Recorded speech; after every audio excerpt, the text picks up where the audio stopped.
Hello! Hello everyone! We're back with Doom 3, probably the last part, depending on how well it goes. Can you believe it took me to the last part to think of maybe doing some mood lighting with the camera for a spooky horror game? Yeah, I'm not the brightest. Well, I can't really see this. Oh wait, I can't anyway because the camera is off. There's a Cacodemon off cam. I guess I can put it here. I still can't see it. Anyway, I have my Cacodemon with me. Yay! Hello Louise, hello Sad Game Music. Um, Alright, yeah, Doom 3 time again. Going to just, there we go, jump right into it. I do not remember, we were in Delta Labs 2B yesterday when we finished. I forgot what killed us. I know we died, and I was like, okay, we'll do the rest tomorrow. But should go well, I'm sure. I'm quite excited to finish this. What's my mission right now? Actually, reach the main portal. All right. I know what we're doing. I know what we're doing. Let's just check my ammo and everything. That's not fully loaded. Okay, yeah, so let's see how this goes. And once again, because I didn't mention it yesterday, I have my UAC mug here, drinking tea. It was probably a soldier with a machine gun, wasn't it? Yeah. The most horrible enemy in the game. Possibly only matched by the shotgun ones. But they don't shoot as fast. Ooh, this is dark. Yeah, okay, I'm glad I went with the mood lighting. I wish I would have done this from the start. This feels much better.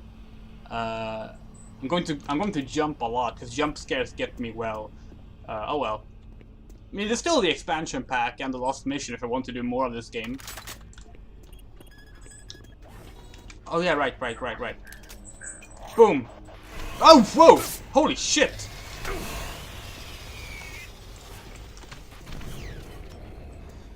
Oh, the Archvile! We met the Archvile, didn't we?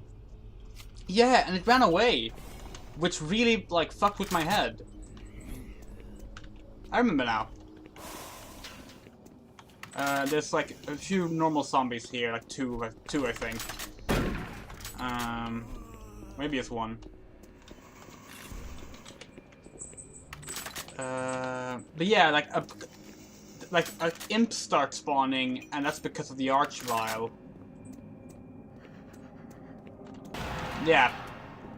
It appears up here.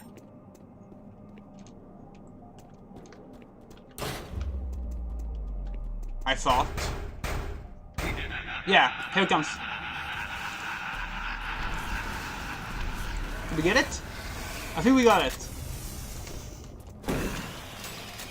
No, we did not. There, we got it.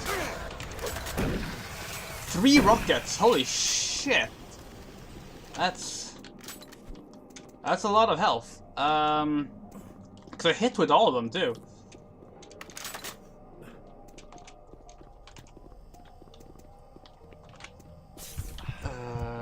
Okay. Can you come closer? Boom! Oh shit, I missed. There we go. It's just strange that the Archvile doesn't get an introduction in this or Eternal. Like, why are they bullying the Archvile? By the way, the Archvile... Oh, shit. The Archvile actually had a very different model. Boom! Wrong button! Ah, that works. I was going to switch to the plasma, but Shingon works.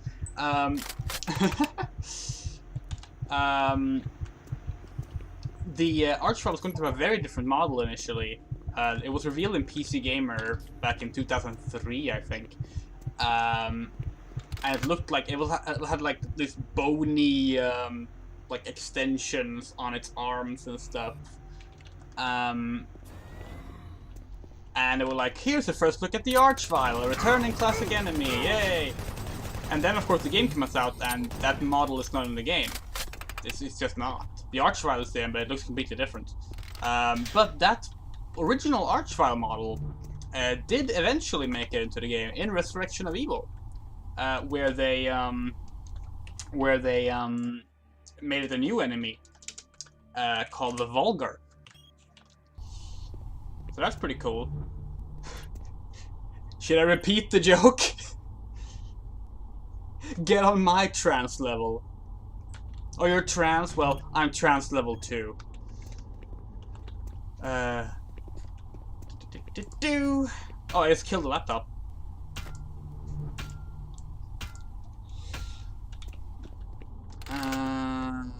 Shotgun.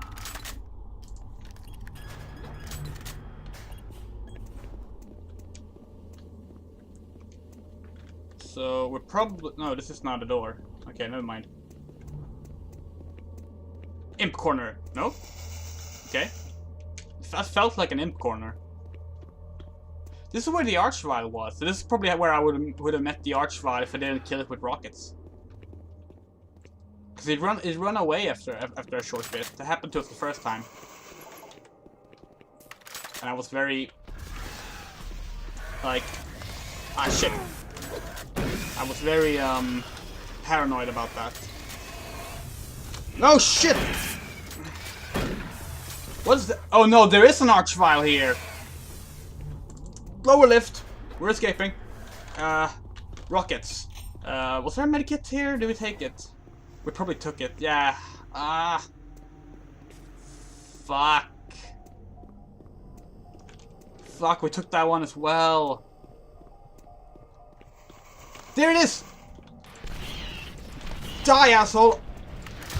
Or I can die, I guess. That's the Archvile. You don't see it very well. It has like a big like gray alien style head, like a big brain head, and then like really big hands that it shoots fire with and summons with, and those are like covered in blood. Other than that, it's like just a white person. Okay. So the second Archvile is downstairs. That's good to know.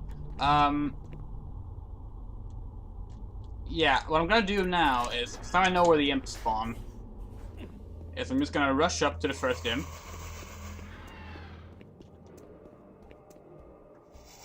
Don't tell me they spawn randomly. It's an Archvile, so it's possible. Oh wait! The Archvile hasn't noticed me yet. That's why it hasn't spawned anything. It's standing right there. But hey, it can't see me. Kind of invisible. Oh shit, they saw me! Rocket, there. Die!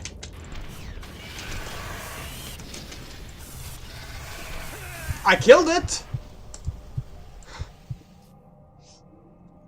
But okay, that's good to know. So I can actually sneak up on the Archvile. That means I can get a clean shot in. Let's do plasma this time.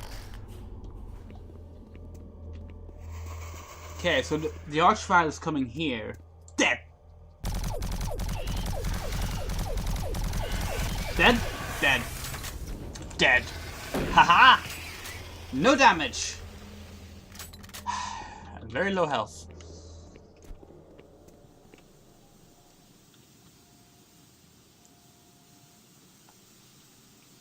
Oh yeah, I was supposed to comment on this in the chat. You only play the first 50 minutes of Resurrection Eagle. It's not great. It's okay. It's kind of awkward because it has the whole superpower thing, where... Interesting. Who said that? Is there a person here? It has like the whole superpower thing, where... Oh, there is a person here. Ah, you surprised me. I'm glad to see you. I would have hoped they would have sent more than just one guy, though. I've been studying one of the specimens we brought back to see if there's something physiological that would be a weakness, a way to stop. Shotguns work. I found nothing so far. Haven't had enough time. I'm gonna stay here and keep looking. It's the only thing I can do. Oh my god. There are combat supplies in the storage cabinet in the next room. The code is 624. I hope you can use 624, got it. That imp's guts are, like, boiling. 624. It has a cranium. A skeleton. Who knew?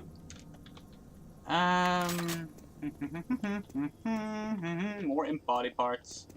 More imp body parts. Do you only find imps in that underground thingy magic you dug out?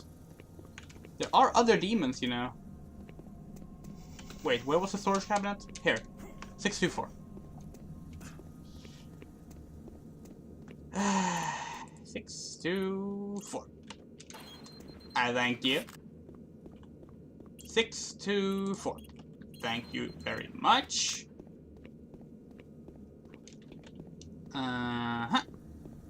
Okie-dokie. I'm guessing this door is locked. Yeah, that makes sense. Cool. Do you have a PDA? You do not have a PDA. You get to live! Congratulations! Do you have something fun to say? I'm gonna stay here and keep working. I'll upload my findings into the database. This is a good place to save. We're full health.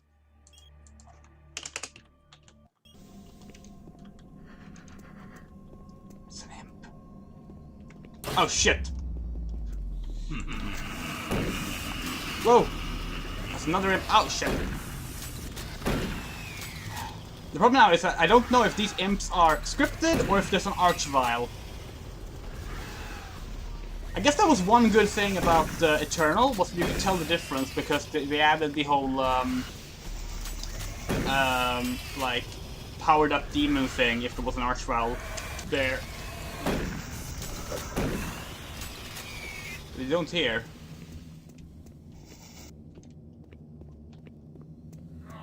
What? No! Pure reflex! But it worked, so we'll take it. I do like that the commandos just fucking go like, DIE! They sound a bit like Nemesis when they do that. Of course, Nemesis say stars instead, but... yeah, it's close enough. No items... Nope. Hello, Vanquish. I have not seen the latest episode yet, by the way. Do not spoil the episode that came out today. I'm watching it either if I'm losing patience or if, when my girlfriend comes home tomorrow or Monday. She hasn't decided yet. She's up at her parents' place.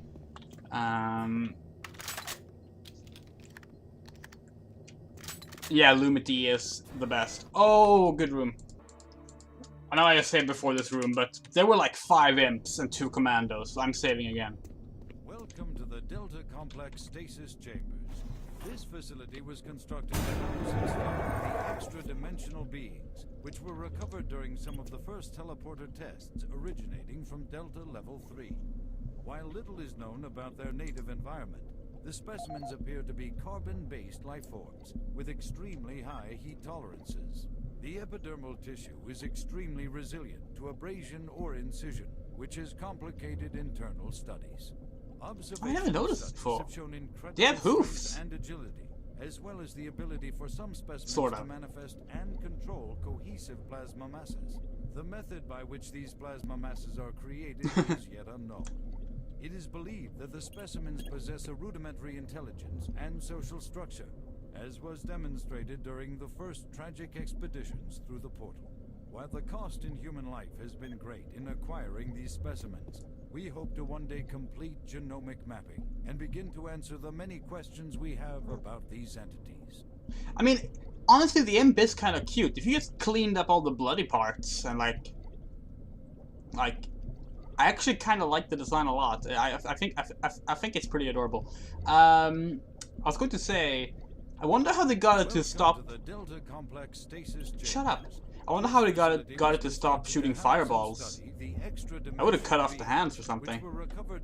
But yeah, the Golden Snitch. I fucking loved how they just dissed on Quidditch in that episode with the rusty, the rusty smidge. That's what they have. Oh, Revenant! Oh yeah, now you can sort of see. Do you see that there's a very vague outline around the skeleton? It's like, it's really, really vague. It's probably easy if I don't have the flashlight. Like, I can follow it here, see? There's a very light outline, just right there. That's a body. So it has like a ghost body on top of the skeleton. I love that. It's so hard to see, though. But yeah, you can actually kind of see it here.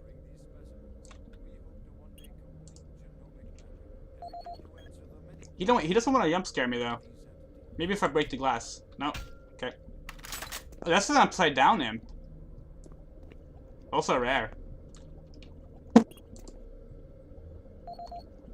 Oh, that's the thing from the door earlier, isn't it? Maybe? No, it's a Hell Knight. Oh my god, this screenshot though. I need to take a screenshot somehow, but how will I... Okay, hold on. I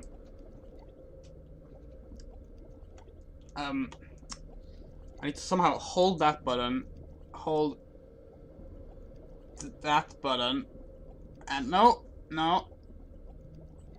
go down. There we go. Yeah, that works. There, that print screen should have worked. That's brilliant. Boom. And what do we have here? Oh! A dead person. Open door. Closed door. Okay. I want to check what the reports are. Like, did we get emails about them? Yes, we do. Oh, cool. They actually have names. Ooh, okay. Imp. This humanoid's long and muscular limbs make it extremely agile as a biped or quadruped. Its long and sharp claws allow climbing steep surfaces. A configuration of 10 eyes. Oh, it's 10 eyes. I always thought it was 8 for some reason. I used to draw the demons from Doom as a kid, and I always drew them with 8 eyes. This creature with a wide field of vision and ability to see with clarity in low-light environments. Revenant. This creature's endoskeleton is visible through a translucent, non-solid skin. Told you! Told you! Despite the absence of any visible muscles, creature is able to strike close range targets with two tournament accounts controlled by its nervous system. Allows this creature to fire guided rocket-propelled missiles. Right, more imp. Left forearm amputated for biological study. Researchers currently studying how this creature is able to manifest and throw explosive plasma projectiles from its hand. Fireballs. Hell Knight, partial. The cranial mass of this bipedal specimen indicates it's one of the largest creatures inhabiting the site, overpowering its prey with sheer might. The Hell Knight is one of the most ferocious predators known to our researchers, like the imp, the creature to defend itself with longer thrown plasma projectiles. Living dead, not former humans, which is what they call it in Doom 1. And they call it zombies in Eternal. Able to function without recognition of brain activity, this creature literally regardless of preservation, slow moving, its behavior is aggressive and tenacious. Cool. I really like this. I mean, I knew this part was in the game. I remember these reports being in the game, but I don't remember what they actually said. So that's pretty neat. Oh.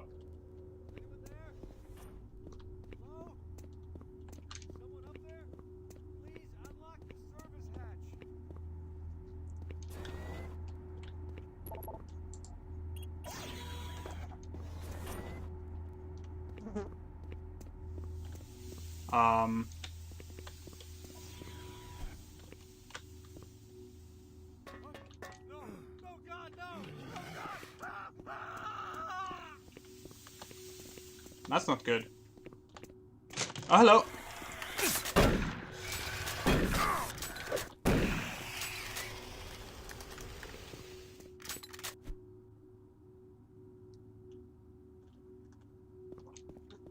Hey, I had a PDA. Well, you would have died regardless then.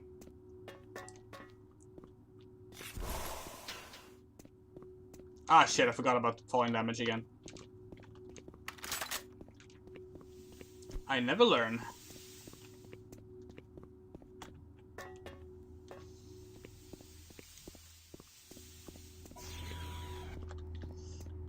Let's see. That door is locked. Have I been in here? I don't think so. Oh, but that door was also locked. Right. I remember now. Boom!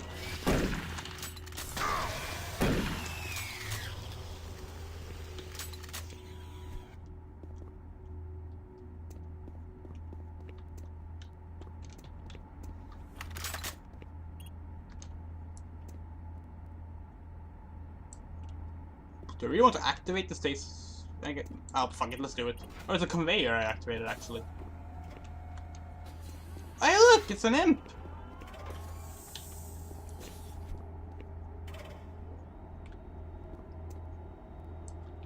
Let's follow it.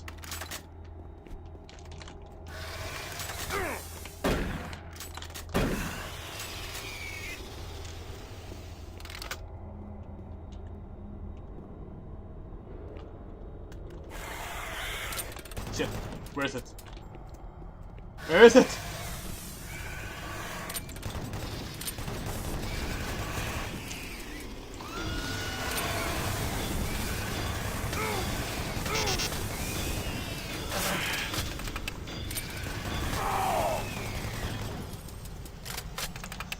I'll admit, that could have gone better.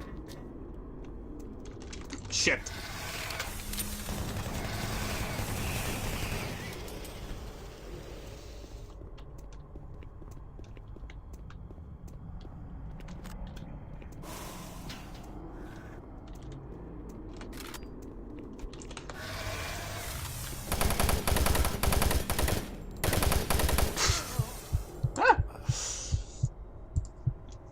Yeah, so that's why you want to stick with the flying imp thing.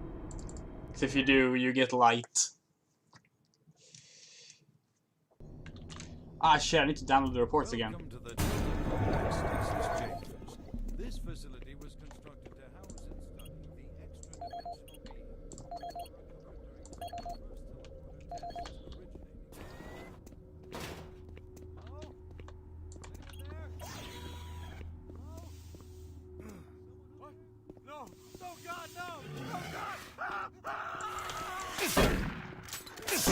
I got here before he died, but it didn't help.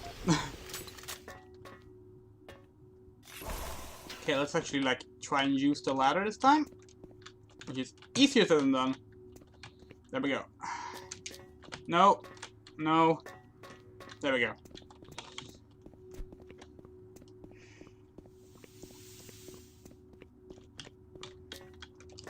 Is there any first-person game that actually has proper functioning ladders?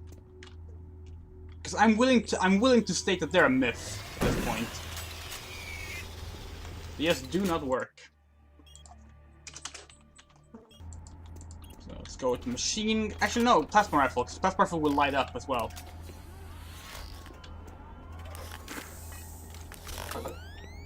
Push me. Thank you.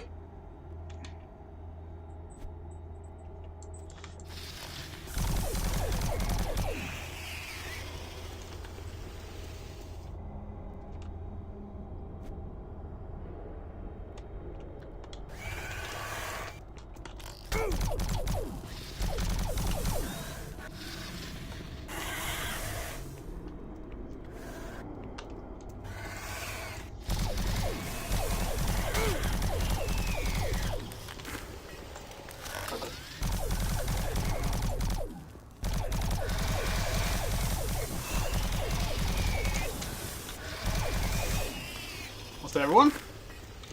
I think it was. No, it wasn't.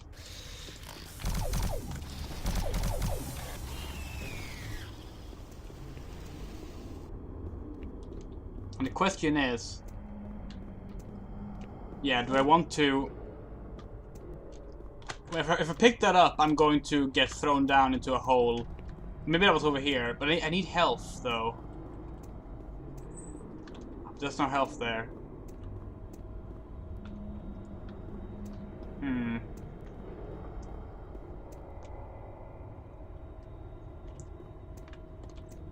I never liked Mirror's Edge control, actually.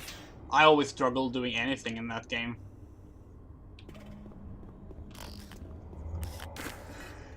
Haven't played Arma 3.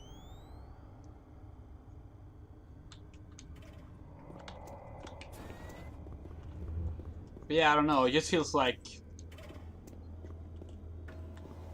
In general, like, it's just really hard to get first-person ladders working. 371.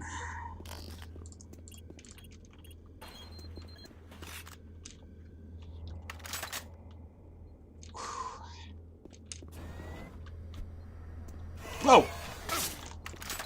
Holy shit.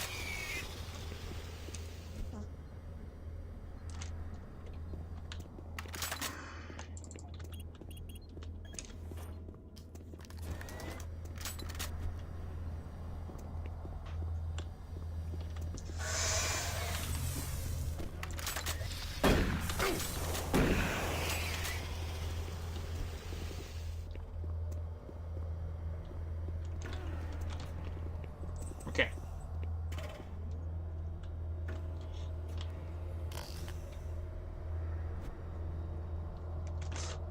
I got stuck on the edge and died. Okay, so don't crouch in front of it as a strategy.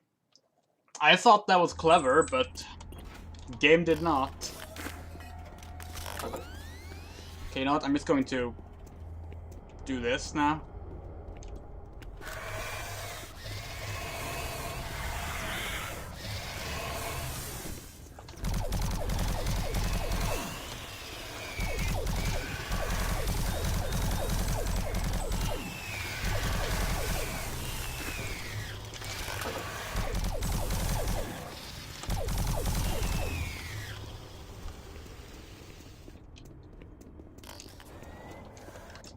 Three, seven, one, right? Yeah.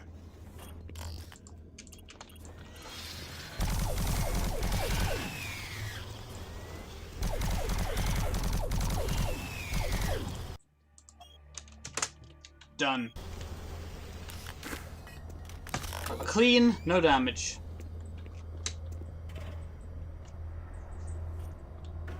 There we go. Okay, I'm not gonna crouch down like I did last time.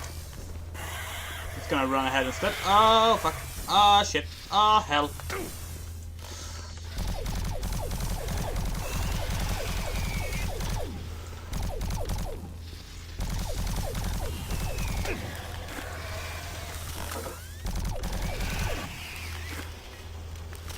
Yeah, that went really well.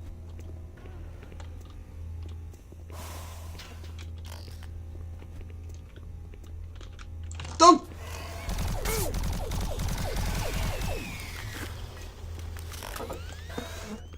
Lots of imps in this stage.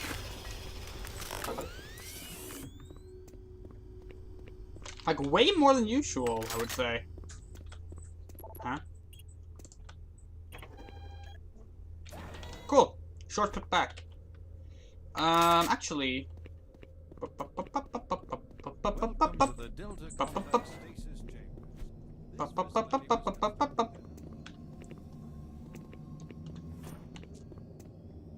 Wait.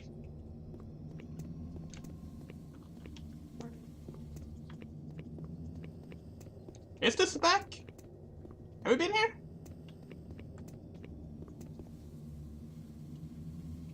I thought we had, but I don't recognize this place. We must have, because yeah, we've been here. I just remember there being a med station at the place the scientist was at.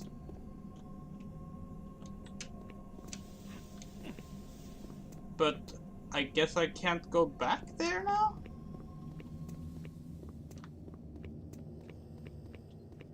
Huh. While the cost in human life has Okay. been great in acquiring. Fair enough.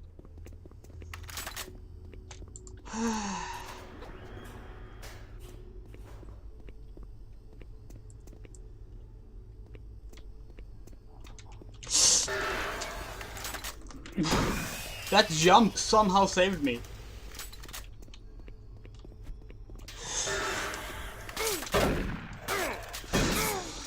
Damn.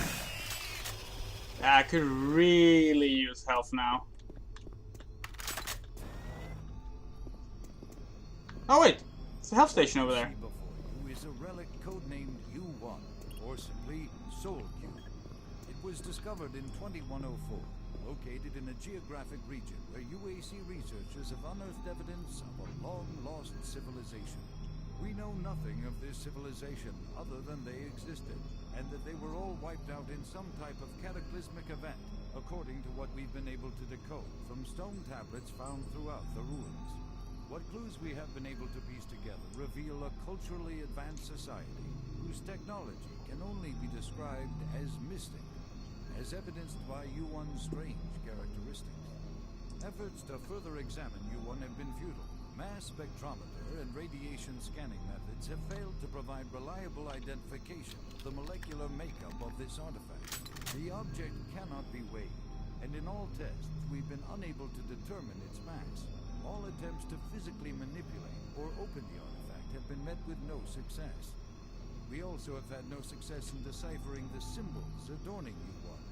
What we do know is that the thermographic readings are constant, unwavering temperature of 98.8 degrees Fahrenheit. Our research continues, and we hope that with continued investment and research, we can, one day soon, learn to exploit the technologies that make up U1. Yeah, the Soul Cube. First mention of it, I think.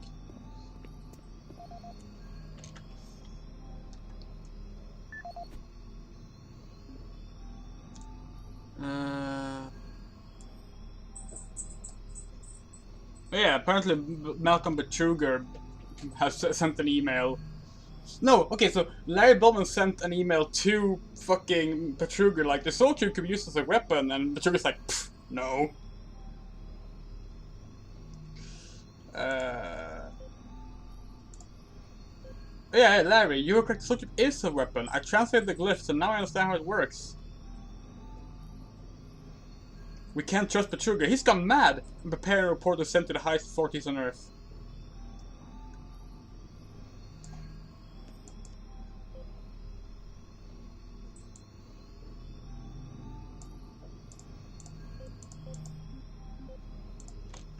This is the audio log of Research Director Larry Bowman, October 19th, 2145.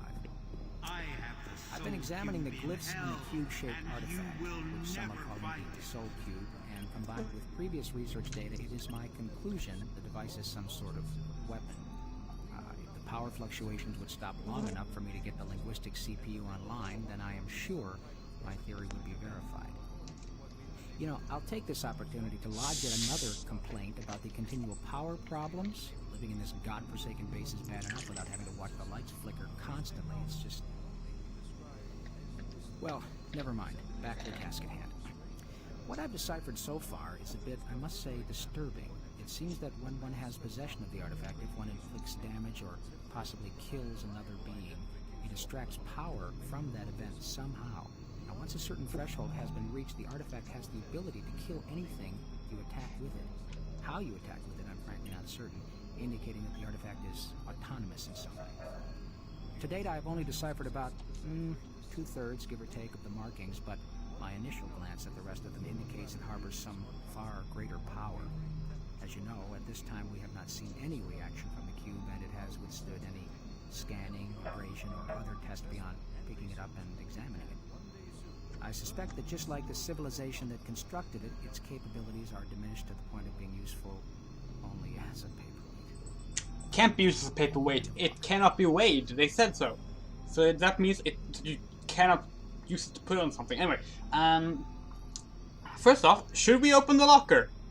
Second, the Soul Cube can be used as a weapon. You can bonk someone over the head with it. Well, presumably, if it doesn't have a weight, would that really do anything? Yeah, it's average human temperature, right? Like, I believe it's meant to indicate that it's like alive. But yeah, should we open the locker? It's locker 666. Gotta save.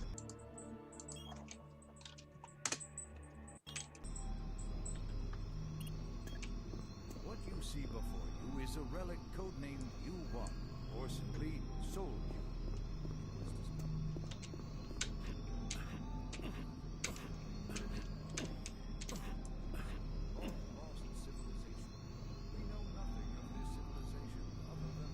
No opinion on the locker?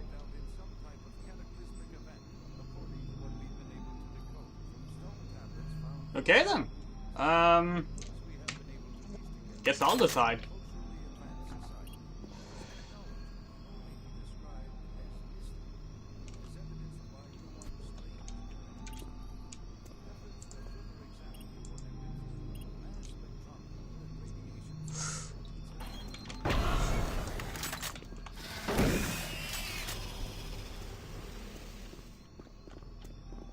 Just a piece of armor.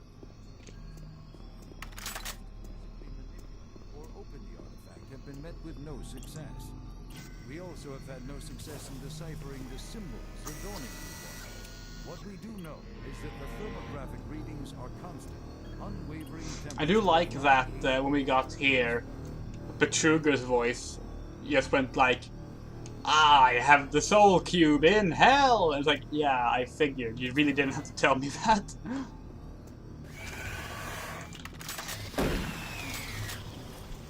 Oh no.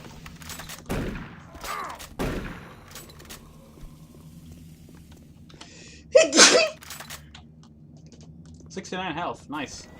Oh fuck.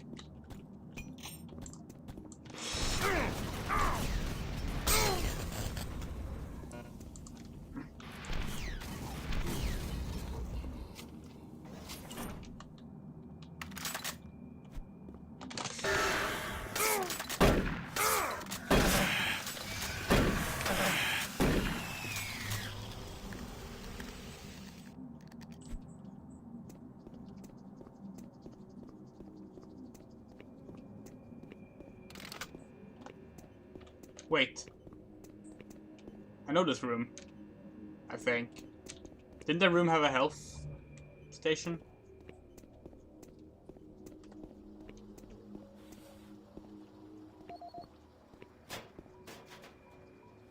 No medkit. If it's the room I think it is that had a health station at least. Storage of 7. Does Elizabeth have that? There. 725.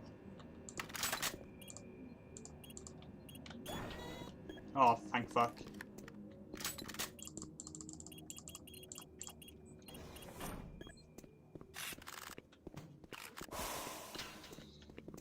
Oh fuck, Martian Buddy. Does anyone remember the code? Yeah, the rocket just completely passed by. Like, as bad luck as you possibly could have with that.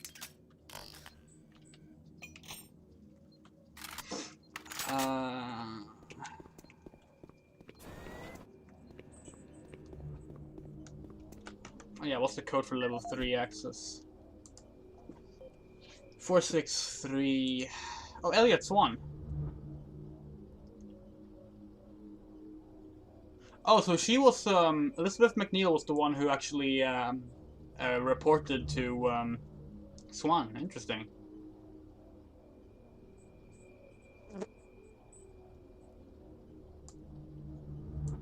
Yeah, all the Martian Buddy lockers have the same code, but I don't remember it.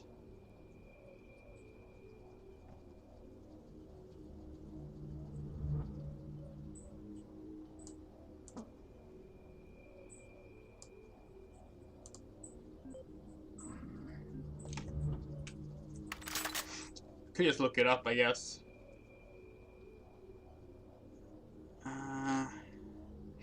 You're supposed to go to a website to look it up, is the thing. Martian Buddy code.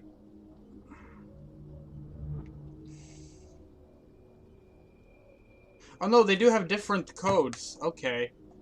0508. Thank you.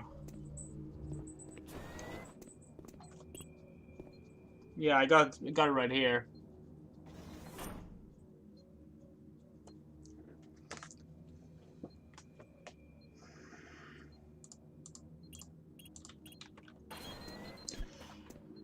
Oh!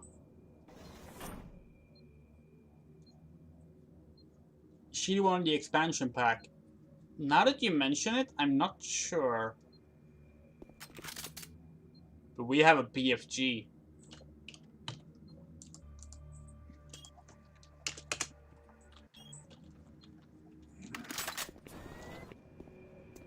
Problem is, we're going to lose the BFG very soon.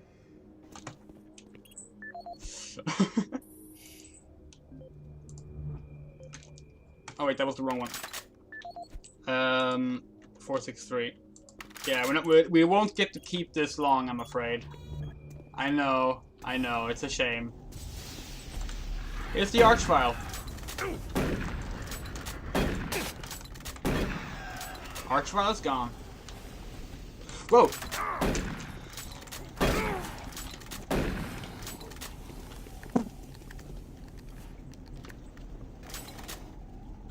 What the? What? Oh, that hurt me. Yeah, BFG 9000. My favorite version of the BFG. It is really cool. But yeah, spoiler. When we go to hell, we don't get to keep our stuff. It's like in Doom 1, when you die. So we will lose all our weapons. So don't get too excited about the BFG.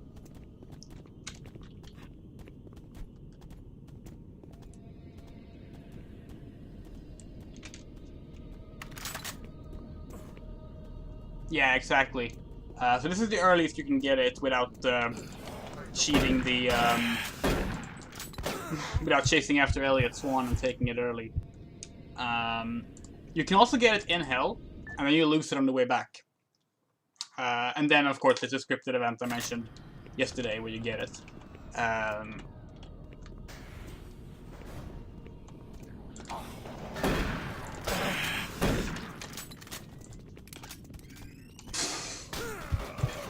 God, so we have 2 C-Secs and a Commando. God damn it, this is my worst nightmare. Okay, yeah. Rocket launcher time. Or honestly, BFG time, but I'm not gonna waste that on these enemies.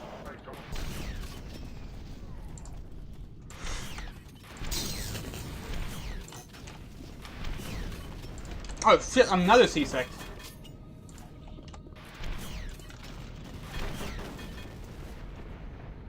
Is that it?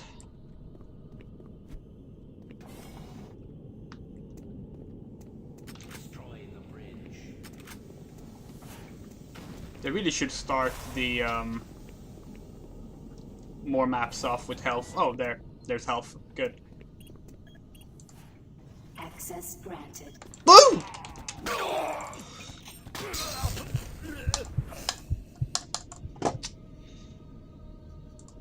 Health before objective. Good idea. I was right then. Delta Labs does have 4 maps. See? Sometimes I do remember things properly.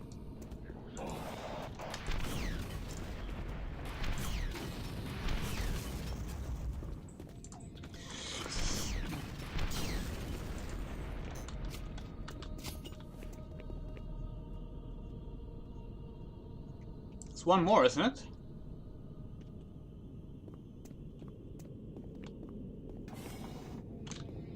Oh. Guess I got him.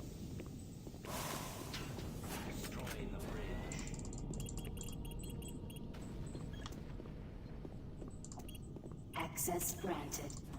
Oh, fuck.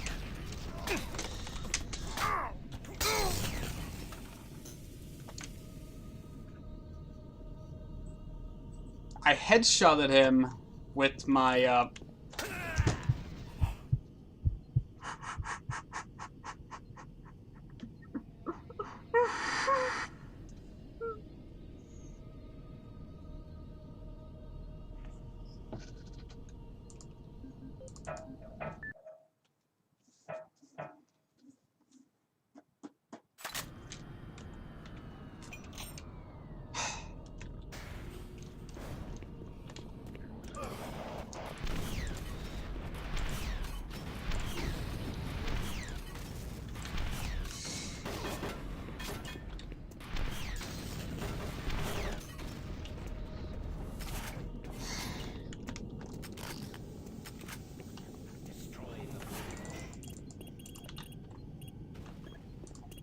Access granted.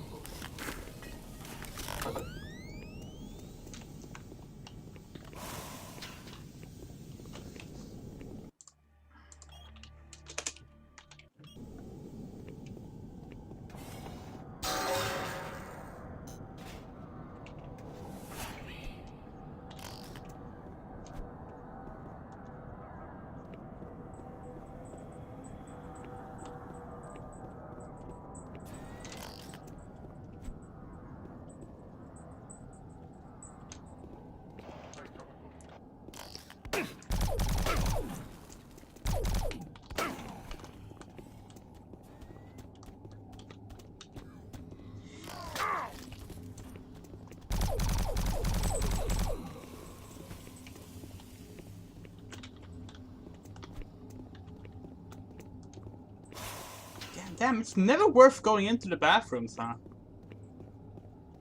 There's never any useful stuff there.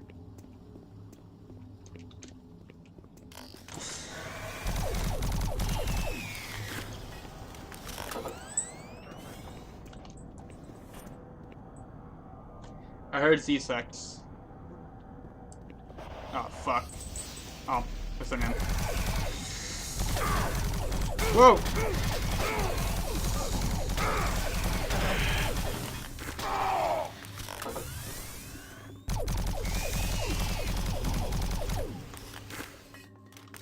Thank fuck for that window.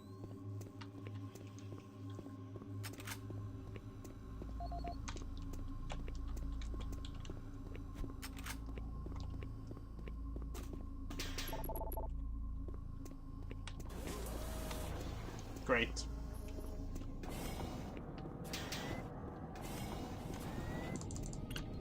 Woo!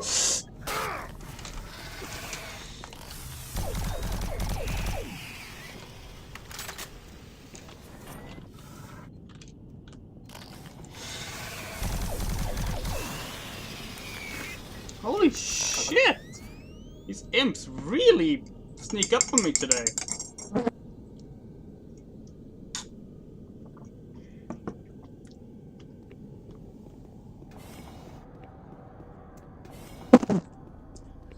This busted.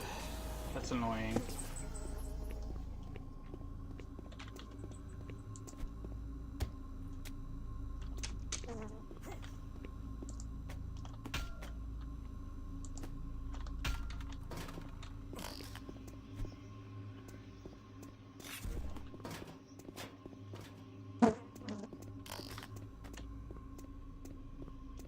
Destroy him.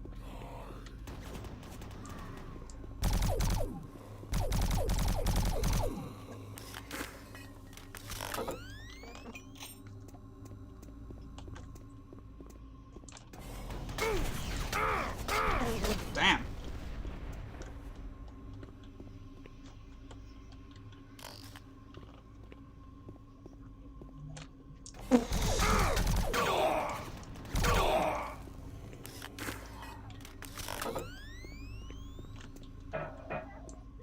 Oh, I actually did get him. Okay, cool.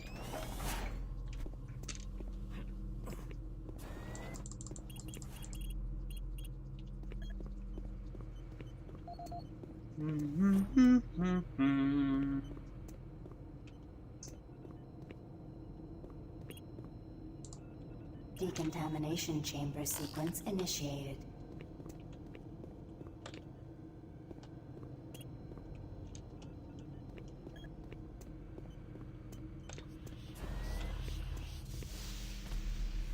Oh, great. What demon? Where? Oh, it's an imp, obviously. Okay, there.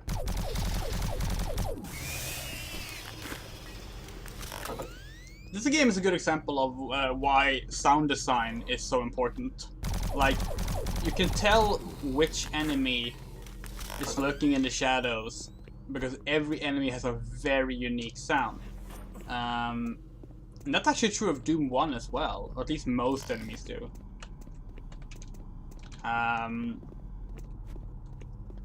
But yeah, thanks to that you can actually prepare yourself even when you can't see your enemy. Decontamination process started. Decontamination complete. Have a nice day. Great.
Please select teleport destination.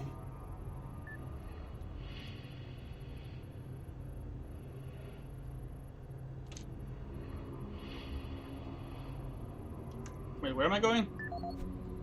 Main portal.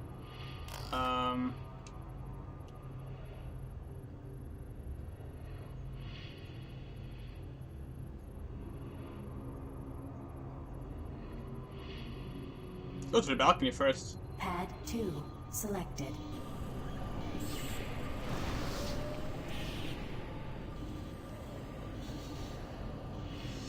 There's a commando up here, though.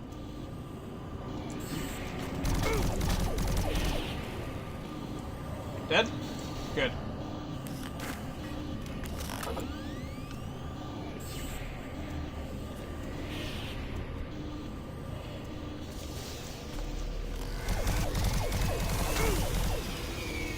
Yeah.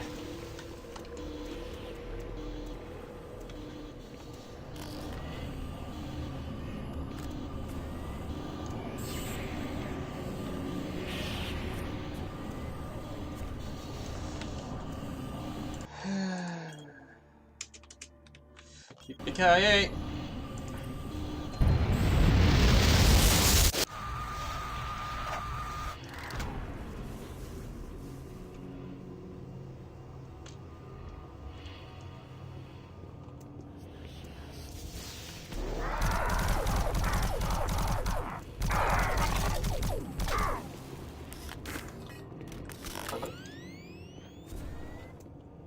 Decontamination process started. I think I just teleport myself back to where I was. Decontamination complete. Have a nice day. My patience with you is wearing thin. Maybe not. The thief's new. Hey! Storage 3 works here.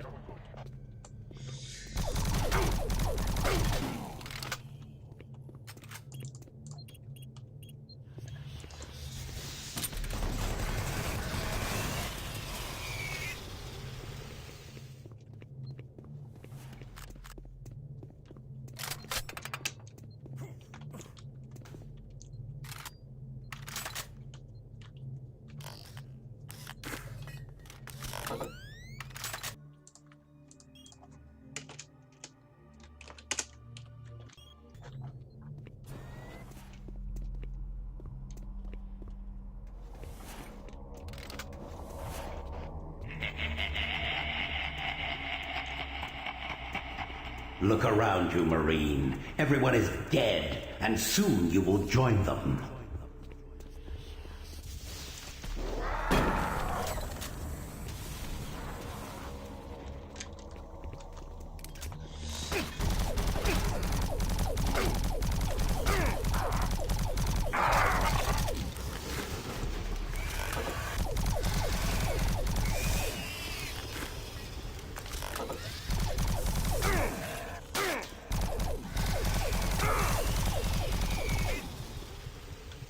Well, that was a bit of a waste of plasma, but what can you do?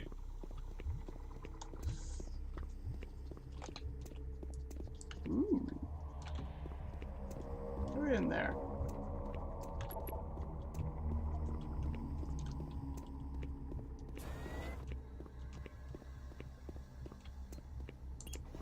Access granted.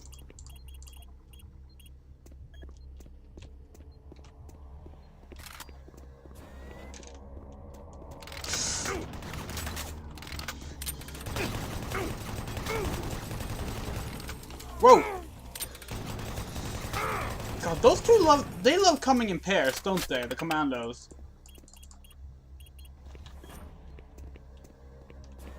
Coming in pairs. Where am I? That's the way I unlocked. Where did I come from before, though? Wasn't here, right? Nope, definitely not there. Because I feel like I somehow lost where I came from, and that is confusing me. This is where I came from. Oh, so I got locked out of where I was, and I had to, like, unlock it again. Okay, okay, okay. Okay, I follow. I got your number.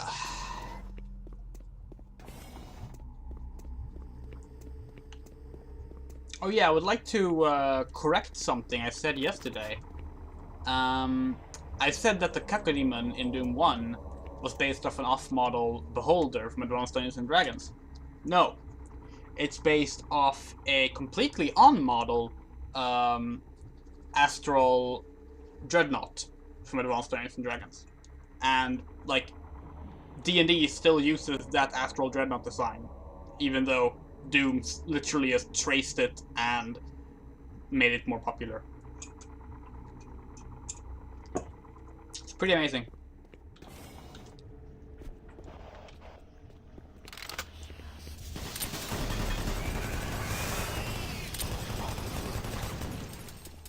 That was video games back in the day, I guess. I mean, there's a lot of examples of that. Like, you know how the Contra games just straight up took Stallone and Schwarzenegger's, like, pictures from Predator and Rambo and just straight up traced sprites from them.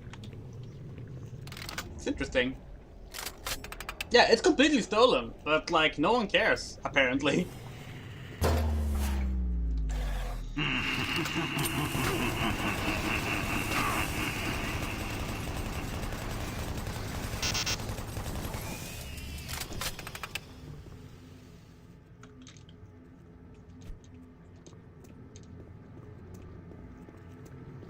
God, this Hellish Grove stuff is really cool.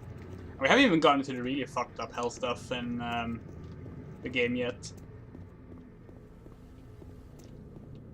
They do a lot of... They do a surprising amount of, like, slow build-up for some stuff in this game. But I like it.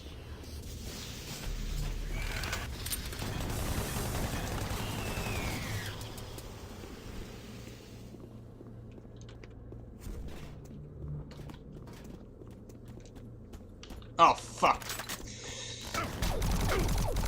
No!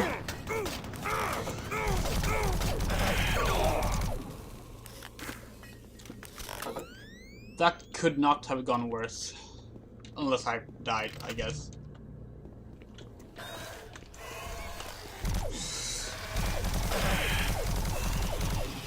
No.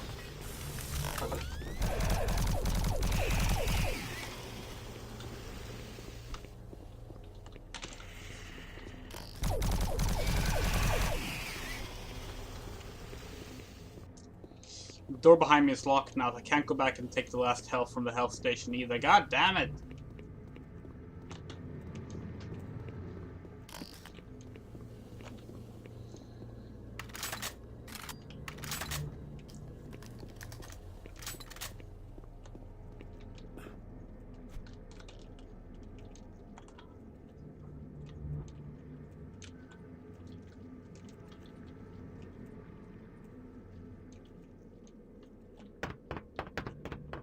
What was that?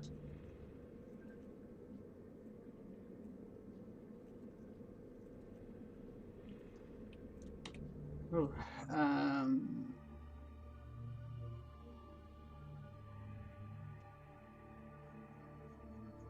oh yeah, the first Dungeons & Dragons movie. That movie is terrible. Although I love Bruce Payne in it, because Bruce Payne is just chewing the scenery. He's in the second one as well. Oh yeah, apparently I got it wrong with the spiders as well. I call the trites ticks and the ticks trites. I knew I would get it wrong, but yeah, I got it wrong. The trites are the ones we've been fighting. We have not met the ticks yet. Hey look! A skull! Another skull!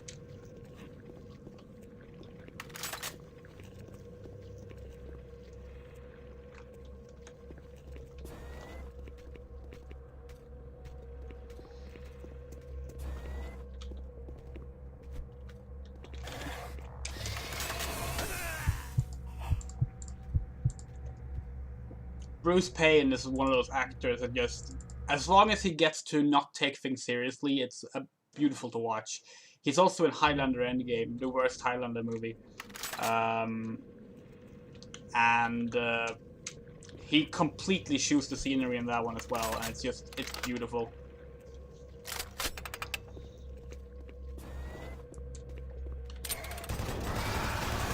Ah! Could really use a health kit. There.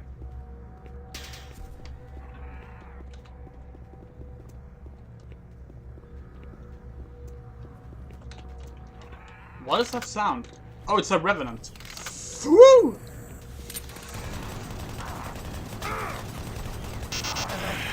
Fuck, I hate that fucker's homing missiles. He's so good at aiming. Oh no, that's another revenant, isn't it? How much plasma do I have? Not. Okay!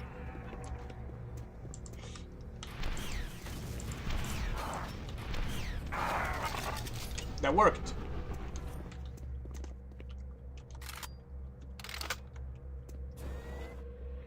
There's a third? Wait, no.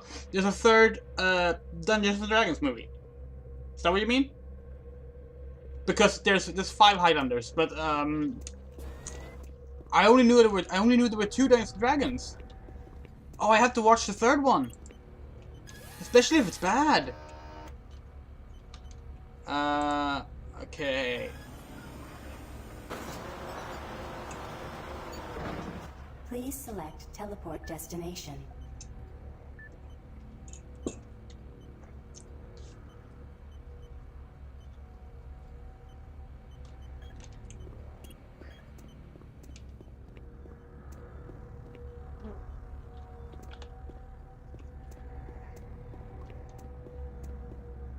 So last time we accidentally got it right. I'm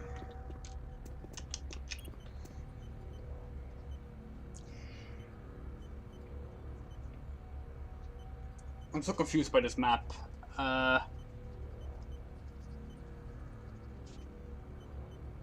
Like, teleportation to control station 2. So like,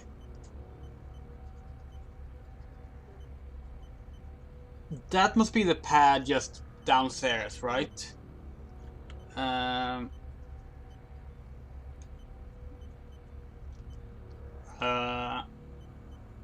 Hallway or storage?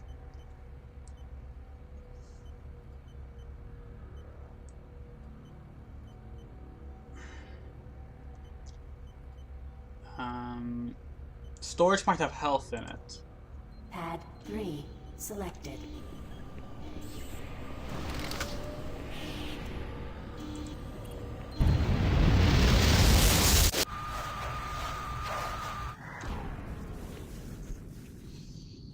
Cells, but no health. Armor, though.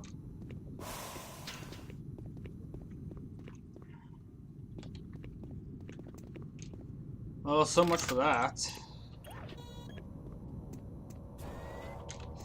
And that was the hallway pad. Oh, there's health here. Oh, fuck.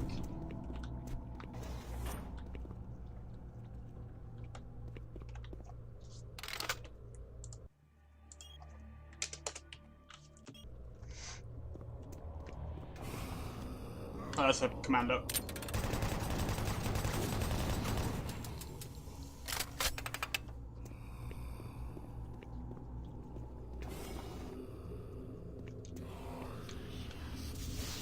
That's pretty dull as a premise.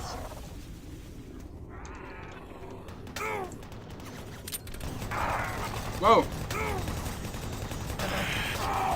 Okay, there are far too many commandos here for my liking.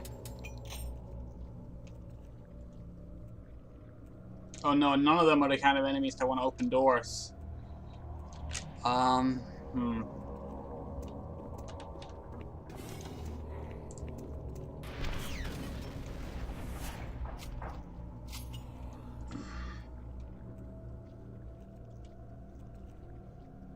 Oh, that's great.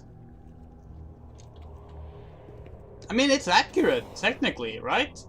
Because, I mean, a legend and a fable are sort of the same thing, and fabulous is, you know, like a fable, and legendary is like a legend.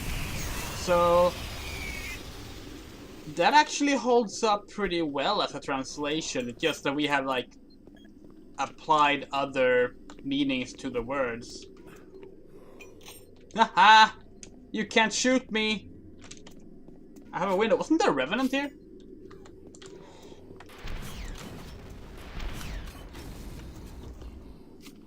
Could have sworn there was a revenant here. I'm gonna take one more. No, I'm not actually. Oh yeah, because they're doing like the reboot thing, aren't they?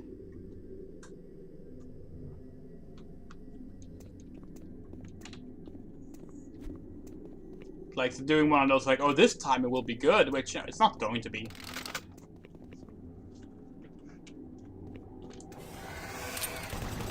Like adapting something like Dungeons and Dragons into a movie is near impossible because at best you will get a okay fantasy story that still loses in the main draw of Dungeons and Dragons. That you're the one telling the story and playing it, you know? Like it's like when you base something off like an actual, like specifically a pen and paper RPG, the only thing you can do is take away from it. And like this might sound sacrilege to some, I don't know, but like the world of D&D and the lore of D&D isn't interesting enough on its own to be a reason to watch a movie. So yeah. But you know, it's a popular thing, and therefore there must be a movie out of it, right?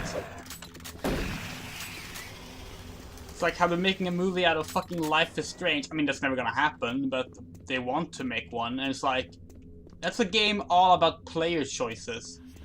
Assuming you adapt the story, you literally cannot make it work, because if you decide the choices, then you have ruined the point of the game.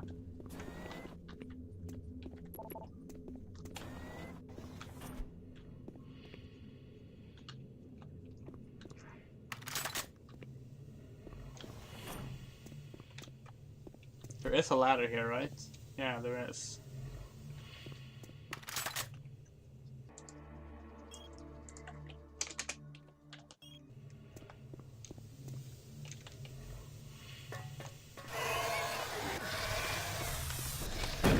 It's like, you know, turning Doom into a movie, for example.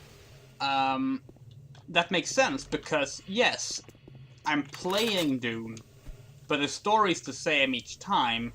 And the thrill of playing Doom can also be acquired from just watching the events unfold in a cinematic way.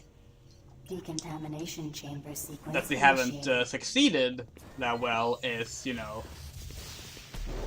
not because of Doom itself, it's just because of the approaches they've gone with. And personally, I think the second one is actually pretty good, but most people do not think that, so. Where did you go?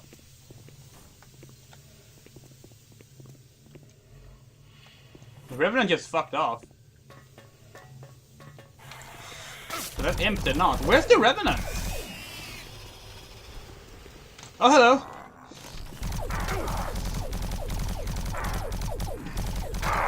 So I think what that Revenant did was try to go to me. But demons can't climb ladders. So it was like, okay, I will walk around and find another way. Realized there was no other way and just stood here. And that is classic John Carmack enemy AI coding, which has had the same basic coding since, I believe, Catacombs 3D. And it has remained as long as at least Rage. If I'm gonna watch the third Dungeons & Dragons movie, I want to rewatch the first two first. Started. Primary system failure. System shutdown. That's not good. Backup systems online. Oh, okay. Stop him. Keep saying that, but it's not working. Maintenance personnel needed in chamber 3. There should be one more. Yeah, there is.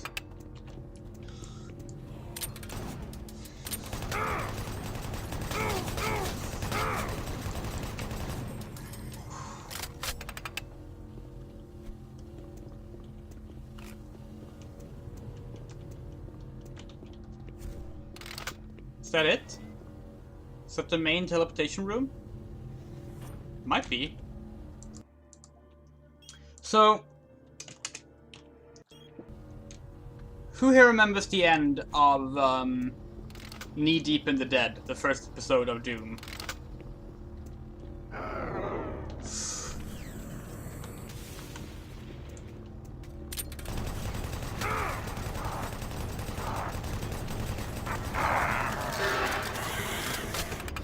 In summary, you arrive at the Phobos anomaly, and you fight 2 Barons of Hell. Those 2 Barons of Hell, well, you kill them, and then you go to Hell by getting killed yourself by a bunch of demons.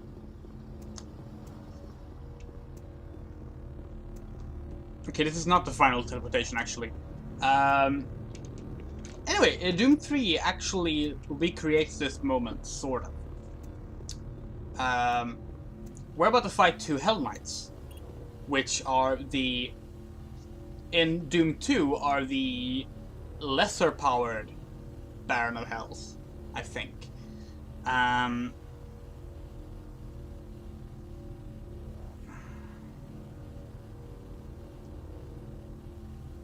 Previous target exit pad, so that's where Betruger went. Pad 1 selected. Anyway, so we'll be fighting 2 Hell Knights instead of 2 Baron of Hells, because the Baron of Hells are not in this game. And that'll be the final fight before we go to Hell, just like in Doom 1. I mentioned we lose our weapons when we go to Hell. We lose everything. You can one-shot the Hell Knights with the BFG, but it's pretty boring. Should I or should I not do it? That's the question, because I believe we're getting to that point pretty soon.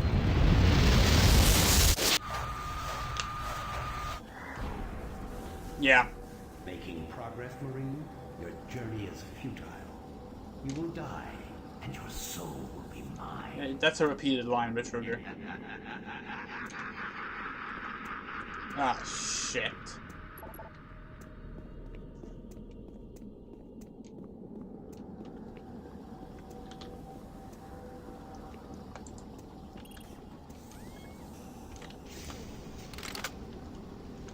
Oh wait, what? Oh, okay, never mind, it's not yet. It's not time yet. There's 5 levels in Delta Labs. Why did I think there was 4? Oh, I guess maybe it's because... You will never find the thing you seek. It is trapped in hell forever.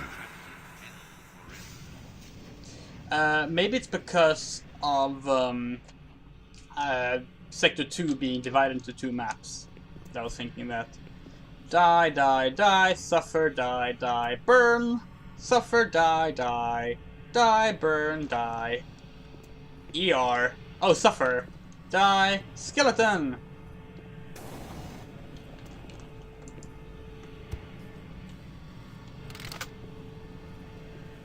Thank you. Woohoo! Oh!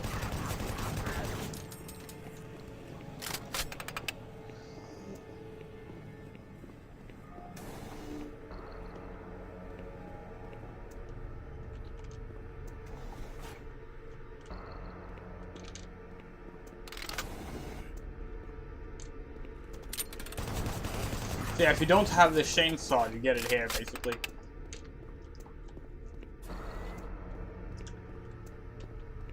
You are not sitting on that chair. Point taken. 579.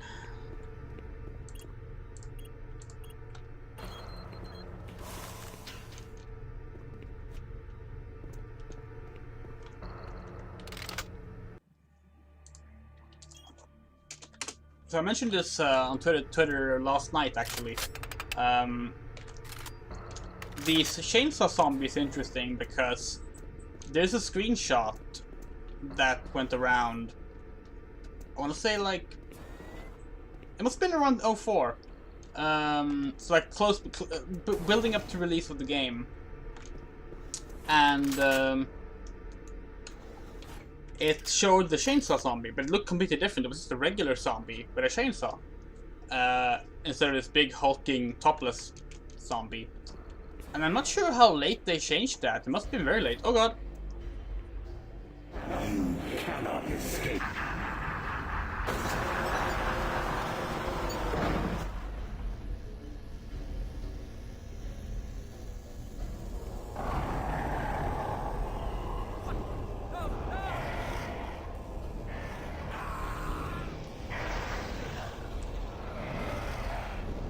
That's the Hell Knights.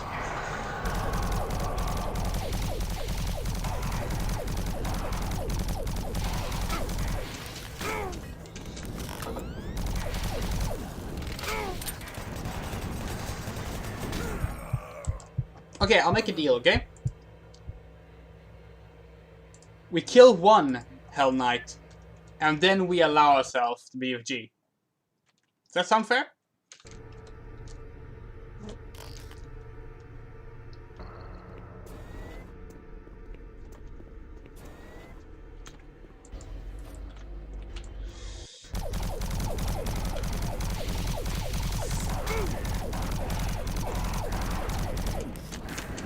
Whoa! Fuck, I forgot about slope jumping in this game.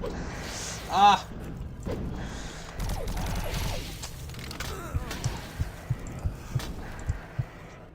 So we didn't cheat to get the BFG, so it's technically fine to use it. It's just they die in one hit from the BFG. At least if you headshot.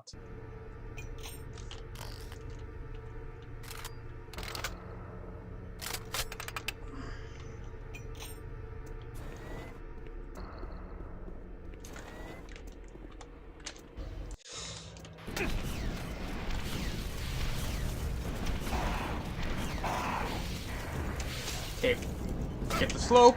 No! God! So slope jumping is a thing in Doom 3. It means that if you're on a slope, you can basically do a, like, physically impossible jump. And I don't want to do that there, but I do it accidentally, and it's not good.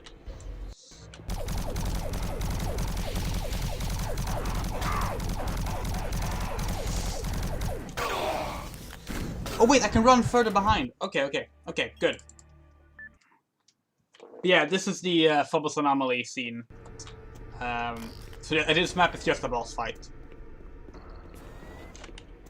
Surprisingly kind of the game, because it means that you always have an autosave just before this.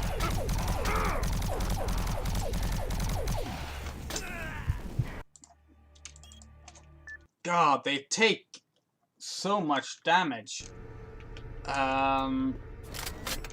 And I go in with full health, too. Boom, okay, turn around. Run here. Okay.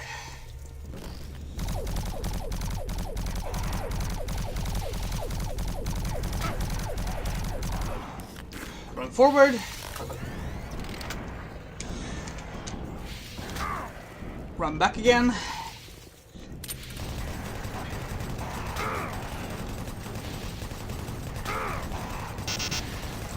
It's dead! Ah, oh, fuck.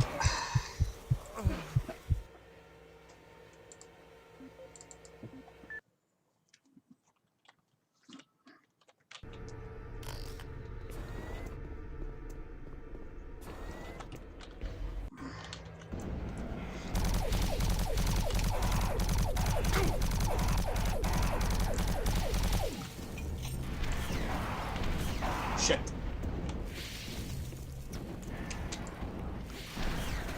Is it dead? No, it's not. It's dead! No, wrong one. BFG time!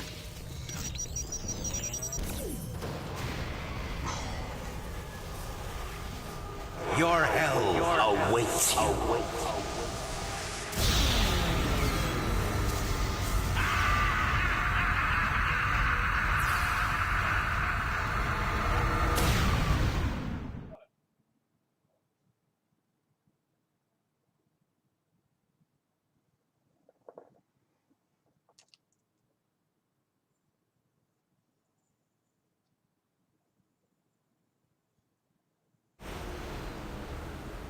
We're in hell. Welcome to my domain. Behold the shape of things to come. The time has come for the forces of hell to escape their prison and drive mankind into darkness. Your darkest fears will soon be realized as your soul burns in hell. There's no need to run. I am everywhere, and you will never find the thing you seek. So yeah, we have fists now. You actually saw that, but just before we got sucked into the portal, we took our fists out, because the game takes away a weapon before the last map ends. You get a shotgun, you get a pistol. We did not get a flashlight.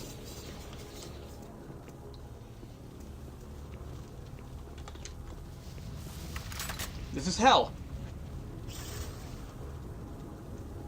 It is generally considered the best part of the game. This and the hell stuff that follows. It is very different from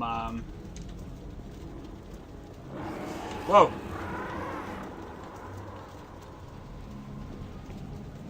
From the rest of the game. No, the flashlight does way more damage.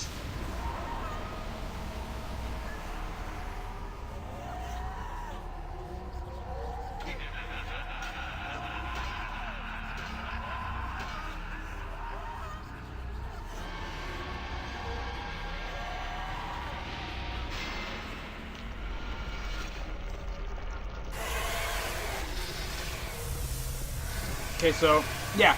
These are the nightmare imps. They have, like, darker skin and, like, red hands and feet, blood covered. And, like, way, like, grosser texture to the skin. Look fucking great. The Hell Knights have that as well. So does this remind you of something? Maybe Zen? From Half-Life?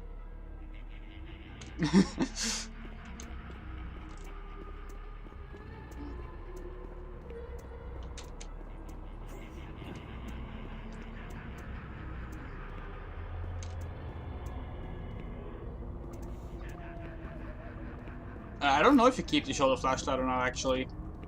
I haven't played BFG Edition this far.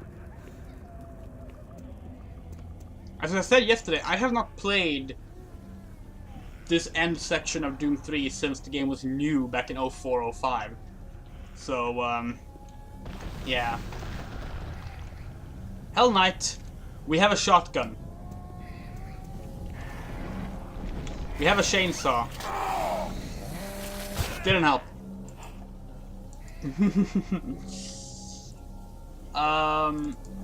Damn. Should have saved when I got past the elevator sequence.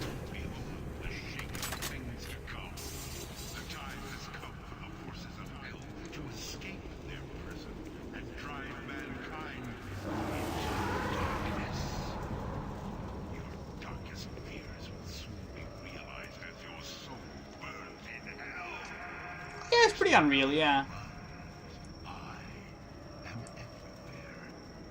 Yeah, I remember when that was a series that existed.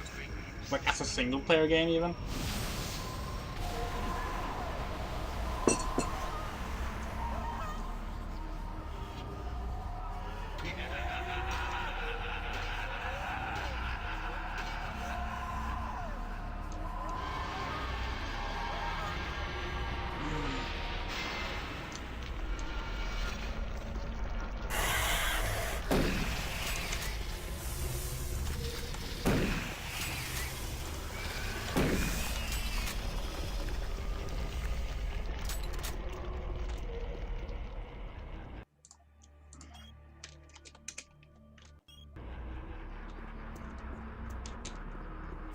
I like Unreal.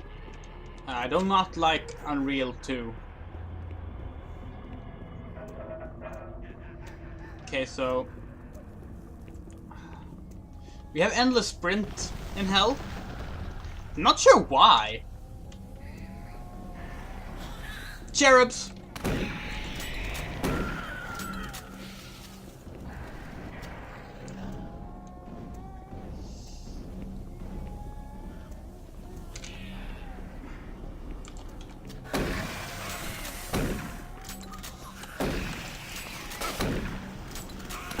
Fucking babies. God, I just wanted to find another weapon. Hello, Mr. Hell Knight! Yes, please circle around. The chainsaw is great, but...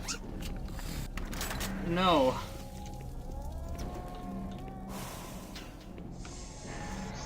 Shotgun it is, I guess.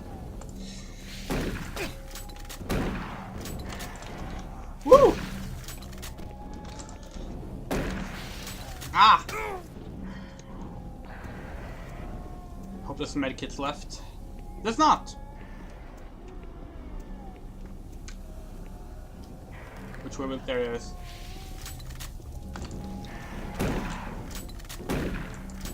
It's dead!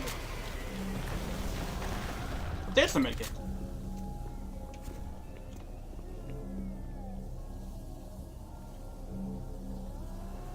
I don't know, but we're not dead though, we just teleported. I don't know, it's just... for some reason you have endless stamina on this one.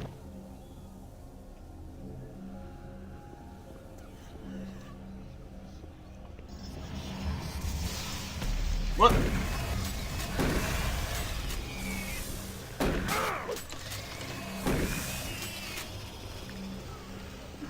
Yeah, I prefer Quake to Unreal, but Unreal is good. Unreal 2, The Awakening, no thanks. Unreal 1 is also cool because, it's one of the few, like... I don't want to say it's the first, because I can't remember if it is, but it's one of the first, first-person shooters with a female protagonist. Now, they forgot to tell people this, but essentially the default player model is the female player model. And even though, like, the game never references their gender, that is supposed to be the standard single-player player. But yeah.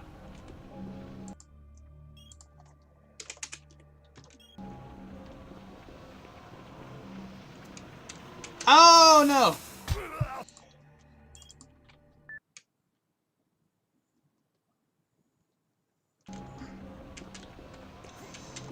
Yeah, so these glowing runes are here to help you see where things are.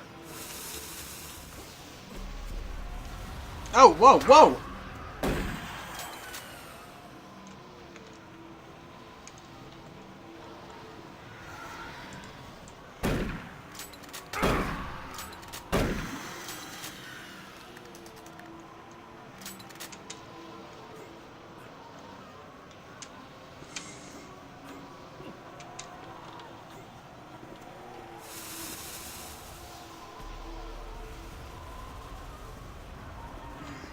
Whoa! Whoa! Fucking platforming.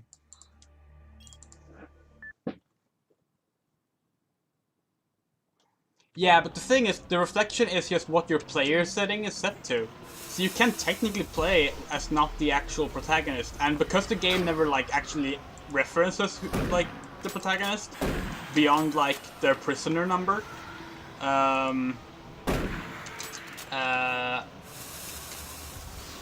it took like a while before we actually got confirmation that that's the main character. Like it wasn't just like accident that the default player model is a woman. Like that's the main character.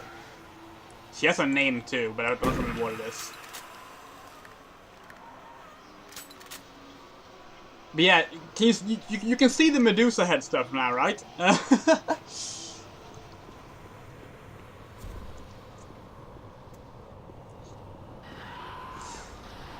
Actually has a little bit of a Quake vibe too. You know, in the same way that Doom Eternal does, but more fitting because we're in hell and we're not. Ah, it's a Hell Knight, and we're not in like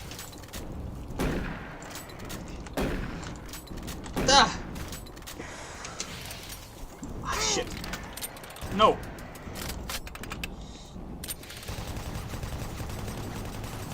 Whew.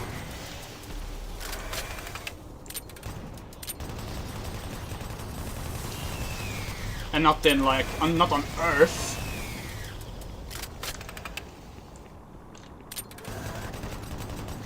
So when I think Doom, I think running around medieval castles, right?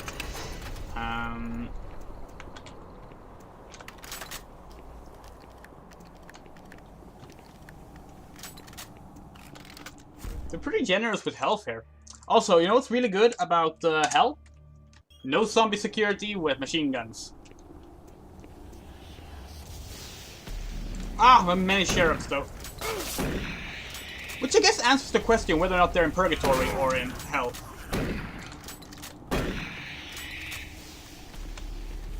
Ah, fuck. What's that? An imp or something else? No, that's a mancubus! Holy fuck! Okay, let's get rid of the cherubs. No, get rid of the cherubs. Hello, mancubus. Gonna get a good aim on you.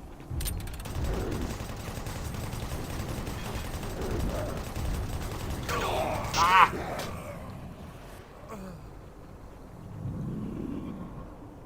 Gina, right, Gina, yeah.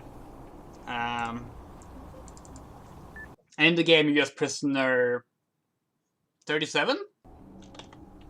God, it's been forever since I played Unreal. Longer since that's even further back. That must have been like, when did I replay Unreal?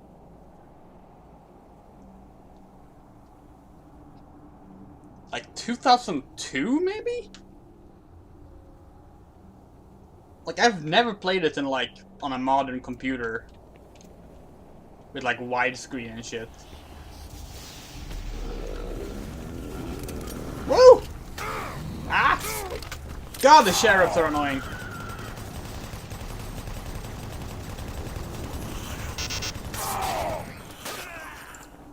$8.49.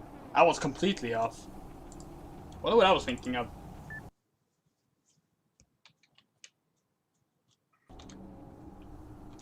This is a terrible idea. Let's do it.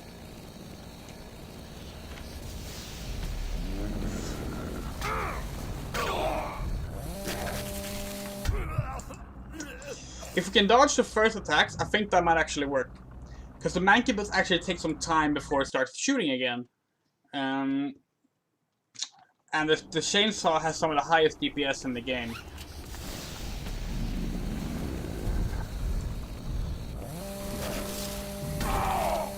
Nope, it's not gonna work. I want my rocket launcher back. That's how we took care of them last time. There were 3 of them then. We have no problem.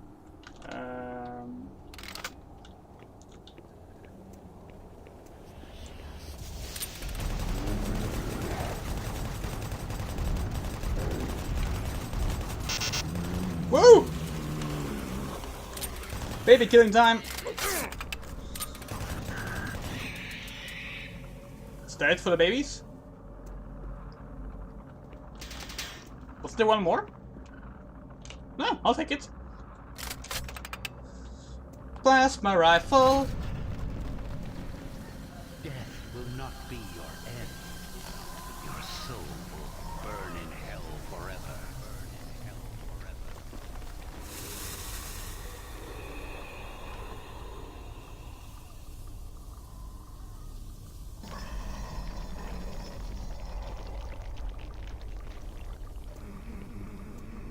That's the Berserk power-up. 100 saves!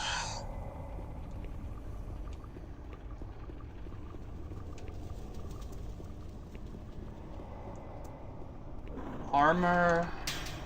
I want to find a way out before I pick up the Berserk, so I don't waste it running around in circles. But it's tricky without the flashlight. I don't want to waste my plasma shots either. It's possible the exit doesn't actually show up until I pick up the Berserk though.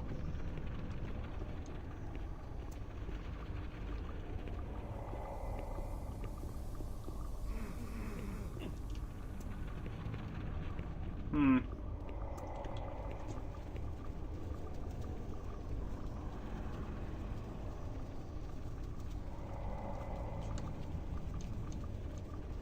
Well, it continues until you change weapons, right?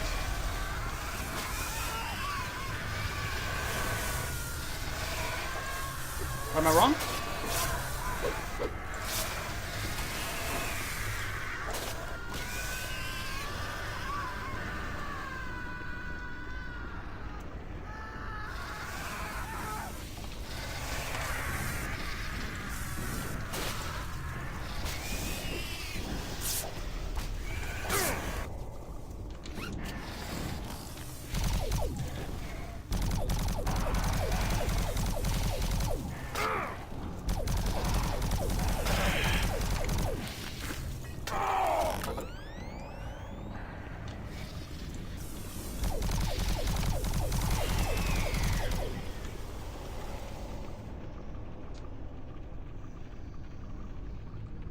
Oh, amazing! Those horrible CG characters. Oh, I'm so down for this.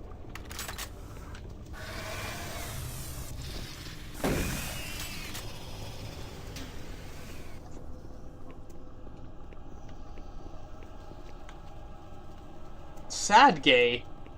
Oh, yeah, sad gay music, right. I thought you meant that the CGI character's name was Sad Gay, and I was like, no.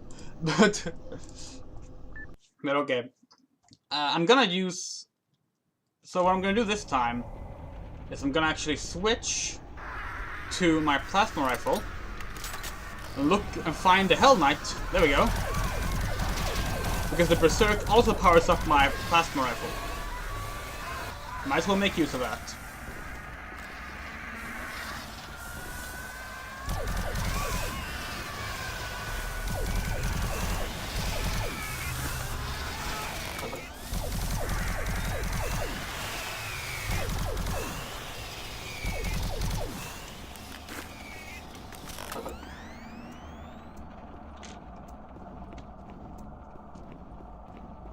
I keep instinctively pressing the flashlight button.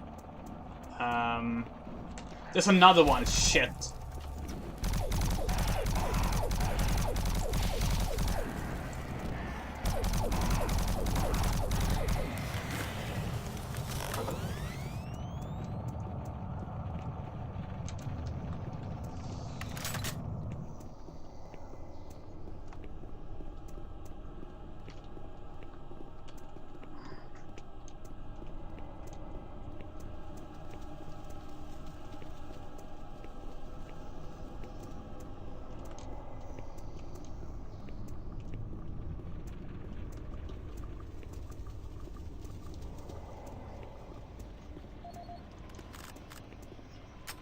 Yes.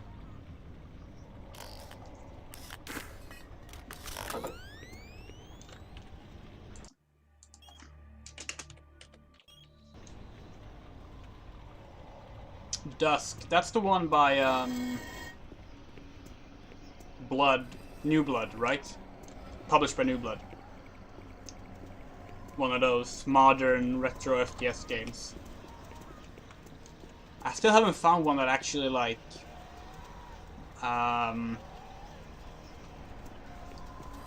whoa, that I actually find all that appealing.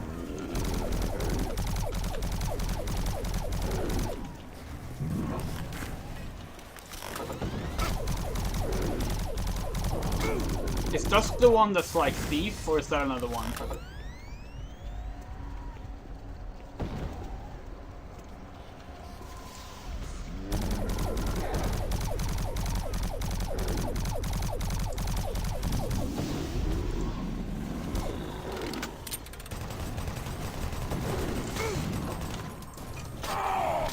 Damn it.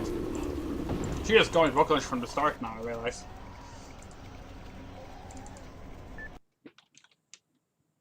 Yeah. They will do... New Blood has done a lot of cool stuff. I wish I was more invested into it. I don't know. I don't like the art styles. Because they're all these, like, fake retro 3D look. Like, they have a stylized retro look, but they don't actually look like old games. and I don't like it. I would rather either just go completely retro and make something that looks not retro. But I'm never really a fan of retro stuff.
Yeah, I don't know. I watched like they had like a mass. I had like a bunch of trailers for various retro FPSs at one of the various like game stream expo things we've had this summer. And I was like, these all look cool, but the art direction on all of them really just annoy me. Like I know it's the kind of game I will get a headache from playing, you know. So it's like, just not for me.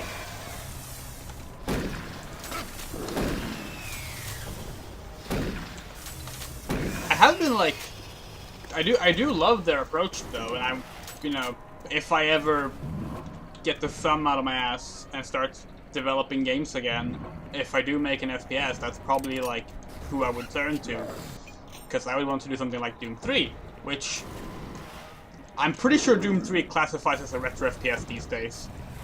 It's 16 years old. These games aren't made this way anymore. It should count.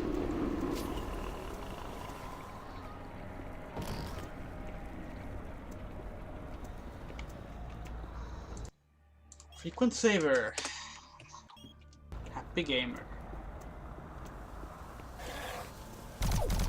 Don't waste the plasma. Whoa!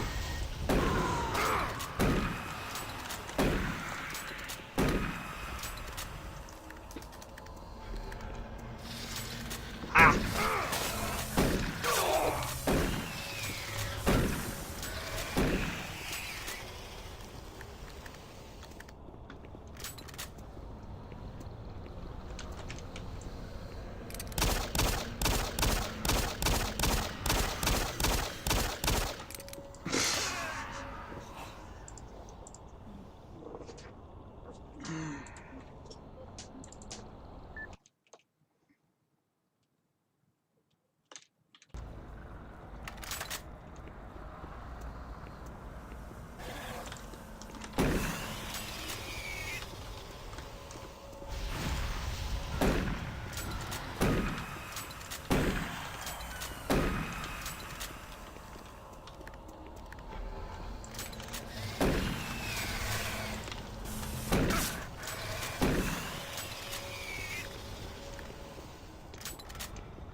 No!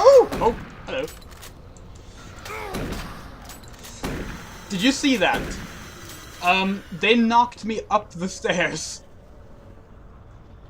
They knocked me up. That's what I said. Okay.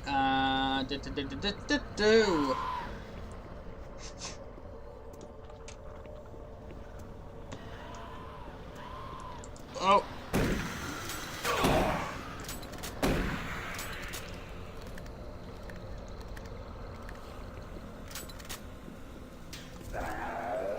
Hello. Naked zombie.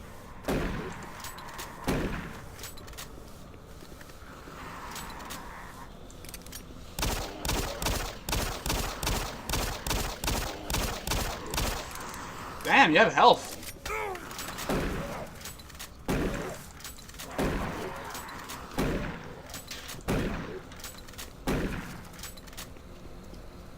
Why are the naked zombies more powerful than the regular zombies? This is Resident Evil 1 all over again. No!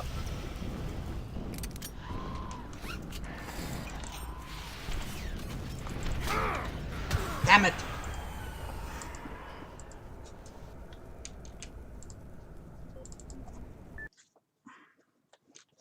I didn't save.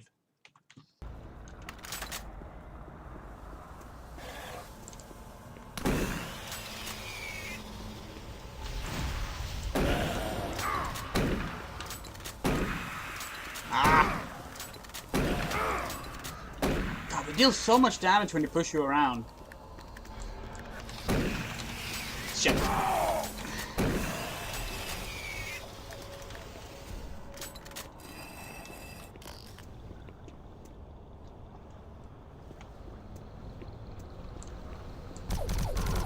Where's the other one? There. Comes out of here. Okay.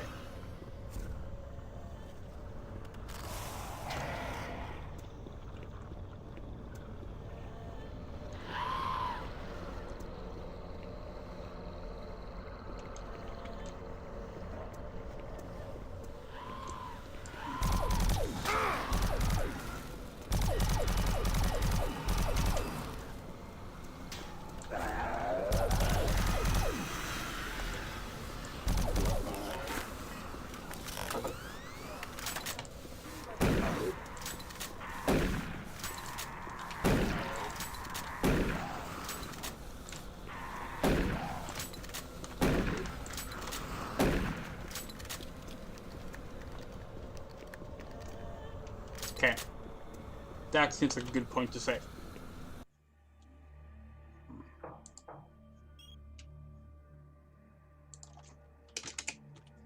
I mean, it adds up. The chainsaw zombie is topless, and that's the most powerful one we met before these. Oh, come on!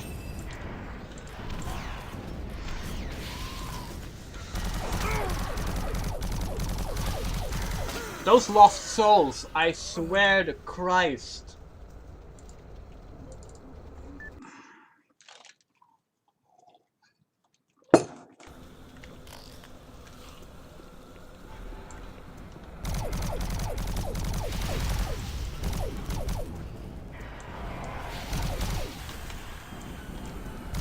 There's two of them!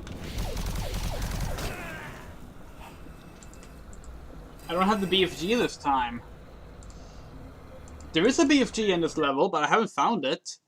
I'm pretty sure I know where it is, so we don't think we got him there yet. I could be wrong, though. Would not be the first time. Okay.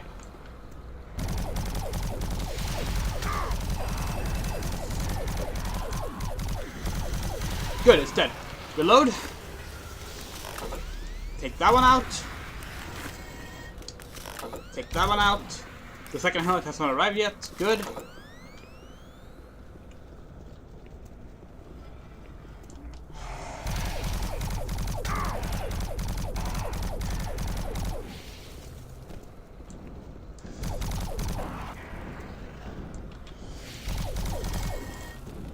Woo! Ah!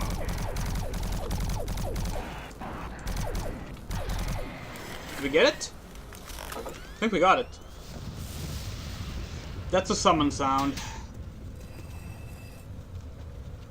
I want to check what summon before I save. So I might need more health. Well, there's medikits here, actually.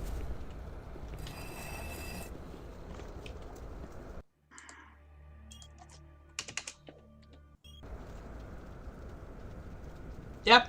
Yeah, it's just the boss fight again with added lost souls. Kinda, huh?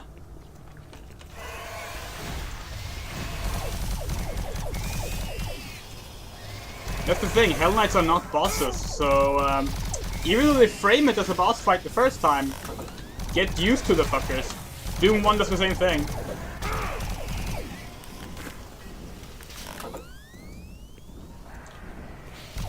Actually, Doom Eternal does the same thing as well with that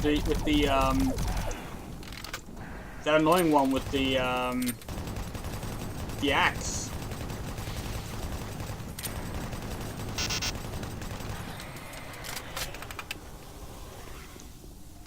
Doom Eternal's so forgettable. I already forgot the like one of like the big new demons that you keep encountering in the game.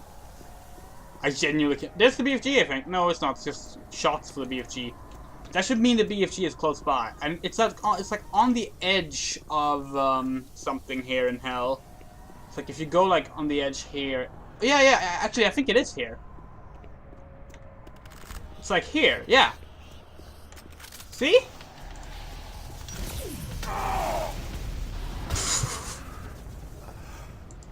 Marauder. Yeah. Well, Doom Hunter as well. That one even has a fucking boss health bar the first time. Maybe Marauder does too. That game sucks.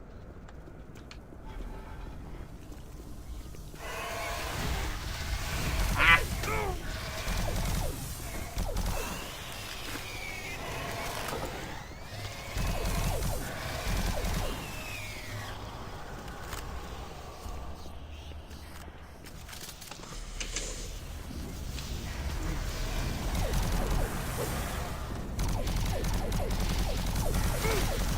Fuck!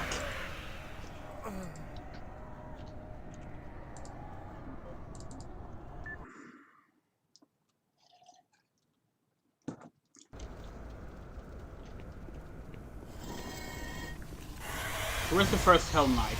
There's 2 Hell Knights that spawn here. I'm gonna wait and get the BFG in a little bit instead. Okay, both Hell Knights are out. I could take them out with the BFG blast if I want.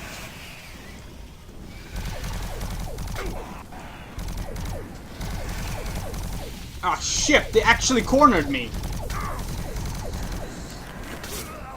Wait, was that a third one?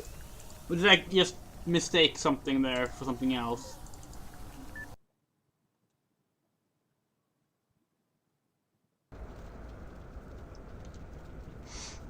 God, I'm so... yeah, I mean, let's not get started on Doom Eternal, because... yeah.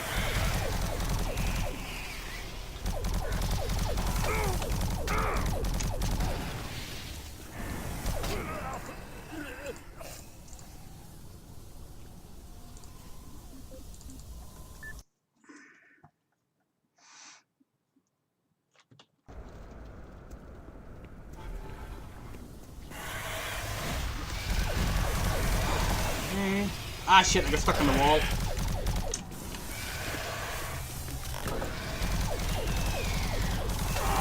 Okay, there's this one behind me.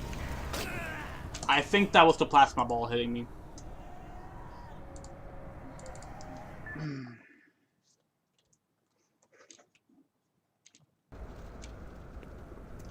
Let's go this way instead, because there's a medkit here. Good. Good. Ah, shit, it didn't die. Good, it's dead. The Hell Knight is after me. Good.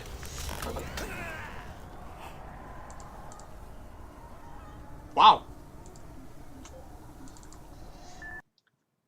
The Hell Knight technically missed, but I ran into the plasma, so it didn't really matter.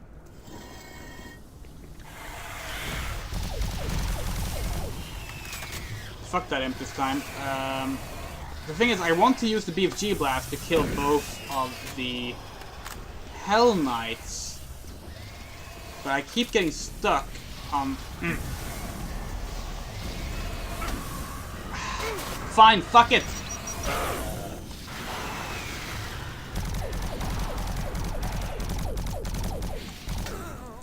I can't see shit. There's too much smoke from all the fire and shit.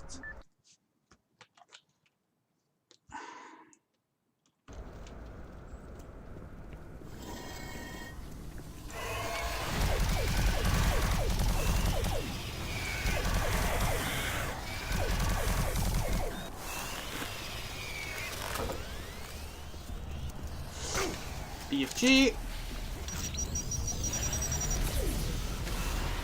Well, we hit one of them. Things I don't want to waste the ammo, because we might need that for the boss later.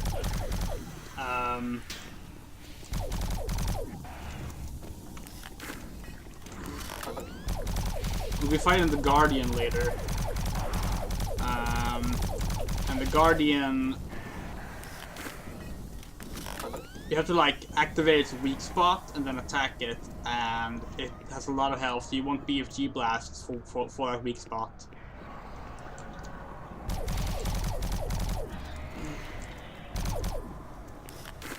Okay, it's dead.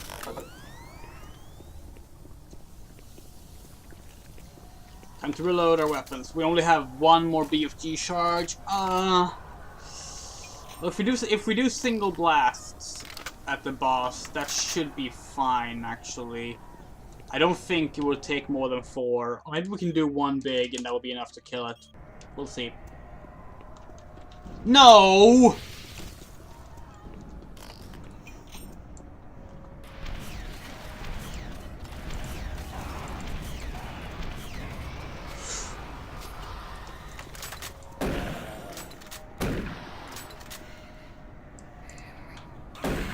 Fucking cherubs.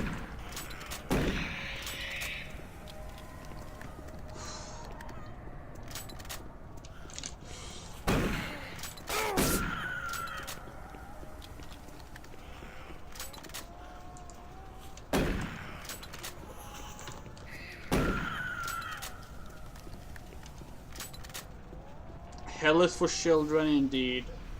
Ah, more lost souls. Well, come on then, swoop at me. Shit!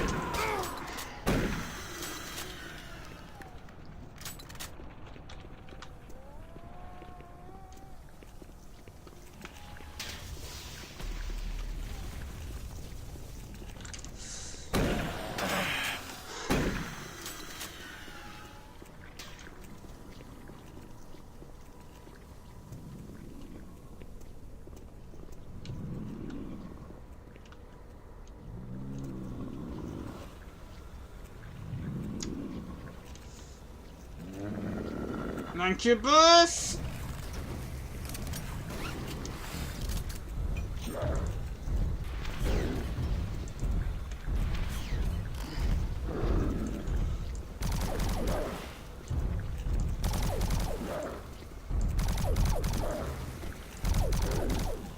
Ah, fuck. Still alive.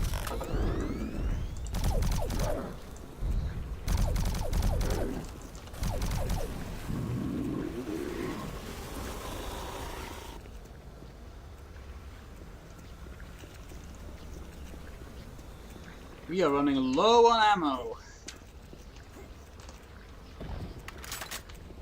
We have health though. That's something.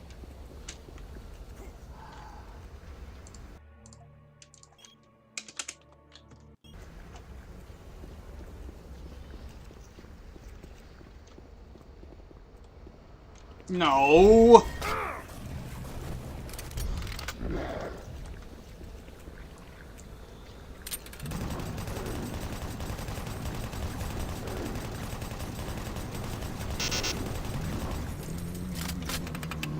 At least we have distance enough to do good strafing in there.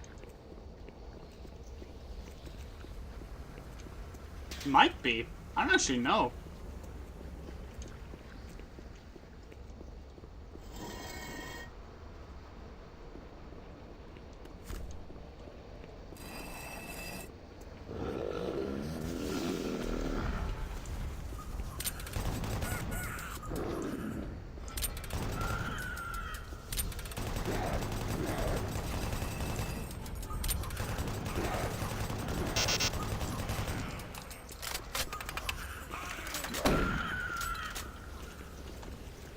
Hell is for children indeed.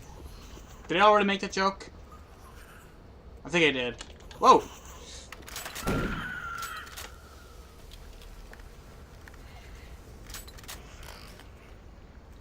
Oh, come on!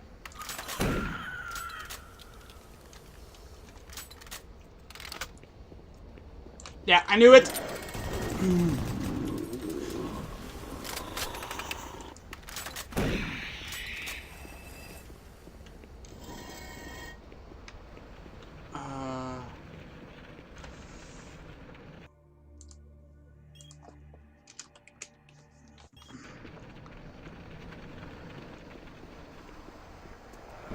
Oh, whoa, what? Oh, hello, Hell Knight. Ah! Fuck, no. Ah!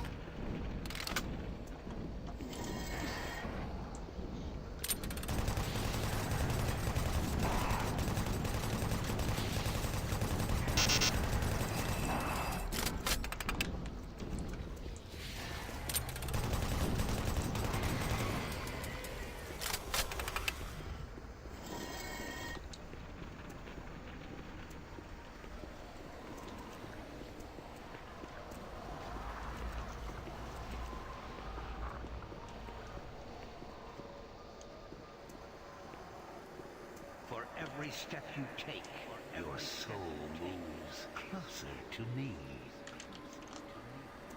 What do you want my soul anyway? What's so good about it?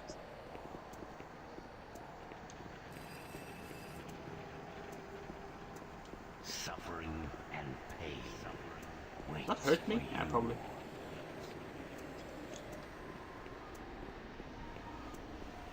Oh, hey look, it's a boss stacking up room thing. That's something Doom likes doing. All the Dooms like doing that. It's a good thing too. Like getting you up to full health, full armor, getting you a bunch of fucking ammo, and basically telling you, hey, boss time. We did not get a BFG charge though. So, I mentioned multiple times by now that I have not played this game all the way through since 2004. And what, if I recall correctly, this boss fight, the Guardian, Hell Guardian, is blind, but it has a bunch of seeker drones that it sees through. And you have to destroy a certain amount of those to reveal the weak spot.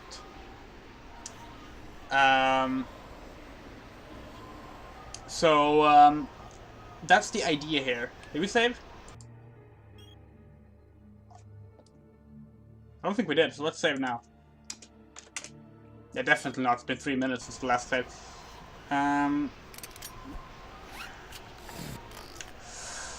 Let's go.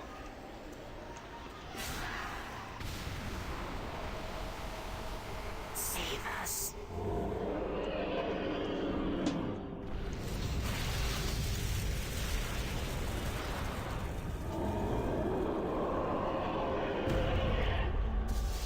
That's the Hell Guardian. Very different My guardian will destroy you. from what it looks like. Oh, in Doom 2016. Bullet hell time!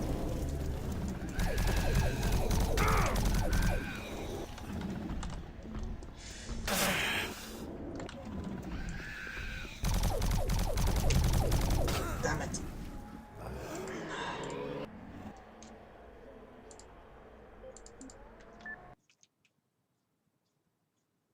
Plasma is not the way to go here, I feel. Chain gun does more damage, so let's try that. Save us. My guardian will destroy you.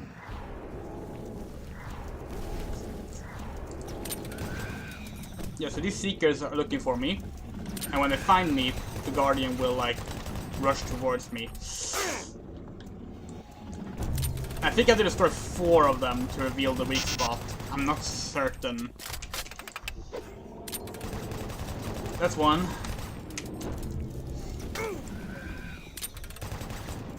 Destroy the Seekers, and the Guardian becomes vulnerable. Is that enough? One more, right? Oh, that might actually have been it. I thought I only killed 3, but I guess I did kill all 4. And yeah, the Soul Cube talks to us. In fact, it has spoken to us throughout the entire game. Specifically, the voices of the souls trapped in the cube have been talking to us throughout the entire game. Destroy the Seekers, and the Guardian becomes vulnerable.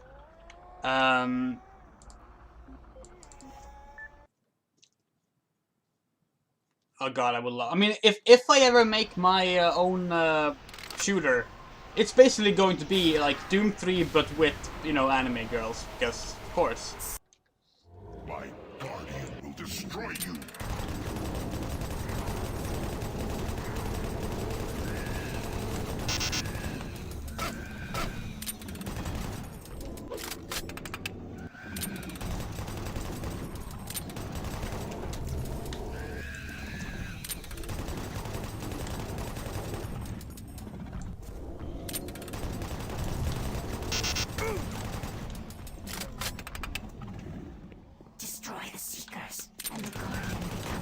Here we go.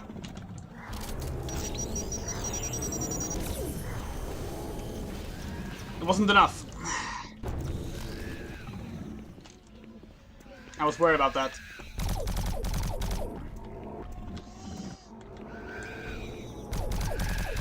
So I've said before, I've said this in my Doom 2016 playthrough, I said it on my Doom Eternal stream, id Software have never been good at boss fights. Destroy the Seekers, and the Guardian becomes owned. This one's pretty good. I wish it had music, and I think it's supposed to have music, but that's about it.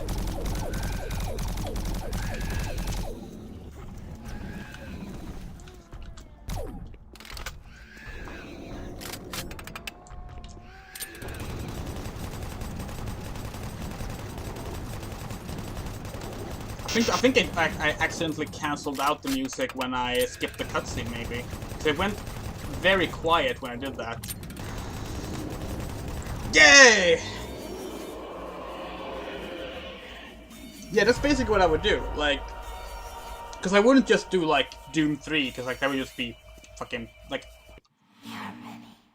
We are one. We are the Brilliant Thor. You know us as the Soul Cube. Free us from our eternal prison, and we will help you. Vanquish our enemies, and we grow stronger. Listen for our call, and then free us to smite down the evil. We have the Soul Cube. The only thing we get to keep from our way out of here.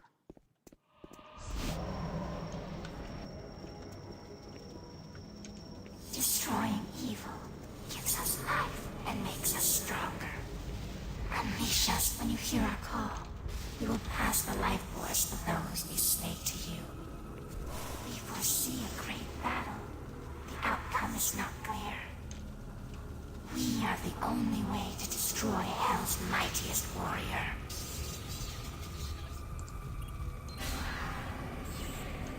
And there we lost all our weapons again. But yeah, remember, for example, remember how, like, we just heard human voices asking for help now and then? That's the Soul Cube. But yeah, if I were to make a... I'm just going to, like, pause it here. If I were to make a first-person shooter, it would be, like, in gameplay-wise, it would be like Doom 3, same type of, like, horror thing with, like, darkness and jump scares and the same kind of mood and, like, style of enemies. But I would not make it, you know, oh, hell breaks loose on Mars, because that's Doom's territory. I don't want to get into a lawsuit with Bethesda. So I would probably just make it something else, and that would probably end up with me doing a bunch of fantasy tropes and anime lesbians and witches and vampires or something. I don't know. I don't really have anything specifically planned out at this point, but You are yeah. too late. Hell no longer needs that portal to enter this world. The invasion you saw was only the first wave. The Hell Gate is capable of sending millions of my children into your world. Soon, the fleet from Earth will be here, and with their ships, we will bring this hell to Earth. Oh yeah, that's also something that we decided on, because we actually called the fleet. Is there no more weapons here? We still don't have a flashlight. There.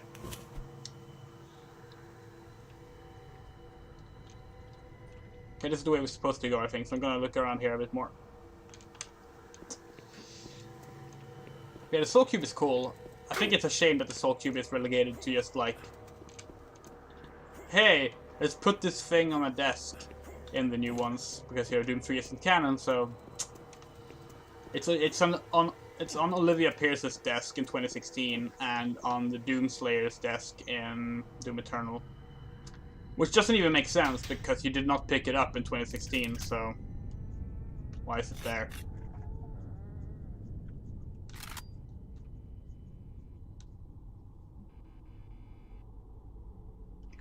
Well, I haven't released much. I've released 2 demos and a visual novel. Woo!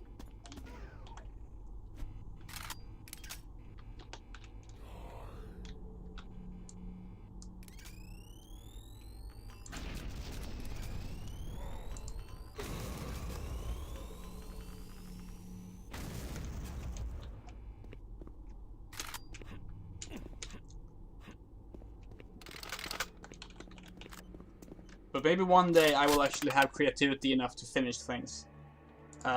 What's available on my, I guess technically I have released one, I have released more things technically, but on my itch.io I only have those things.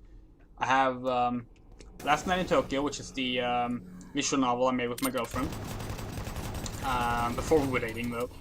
And I have a demo for After the Bell Rings, which was a visual novel that has since been cancelled, or at least indefinitely put on hold, because the artist is busy with other work, and there's the ticks! New spiders. And it just, like, will not be able to work on that at this moment, and I've also just, like, been unable to work on, so we officially put that on hold.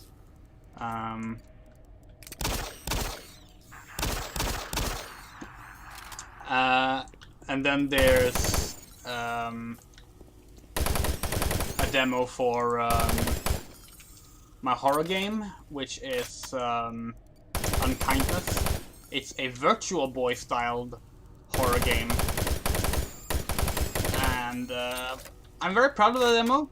I want to release the full thing at some point. I have developed it further, but it's far from done. The only thing I don't like about the demo is I realized that most people haven't actually seen the end of the demo out of those who play it. Because people keep thinking the game over screen is the end of the demo. Because there's a place you can die in the game. And most people manages to die and think that's the end of the game. I'm not even joking, that's genuinely a thing that keeps happening. I've talked to several people who tried out the demo and been like, oh yeah, and the end of the demo is this, right? I'm like, no. No, the demo continues after that point. Like, that's the game over screen, not the game complete screen. Oh yeah, and there's also Escape. Escape is a puzzle novel that I released for a game jam called Asylum Jam, which is actually what I did Unkindness for as well. I made that with 3 other people, and it was essentially it was accidentally ripping off 999. I hadn't played 999 yet, but there's like a lot of similarities in regards to how the 2 games begin.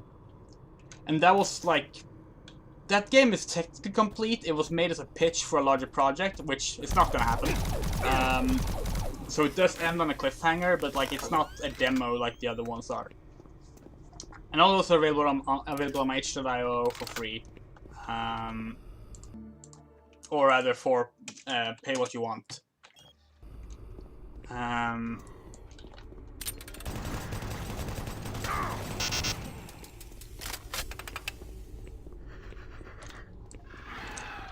How do I get this soul cube?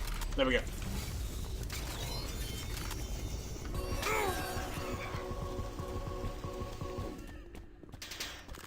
I'm definitely gonna want to change. I'm gonna do some key binds after this, guys. Yeah, I should have done this before actually. Weapons.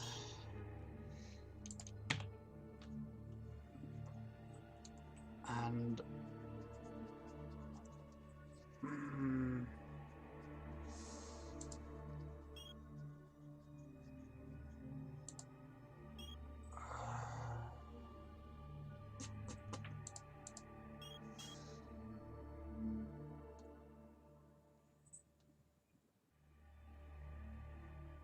I think that's all I need to do right now. Yeah, good. I missed all my weapons.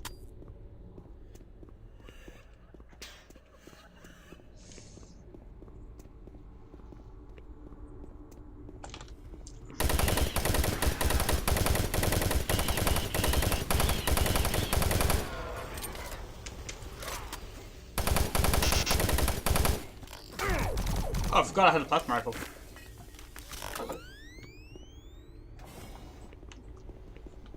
Another game I released that's a fan game is Road Trip 15, which is a little parody on-rails RPG based on Final Fantasy 15. Years before Final Fantasy 15 came out. Like 2 years, I think. It was when they revealed that the game would have like a road trip theme. So I made like a little joke game with a romance route in it, where they just go on a road trip. And it's literally like just a straight road you drive. Like the game drives down the straight road itself, and sometimes there are battles, random encounters, and then there's story segments in between, and it's just a joke thing. I don't even know if you can still download it. But that's also something I made that I actually did put out, released to the public. Everything else I developed is stuff I just sort of like either lost because of, you know, storage problems, floppy disks, or just haven't felt comfortable releasing, either because it's just not finished, or it wasn't good, or whatever.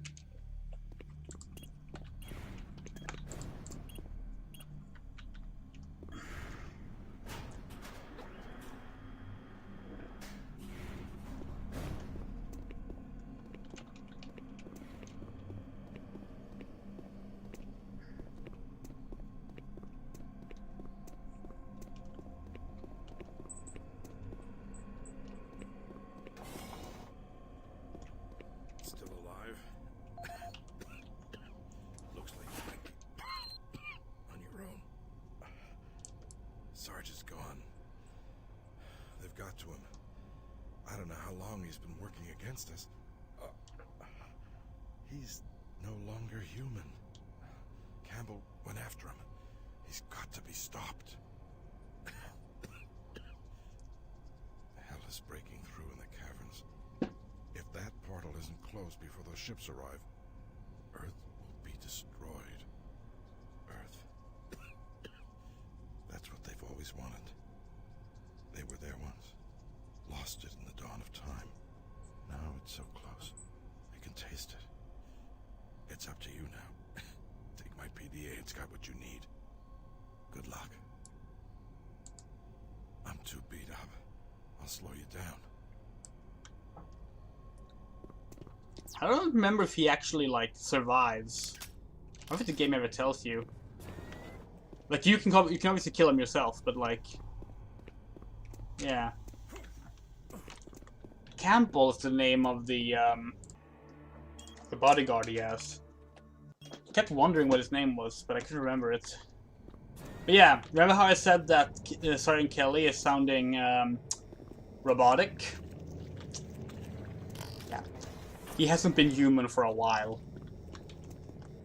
That's also why he insisted we should send the fleet. Because he wants the ships to go to Earth.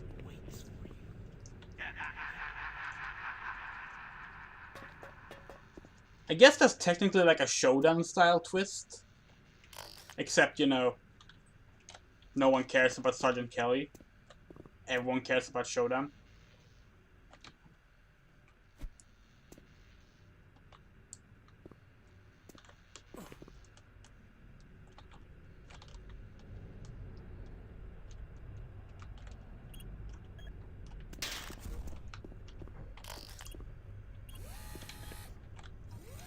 In System Shock 2, of course, you don't know that you're working for Shodan until partway through the game. You believe you are working for another... you think you're fighting against another AI, but it's actually just that Shodan wants to get that AI out of the way to keep doing her thing. I don't remember the details. System Shock 2 is not a very good game. It's a very important game in video game history, and I'm nostalgic as fuck for it, but I replayed that game, like, quite recently. Like when they announced System Shock Remake and all that stuff. That game has not aged well. System Shock 1 has honestly aged better, apart maybe from how it controls, because it controls, you know, like System Shock 1, which no other game controls that way.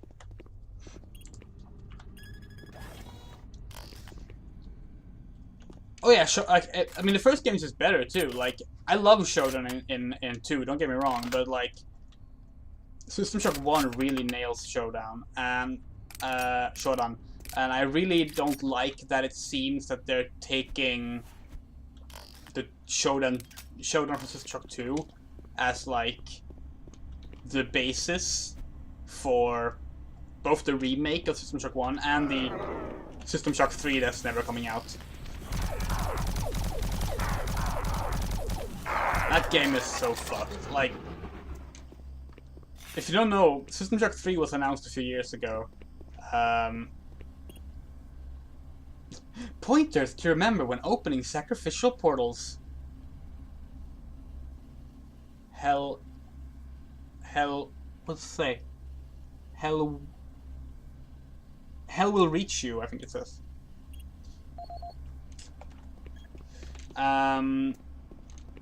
And then but like, now the entire... Yeah, that's it, puts us a scientist, exactly.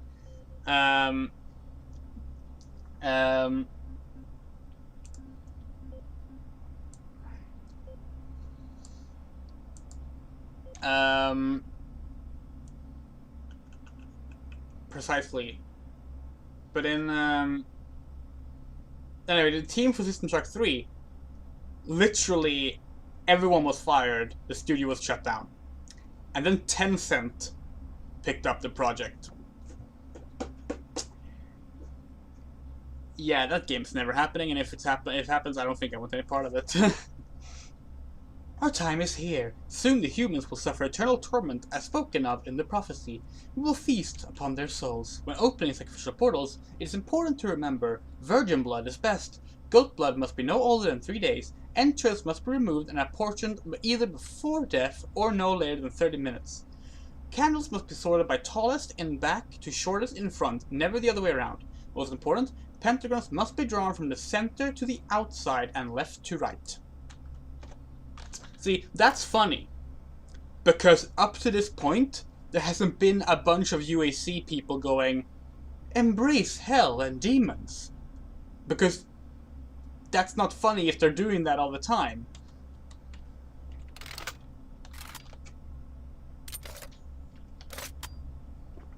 Yeah, I mean, I didn't have much hope for it either, especially since, you know, fucking Will Spector is on it. It is Will Spector, right?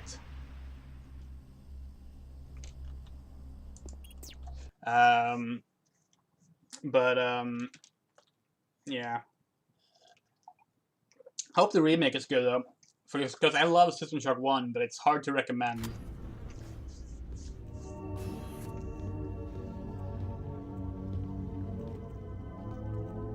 This Campbell. Where are you hiding?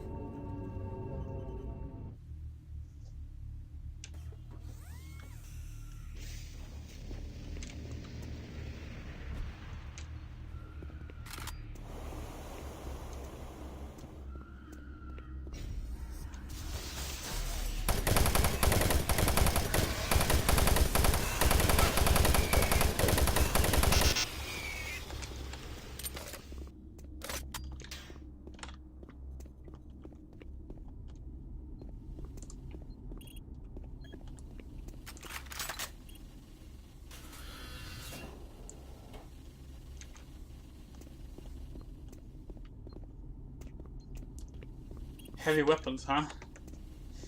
Did get a PDA at the end of the last one.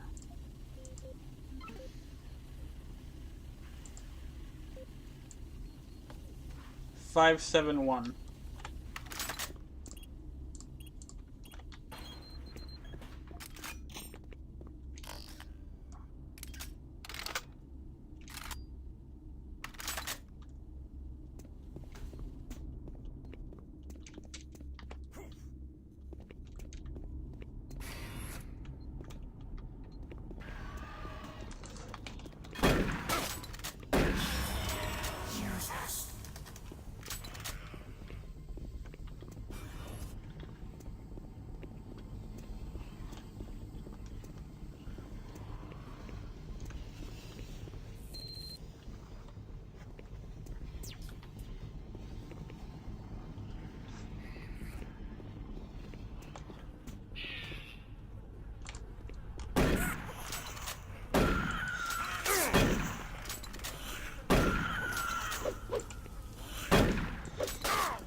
Nothing here? Huh.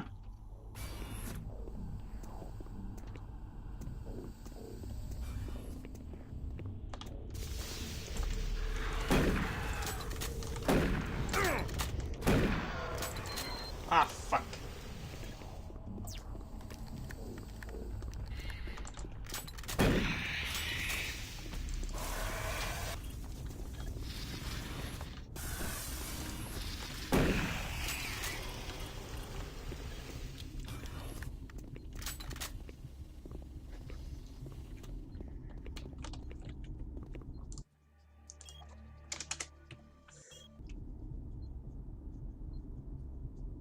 Yeah, she uses like...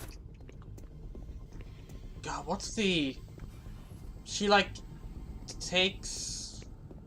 Yeah, I don't remember. Because in the first game you fight her in the... Oh yeah, look, by the way. Hell is literally taking over the Mars base.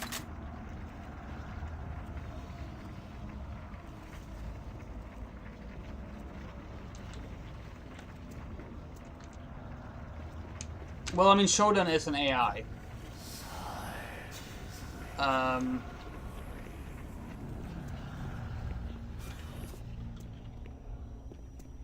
I think...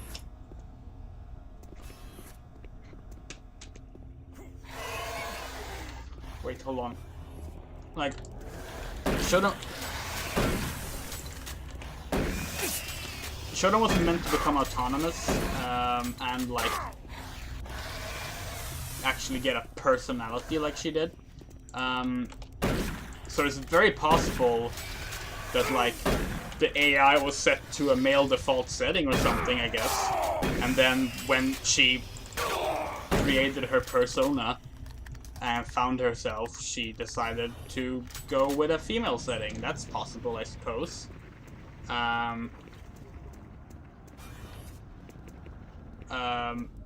Oh, come on! I just want to get back to my health station. Yeah, we're going to be seeing, like, Hell actively changing the environment now, which is really cool, actually. Oh, I don't have endless stamina anymore. Fuck. Yeah, you fight Shodan in, like, in an actual humanoid body.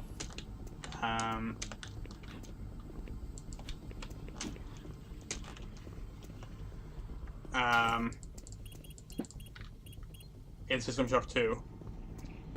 I want to say that it's like she does something with like someone you know. I don't want to say like the main character's girlfriend because I don't remember if that's actually a thing, but like it's something akin to that. And takes like humanoid form, but I don't know. It's been forever since I actually finished the game because last time I played it, I just realized that it was actually not a very good game. And yeah.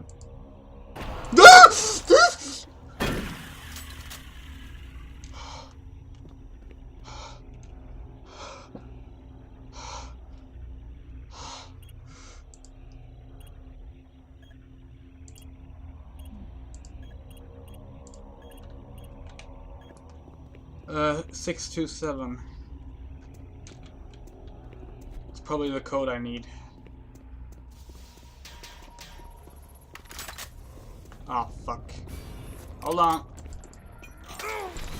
Ah, took too much damage.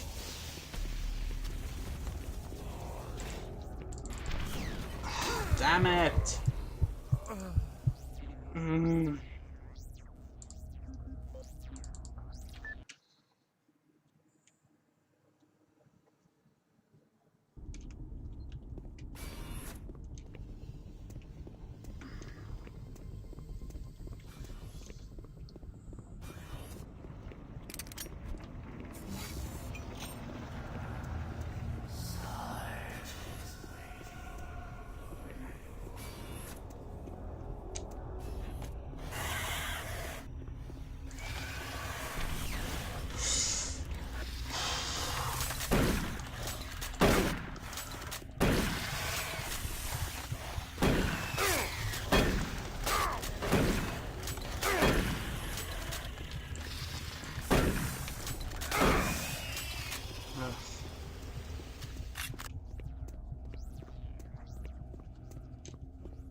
627.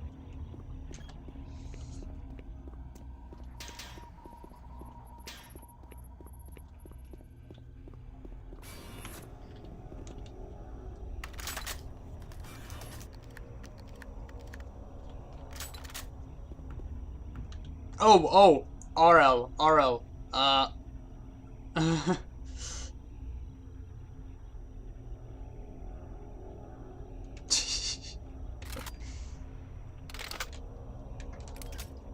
May as well be.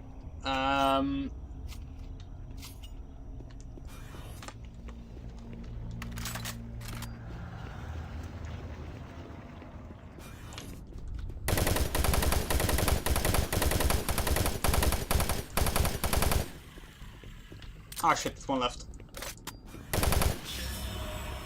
I will. Don't worry. Ah, fuck. Actually, let's go now.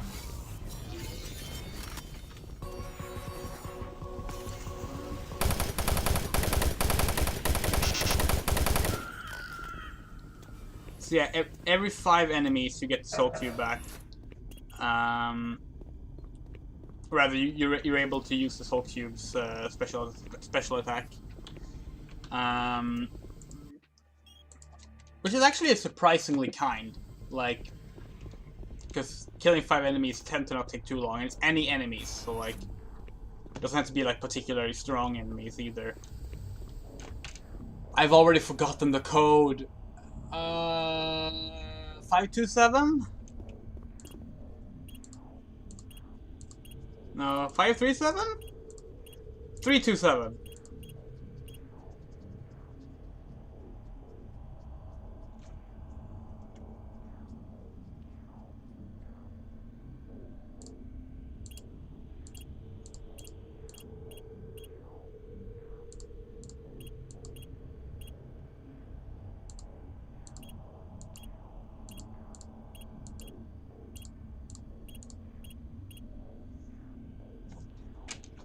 Let's go back.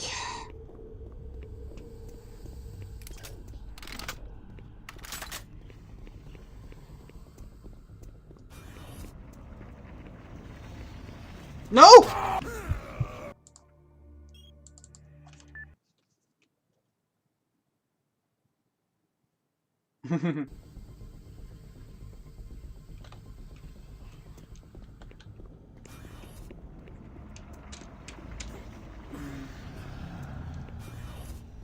I don't need the Martian body code. 627. I was close. I was close. 527 is close. The other ones were not close, but 627 was one of the first ones I tried. So, or 527 was one of the first ones I tried. So, I'll take that. Huh.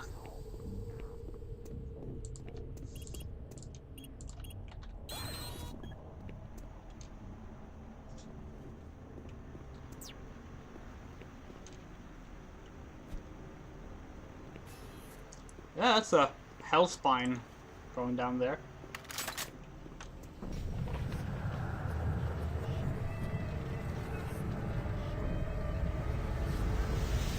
Yeah, sure. Why not turn the hallway into floating health platforms? I mean, it's a benefit for everyone. Oh.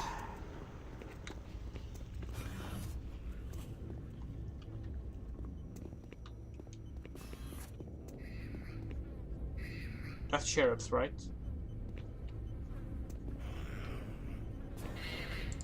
Yep.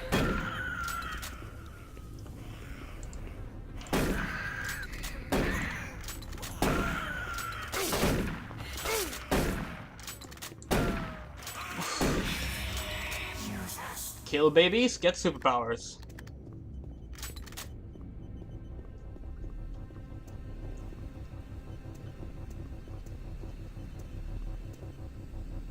Woo!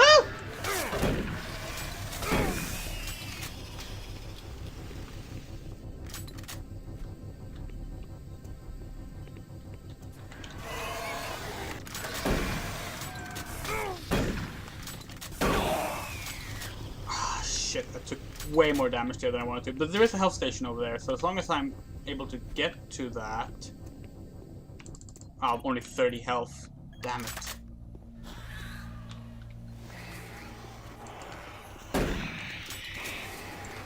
Ah! Fucking wraiths. What? Oh, come on! That- No! Die, you little shit! Wow.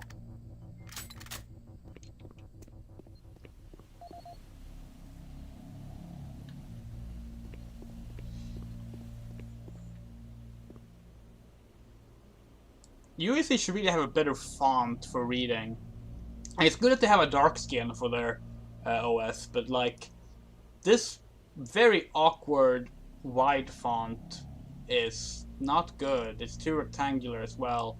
Like that's going to just get this is going to become blurry, and especially if you have any kind of reading issues, you're just going to not be able to pick up any information from it. It's just not very good for an office environment.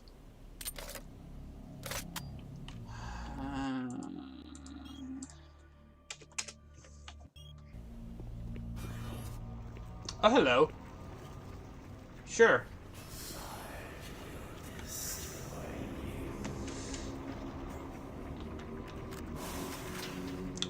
Where do I go from here to get over there? Can I jump to that? That seems very unlikely. Wait, am I even supposed to go there? I think this actually that's blocked off, so let's go back. Oh, great.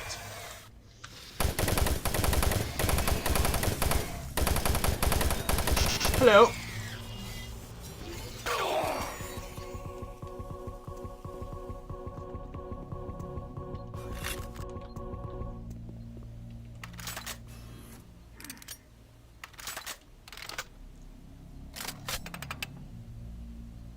Yeah, there's an email explaining the chainsaws. They weren't supposed to be shipped to Mars. They were accidentally shipped here. And like this email's complaining about it. Like, what are we gonna use chainsaws for? Like, we're on Mars, inside a fucking like office complex, research facility. We have no use for chainsaws. And they're just like, yes, throw them into the like dumpster room as you did those other things we didn't need or something. And that's where you find the chainsaw zombies the first time. It's a secret area, you don't have to go there, but yeah. Am I really supposed to go back? Did I get the panel? Did I miss that I got the panel? I don't have the panel.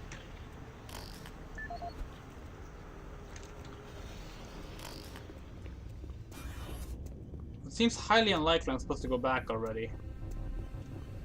Because I need a door panel. Can I take this door panel? No. Did I miss the door panel here? No. I suppose it's possible the jump could work. Should I try it? Nothing ventured, nothing gained.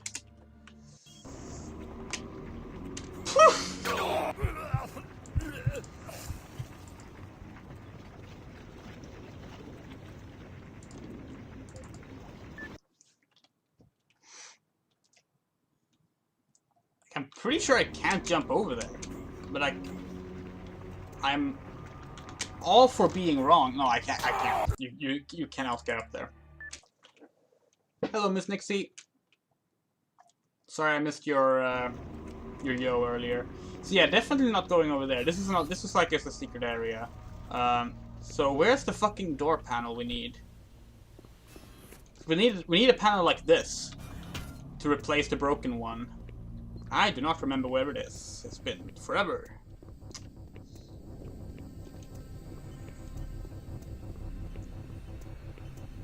But monsters are appearing when we're walking back. Which... Oh, hello! I don't remember this elevator.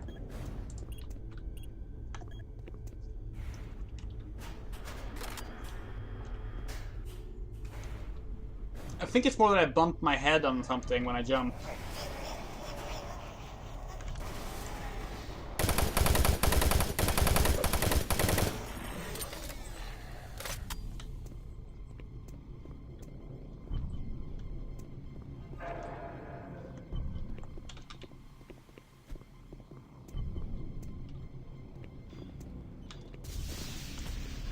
Archvile. Cherub. Okay, we're changing the plasma after the Cherub. Oh, that's the shotgun! That Archvile just killed the Cherub. I mean, hell, I'll take it. Whoa. No, I can't. Did I get it? I did. Good.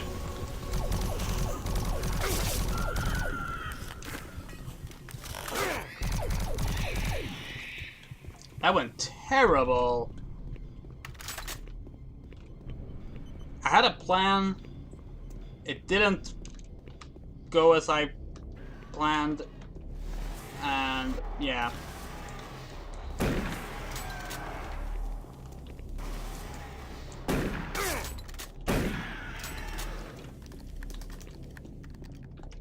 There should be 2 more kills before I have a soul cube again. I wish there was a counter for that, actually.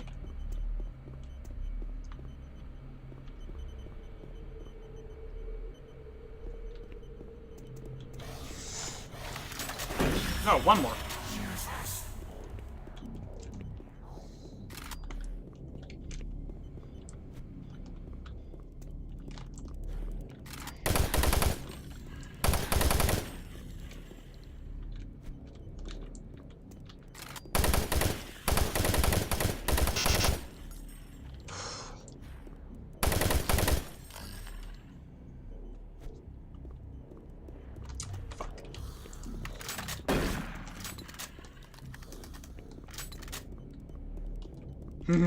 Yeah, I love this game. Like, it's my favorite shooter, but I haven't actually played through the whole game since 15 years ago as well.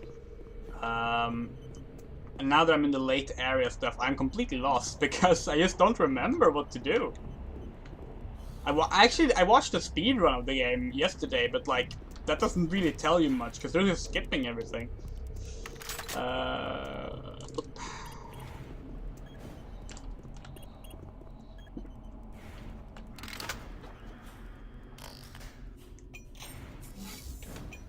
Reload that.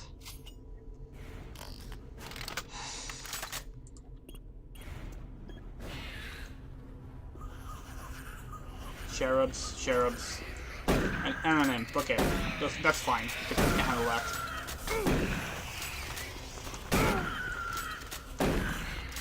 Come on.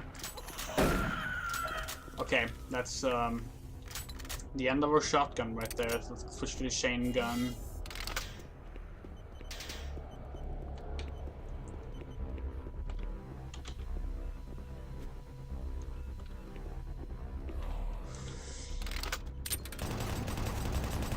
Would have been an acceptable soul cube use there, but better to save. There might be a chain gun one later, and those are way worse. Whoa! Whoa! Oh no!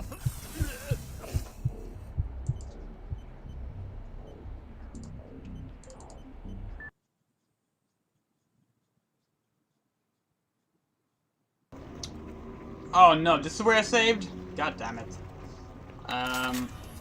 If you had flares, I think that could actually work pretty well.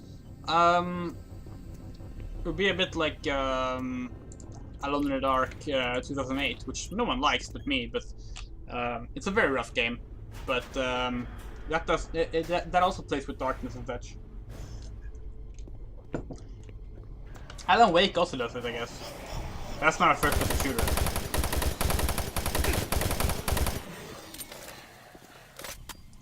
Condemned, I think, also does it. Archvile. Boom! 1 more! Oh, shit. There we go.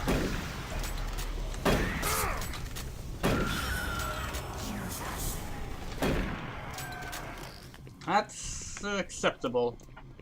Better than last time. Wasn't there a medkit here somewhere? Ah, fuck.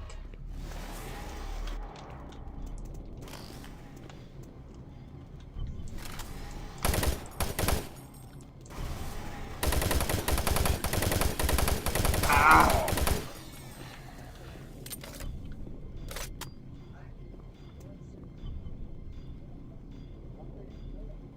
The game adaptation of The Thing has some good flares.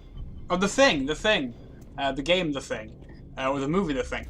Yeah, okay, I got you. I remember that game. Can't say it's very good. Remember it. Damn it!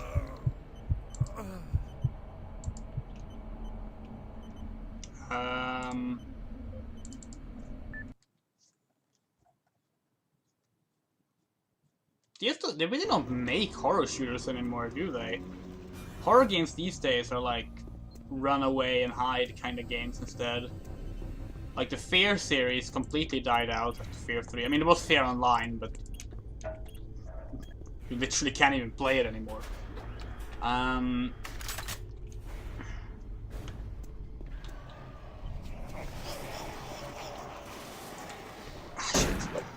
Ah! I keep missing my shotgun blasts. It's really annoying.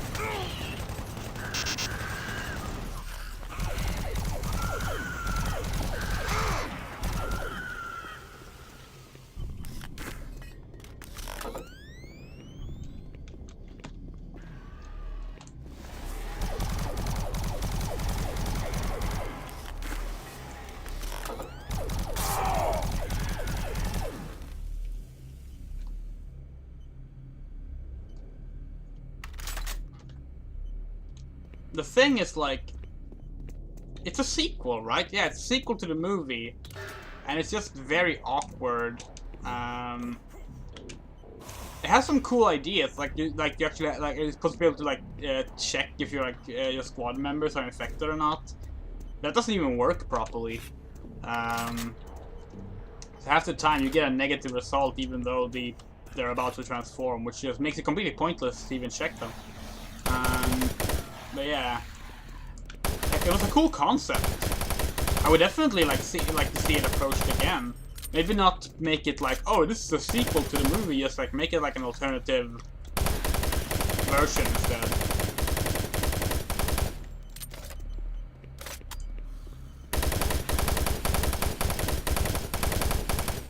Forget, they're doing another remake, aren't they? The original is a remake, of course. Of the Thing from Another World, which in turn is a adaptation of Who Goes There.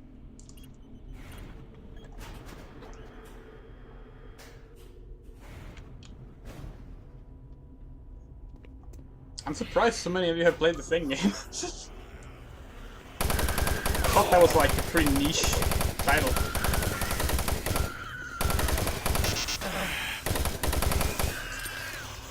Maybe I should be more liberal with my use of my soul cube, because I get health back.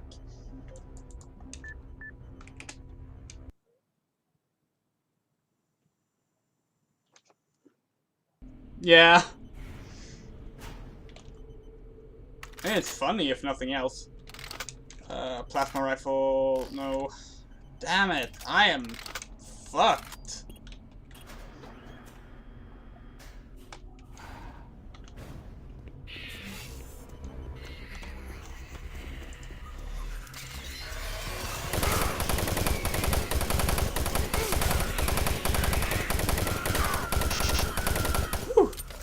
No, this poor babies. Is that it?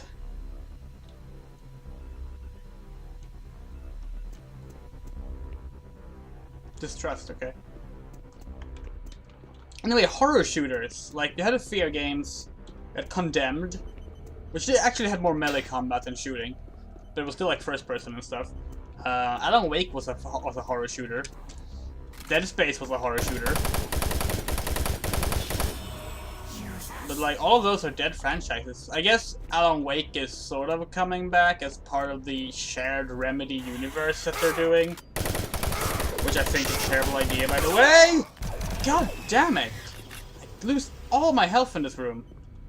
I don't want to save at 8 health.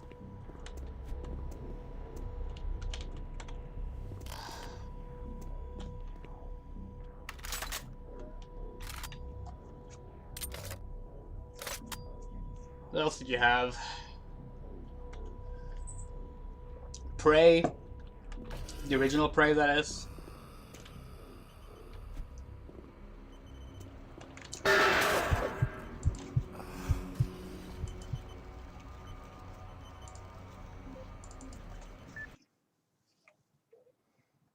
I guess it's Resident Evil, but that's always had a very different vibe from like this game and the Fear games and such. Wait, where? Oh.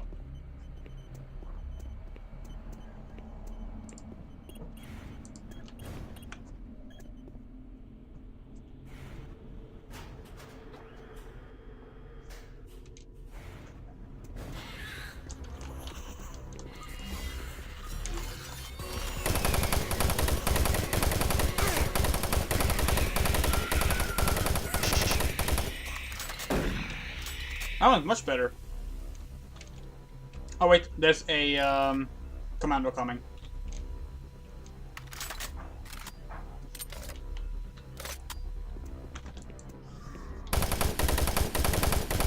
Woo! If I can just get the imp killed quickly as well. Yeah, that's acceptable. Save point.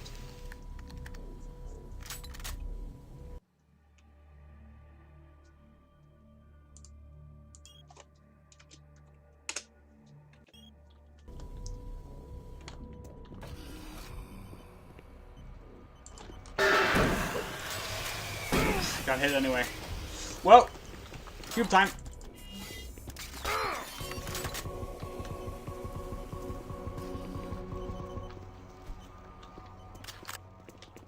So the way the soul cube works, if you didn't pick up on it when they sort of explained it, is that it instantly kills an enemy. Doesn't work on bosses. And then the health that it removed from that enemy, it gives back to you in chunks of 10. So it's really nice. It's a really cool weapon. Not the first time we use hell artifacts in Doom, of course. In Doom 64 we have the Unmaker, which is also a hell artifact. Again, Doom 64 is very much Doom 3's predecessor. Not just, like, literally, because it is. But, like, it's just... it's a Doom game that's the closest to Doom 3. There we go. Out of the other Doom games.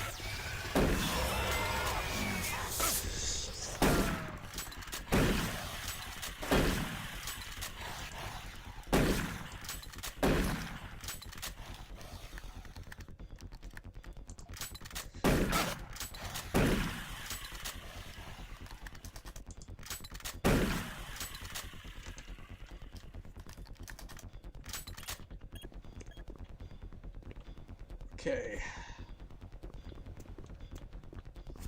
Ammunition, 6669. 468. Thank you. Oh, hand grenades? Really? That's the ammo they had? Oh well. See you, Louis.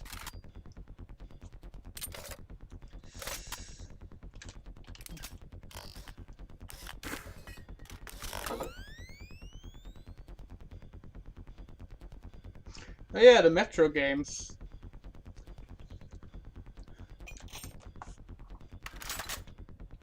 And yeah, Fear Online was the fourth Fear game.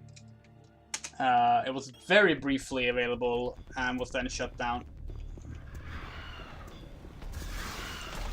Whoa!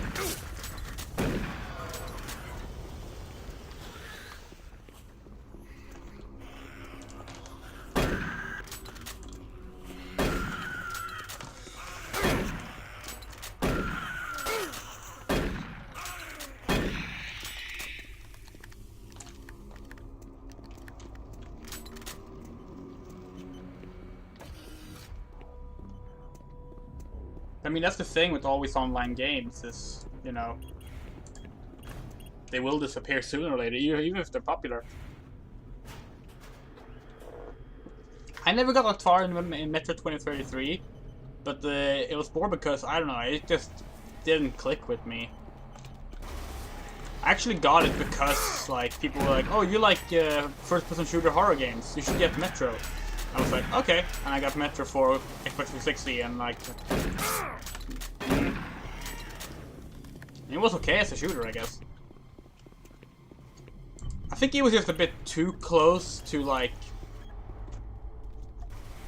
how a lot of modern shooters function.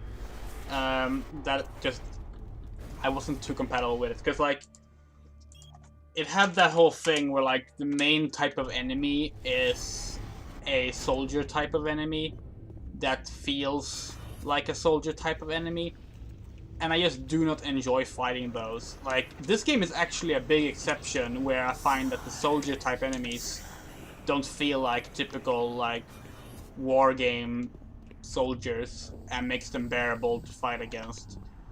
And there's also, like, so many like other enemies that even if those were annoying, they're only like a small portion of it.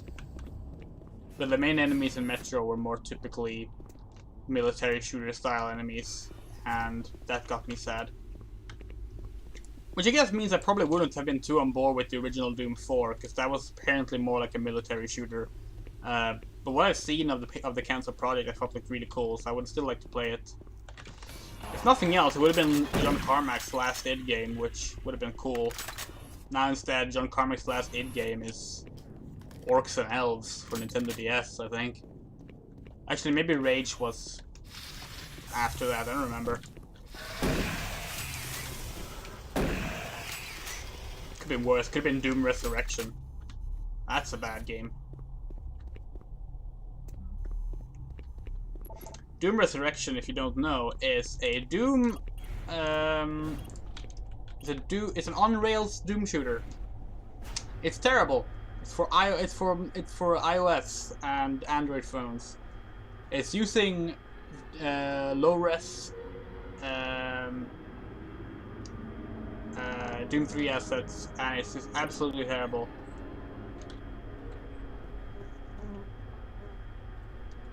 And John Carmack was very proud of it because, you know, it was sort of like playing Doom 3 on a phone. It's bad. It's so bad. Sarge, find him. Gotta find him. My gun. He's got my gun.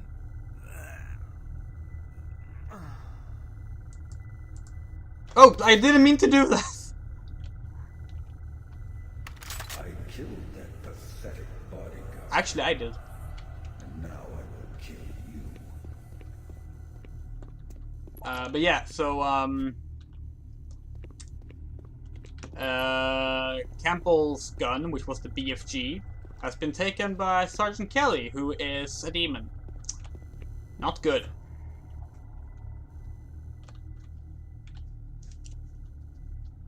I like a lot of on-rails game, but Doom Resurrection is just not good.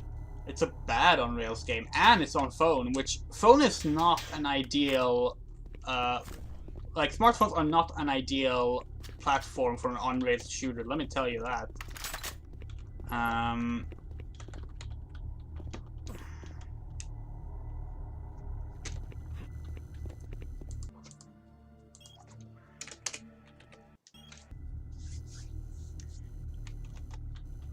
Hey, do you like tanks? Like the warfare style.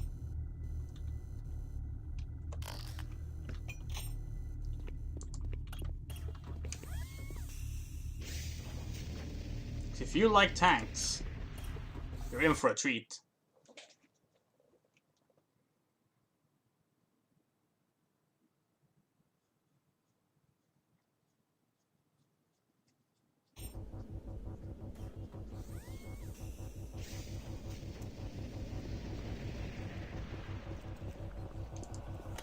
I am waiting for you. Waiting to kill you.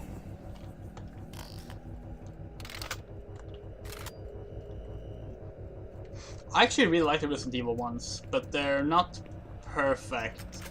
And especially with Umbrella Chronicles, the first levels, which are Resident Evil 0, are the worst. And it's a shame because, like, the actual game itself is a fine little co-op rail shooter.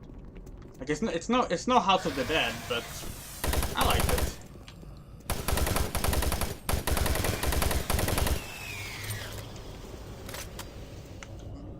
Yeah, they released two, Umbrella Chronicles and Darkside Chronicles, and then they made an HD version for PS3 that uses the PS Move. Woo!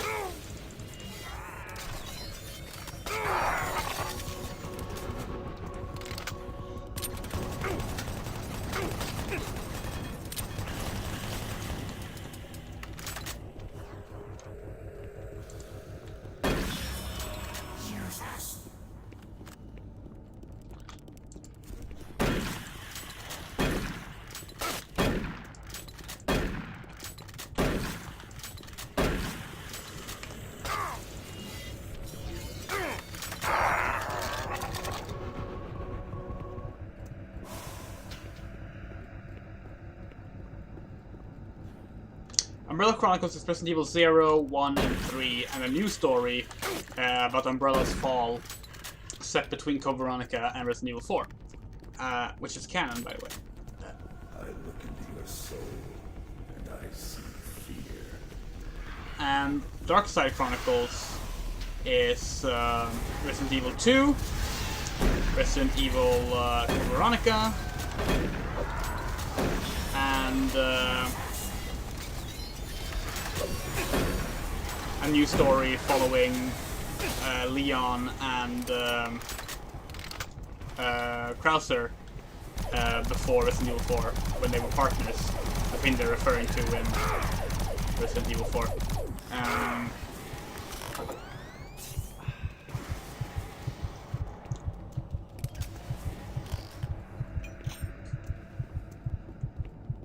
Again, canon to the story.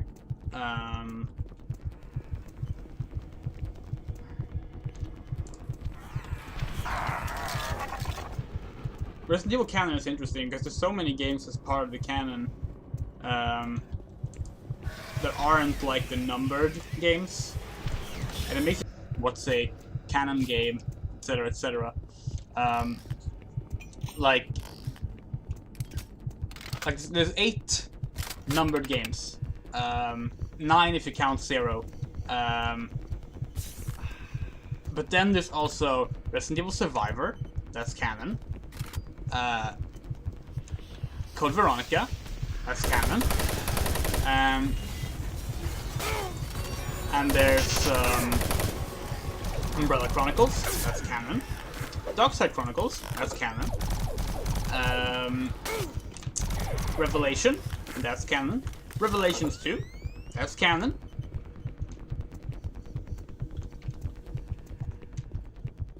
And it's like, wow.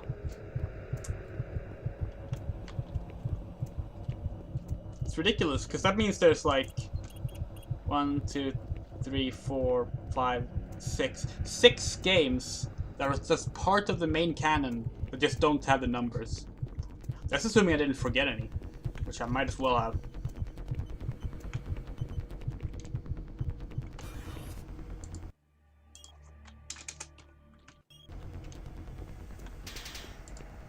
Warning.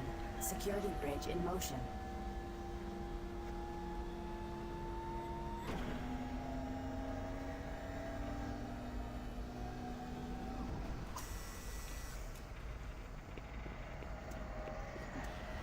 Select bridge destination. Oh. Kako Demons, it's been a while, I haven't seen you today.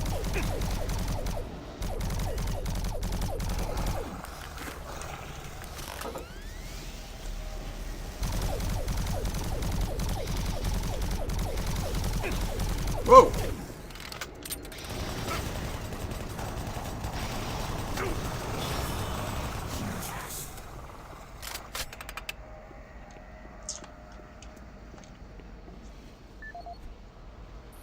The Outbreak games are not canon.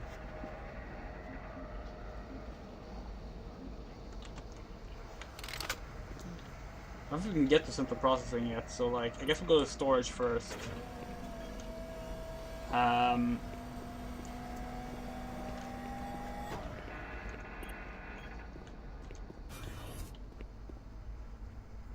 Like, the thing about Resident Evil is there's a lot of games that clash with canon, that are still canon, but like, whether or not it's canon in the end tend to come down to, is this referenced in the main game at some point? For example, Code Veronica makes mention of some of the events in Survivor, which is why Survivor is definitely canon. Yeah, and Code Veronica, even though it doesn't have a number, is technically part of the main series. Because the only reason it doesn't have a number was because they weren't legally allowed to put a number on it, because there was an agreement between Sony and Capcom that the first 3 numbered Resident Evil games would go to PlayStation. So they just dropped number and just called it Resident Evil Code Veronica because that was a Dreamcast game.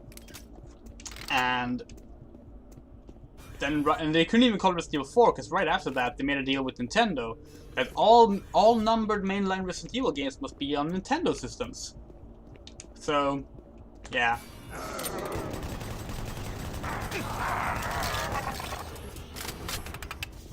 But Outbreak clashes with canon a lot, and it's not mentioned in any of the main games. So I'm pretty sure that one is not canon. I could be wrong, like, but I don't think it's canon.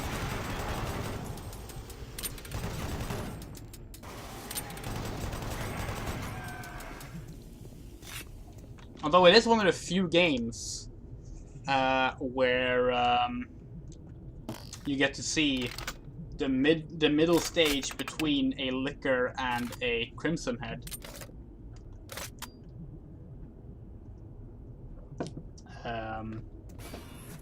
So basically a mutation between zombie halfway to becoming a Licker, walking around in like their hands and stuff. RE5 was not on Wii. RE4 was on Wii. Wii has RE0, RE1, RE4, Umbrella Chronicles, Dark Side Chronicles.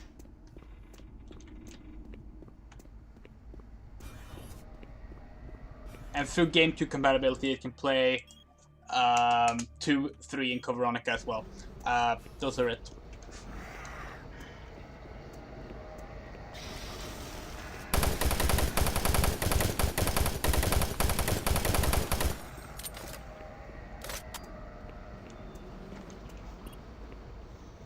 Meanwhile, RE5 was on 360, PS3, PC, PS4, Xbox One, Nintendo Switch.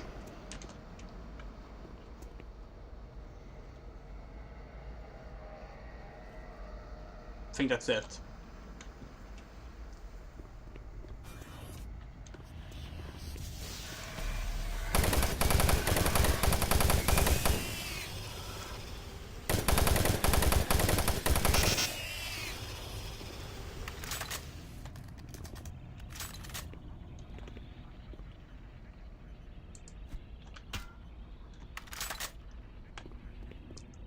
Four is very nice on Wii. I honestly think it's a little too easy. Because when you have... Wow, that was a lucky shot. Because when you have like that perfect aim, like you're just murdering the enemies. Like, it goes down, everyone goes down so fast, you just headshot everything. But it is really satisfying, and I love playing it on Wii. Even if I personally, if I were to like replay Resident Evil 4 again, I would probably play it on another system because I don't want those aiming controls. I did like that they added those. They added the RE4 Wii style aiming to the RE5 PC port, And I think on PS3, if you got the gold edition, but only if you got the gold edition, you could play with the PS Move with those controls as well. One of those things where like you think the gold edition is just the original version but plus DLC, but they add a bullshit feature that's only on the gold edition.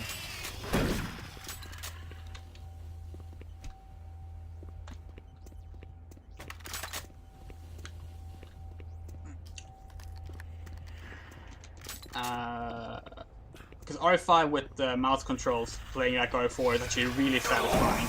And it doesn't make it too easy either, because the enemies in general are tougher in RE5.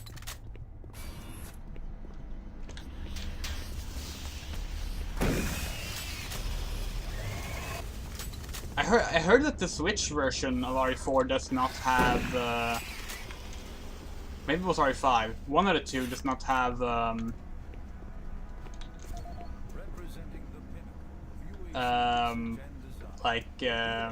pointer controls, which I thought was sad, because don't the Switch does support that, right? At least if you play like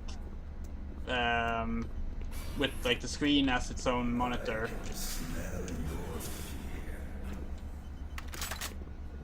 Yeah, mine does too. I got the gold edition for PS3. Have I played that? I don't know if I played, because I played through the entire game on 360. Used to speedrun it with a buddy. And then I replayed it on PC, and then I got it for PS3 to play with a friend in co-op. That just never happened. So like I had it like in plastic wrapping forever, just sitting there.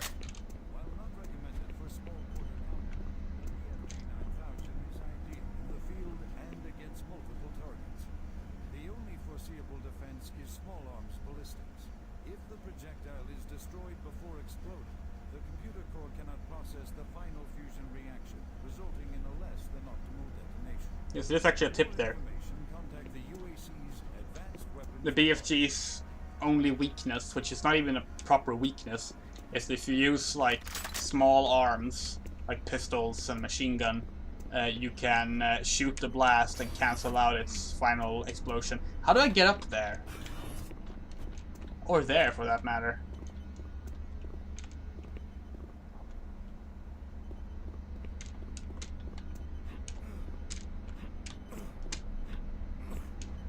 Oh well.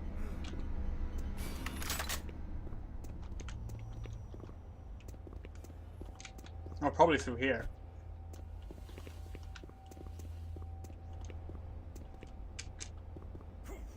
What's that? Oh, this is the lamp.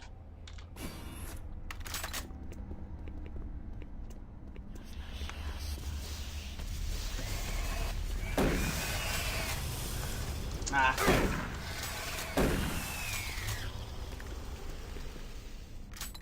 Yeah, I didn't have a PS3 until pretty late, so I played most of my games that generation on the 360 or the Wii. Ah, god damn it!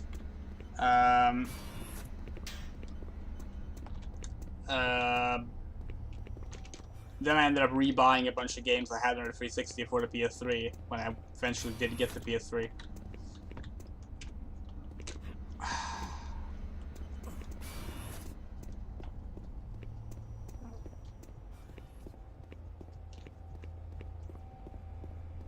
I don't know if I can jump over there. Oh well.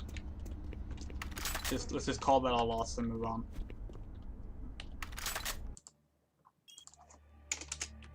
I need to get Sonic actually I don't need, because I still have my 360. I want to get Sonic 06 for PS3, so I have it on both systems. Have I actually like completed my task here? I guess so.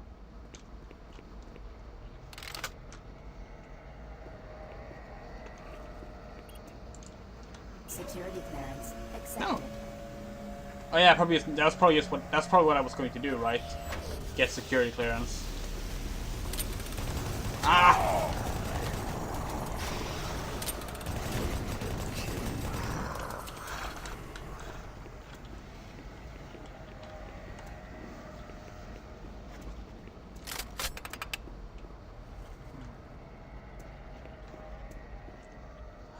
This does not feel safe at all. Oh, much better. I think that's the BFG video I got there. Pretty positive. Yeah, it is. So, as I mentioned, if you like tanks, you're in for a treat.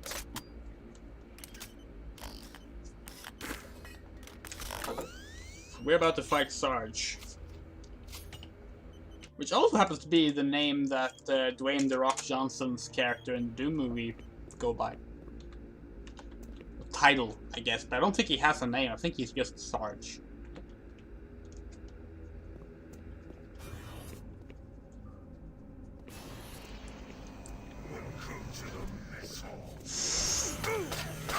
There he is.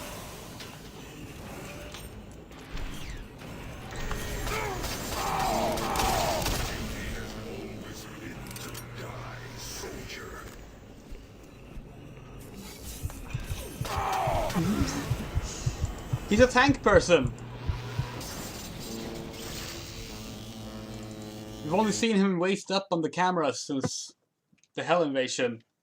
His lower half is a tank.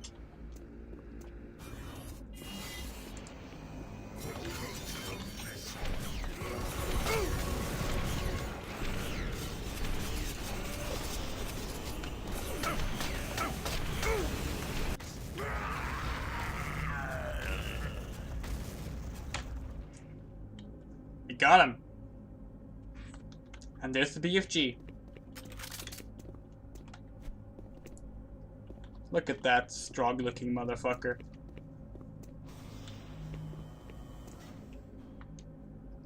This is why you like. This is why you don't. This is why you don't tank. Look at you. Destroys your body. So I'm going to save.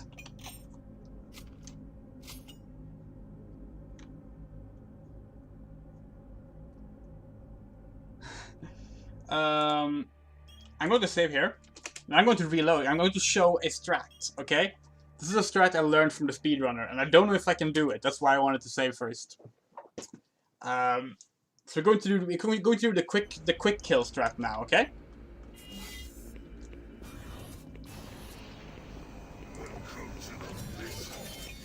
The wrong button. No, I don't. Wait, I don't have the chainsaw. No. Have I not gotten the chainsaw yet? Okay, I'm going to do a quick sheet just to show off the quick kill. There.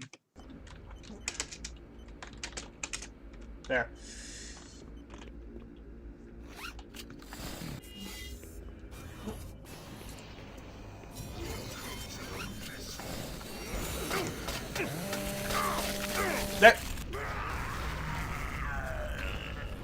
That's how fast he dies.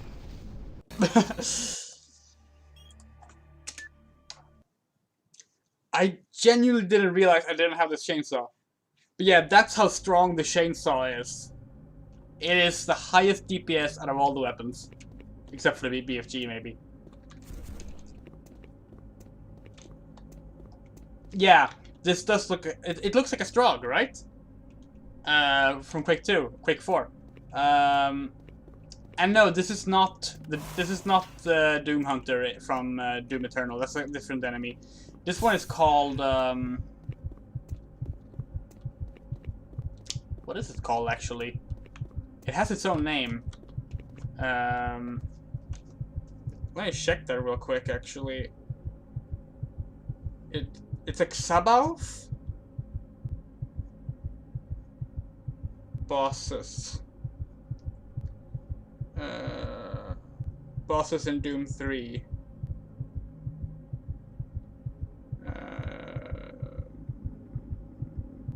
There. Yeah, Sabaoth. So we fought Vagary, Guardian of Hell, and Sabaoth. And in Doom Eternal, we have the Doom Hunter is very similar to this one, but doesn't have a BFG. We got Adrenaline, by the way, which gives us endless stamina, but we don't need it now because we already beat the boss. Where are we going? Wait, hold on. I'm lost. Here, okay.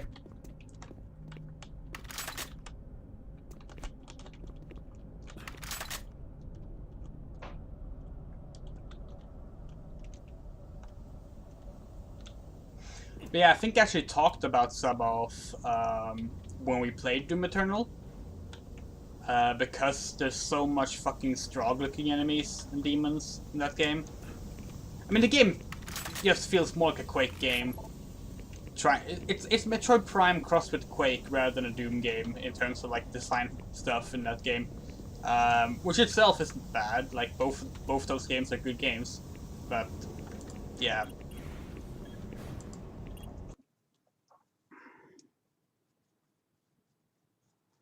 God, I would love to replay Quake 4. I feel I should replay Quake 2 first. Wasn't there like a... There was like a remake of Quake 2. Like a fan-made remake. It was like a mod. I think it started as a mod for Doom 3. And then like they switched to Quake 4 when Quake 4 came out. I don't know if it ever came out though. It was really impressive. That's a Hell Knight.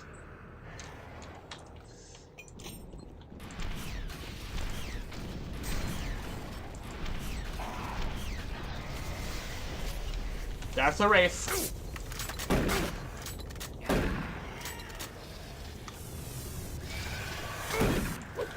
So we're in the final stretch of the game now. Hell has completely taken over the Mars base. And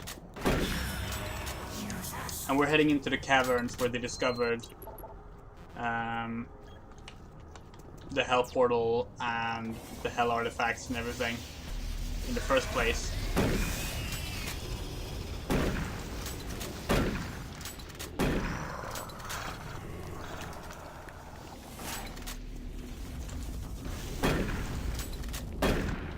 Which I like, by the way, because both Doom 3 and the original Doom, oh, the stratification scene is so good. If I play Quake 4 though, I would have to do all the fixes, because the Steam version doesn't allow you to actually play with pretty graphics. It's super ugly.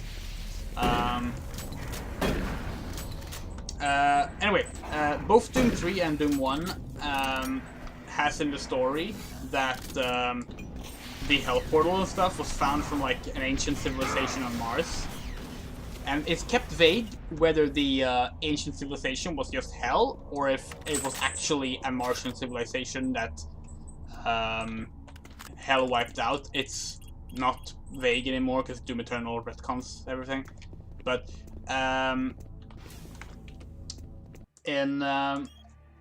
but you never go to like those archaeological sites in Doom 1. Nor do you go there really in Doom Eternal. Like, you have some archaeological site stuff, but like in this game, like, no, that's the end game instead of Hell. Like, Hell is reshaping Mars, so like you still get the Hell stuff, but like you're going back to where it started. Like, I love that.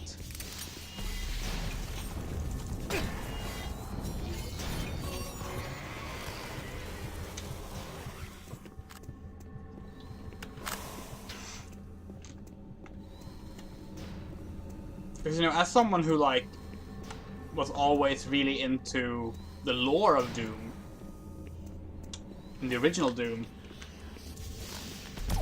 even as a kid, you know, I would read the Doom novels and the manual and such that had all the details. Getting to actually go to the dig site was just so cool. Because even if this was like, you know, a remake, a reboot that isn't canon to Doom 1, it still gave that same feeling of like, oh wow, this is the place they talk about at the start of the manual and everything.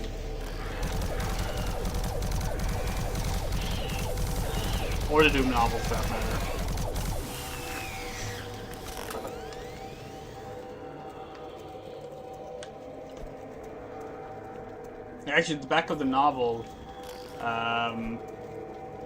has God, that's ugly.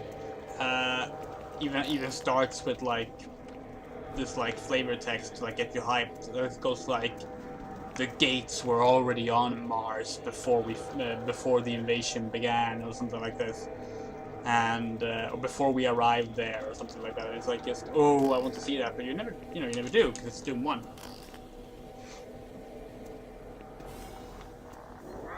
That's the Revenant.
Yeah, Quake 4 is...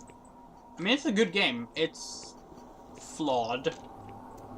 It's definitely not one of the better Quake games in terms of single player. But I love it.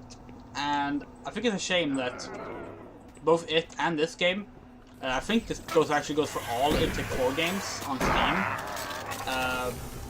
For whatever reason, you can't actually get the game to run with the best settings. Like, even if you maximize all the settings in the options, they won't actually, like, register. The game will always, like, have lower textures than it needs to have, and all these things. Unless you use console commands and custom configurations. And I don't know why this is. As far as I'm aware, it's only on the...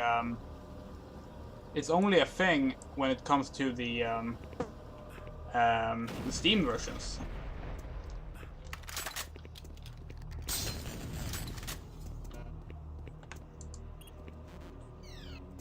Pierce Rogers, okay.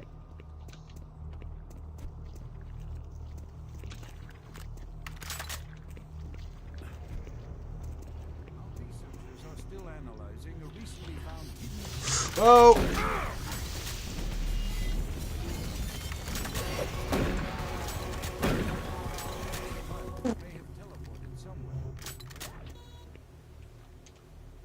Okay, so To date, there remains no evidence of any type of invasion at any of the sites.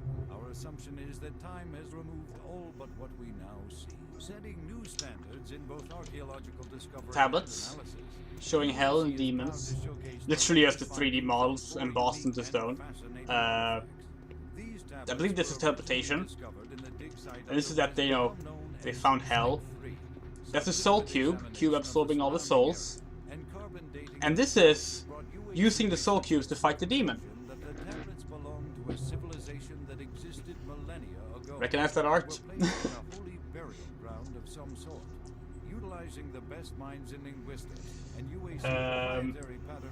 I like this. I think it's really cute. Oh! Whatever. I'll leave it there. Yeah, so we're like fulfilling an old Martian prophecy here.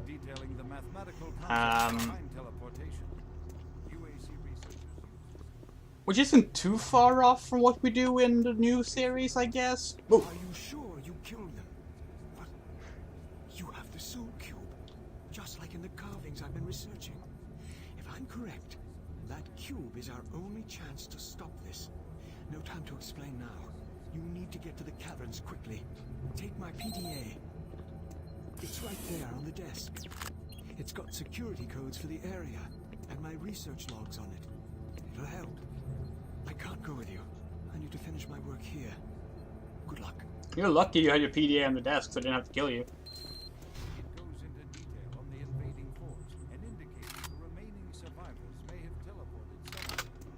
we do not know.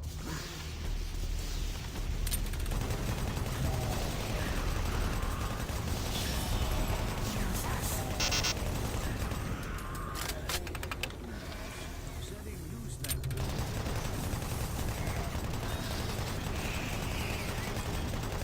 I do need to point this out though. This is the Soul Cube.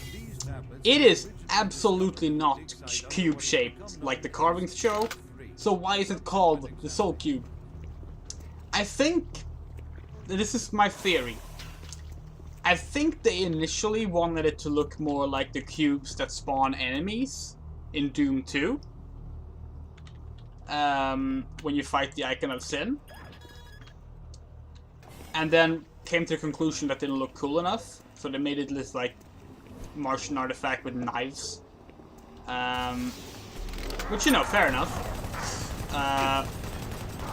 But that's my little fan theory. That's why it's just a simple cube in all the carvings. Even though the carvings are super detailed apart from that.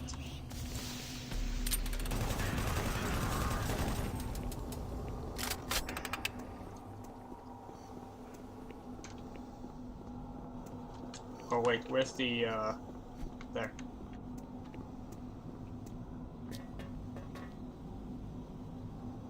Yep. It's Half-Life 1. Like, I've been saying that for years, that Doom 3 is, id Software's take on Half-Life 1. Because, you know, when they made this game, they hadn't made a single-player shooter since Quake 2. Which was the year before Half-Life 1 came out. So clearly they, like, hadn't done what was considered a modern shooter. So they made a modern shooter. They made Half-Life 1 in their own style. Even the story is like Half-Life 1, but with demons instead of the aliens. The hell level is just Zen. You even have like an on-rails level where you go on like this annoying rail section.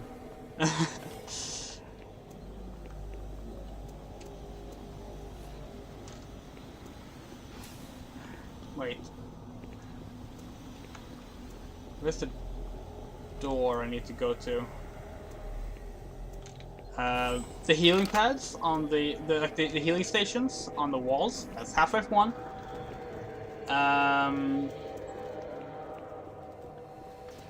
That's locked.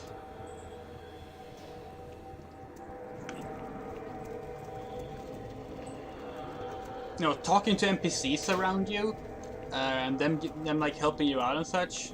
They don't follow you around like they do in Half-Life 1, but it's still very much Half-Life. Because Half-Life had like changed the entire concept of what a single-player FPS was at that time. So it was like, I guess we'll adjust, and this is the outcome. Even the fact that it's like a lot of office environments and such, scientists walking around, all that stuff, it's, yeah. It is, in many ways, just as much a remake of Half-Life 1 as it is a remake of Doom. And I think it works really well.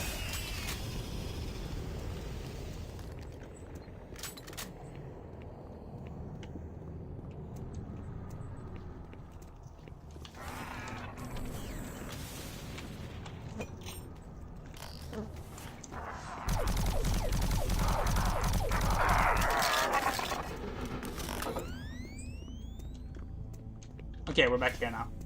That means that we're done.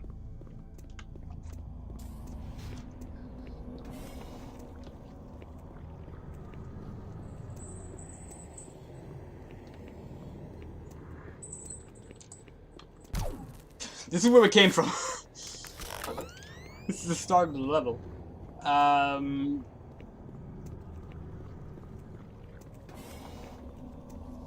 Oh yeah, it's much scarier. In my opinion, better. I don't think Half-Life 1 has aged very well. But that's just me. What? Oh, hello.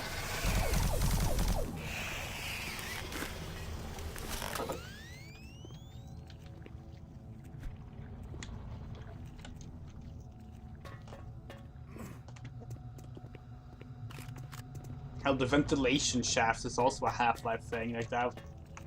I guess technically GoldenEye did... Actually, did GoldenEye come out before Half-Life? It did, didn't it? Like a year before or something.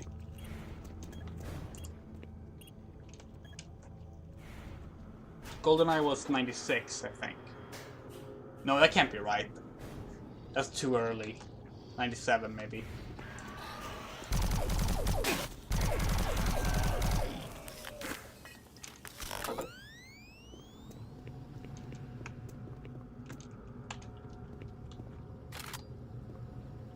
Actually, let me... Yeah, I think the reason there's like a... Of course. I think the reason that like some people were averse to Doom 3 when it came out was that when they thought, oh, a modern style shooter that's a sequel to Doom, they weren't thinking Half-Life with demons. They were thinking like Serious Sam with demons. And if that's what you want, this game is not it, you know? 97, yeah.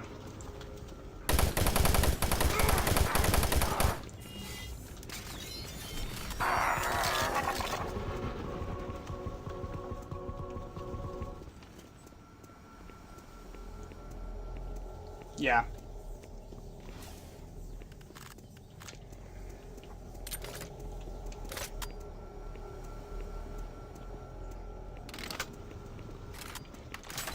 Whoa!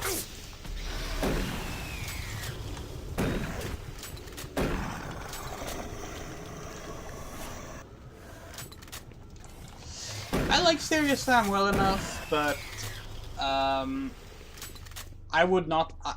I remember a lot of people feeling like that was like the only like Doom style shooter of the 2000s, and I never really felt like that, but that's apparently what a lot of people wanted. And I guess they finally got it out of the new series of Doom, which is way more, you know,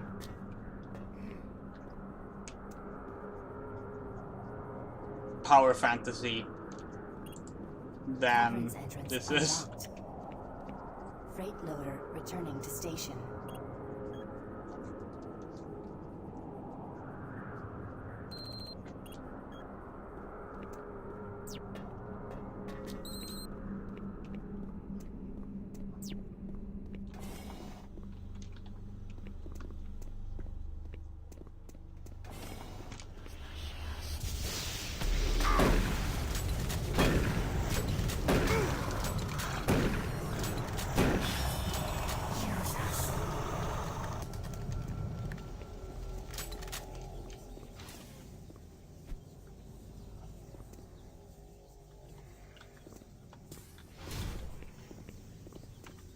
What the hell is this room for?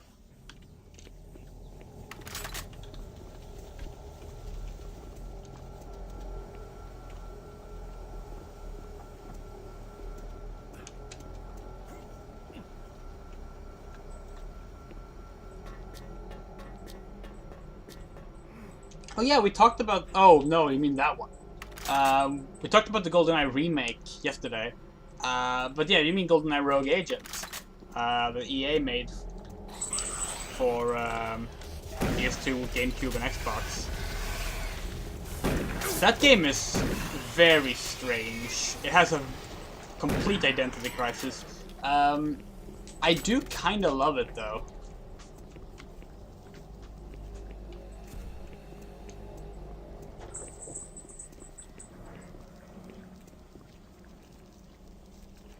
Yeah.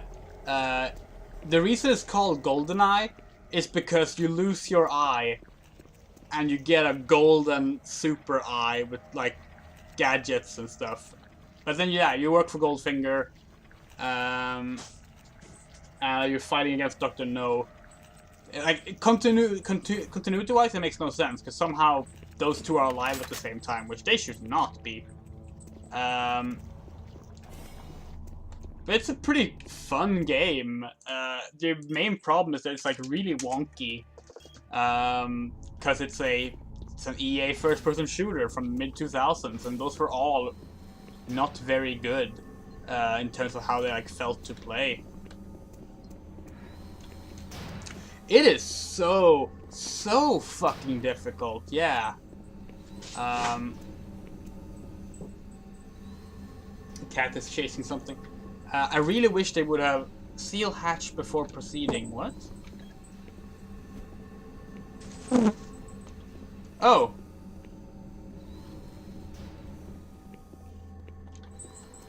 How do I...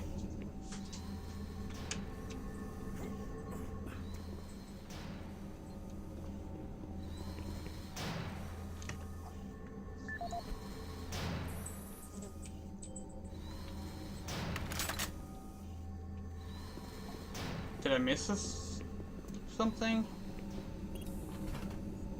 Oh. Oh, they meant... Oh, okay. I really wish they would have had Eurocom make that game. Then it probably would have been good. Eurocom made a bunch of James Bond games, and apart from 007 Legends, they were all good. Then they made 007 Legends, which sucked, and then they closed down. But yeah.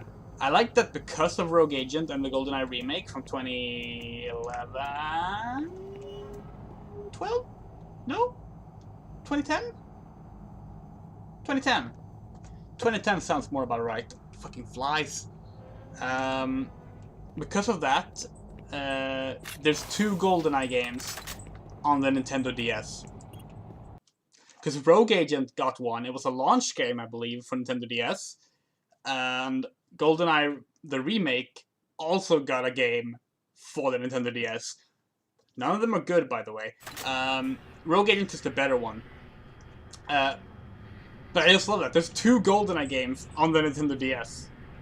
So if you ever hear someone say, oh, I like GoldenEye on Nintendo DS, you genuinely can't know which one they mean.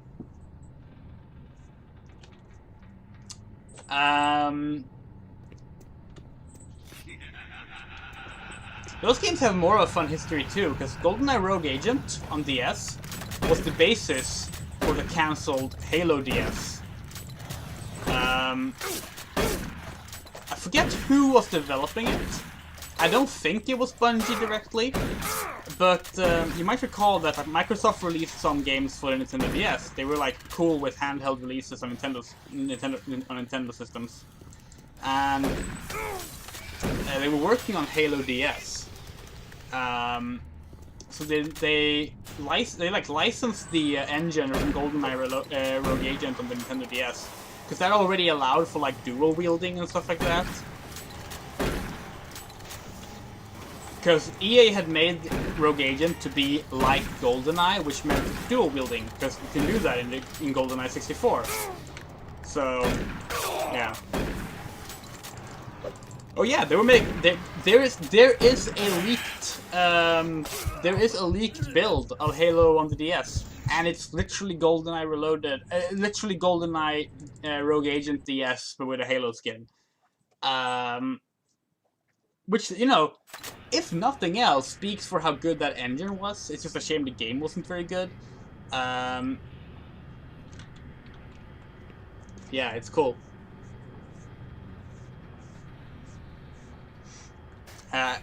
In the end, the only games that Microsoft actually did put out on the DS were Viva Pinata, Diddy Kong Racing, because they worked together with Rare. Rare worked together with Nintendo there, because, you know, they had like Conquer and stuff like that.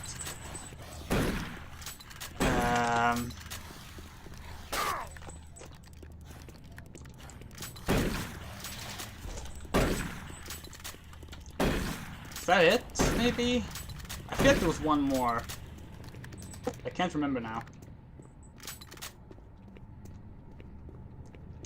Yeah, I'm a big James Bond fan, so I know a... Levy! Stop that. I know a bunch of pointless trivia about James Bond games.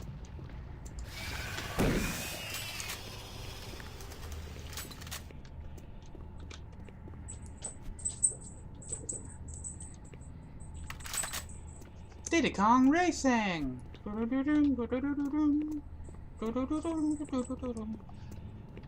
just remember loving the music in that game.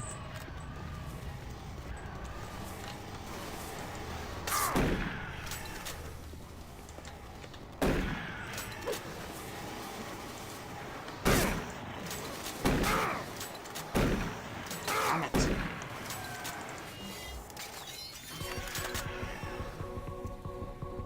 Oh damn, I'll take it. That's great.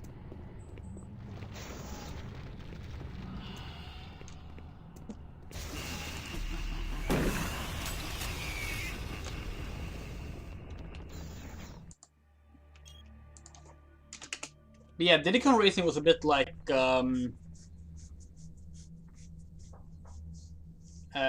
Sonic and All Stars Racing Transformed, but like it separated the gameplay styles instead of like making them all one.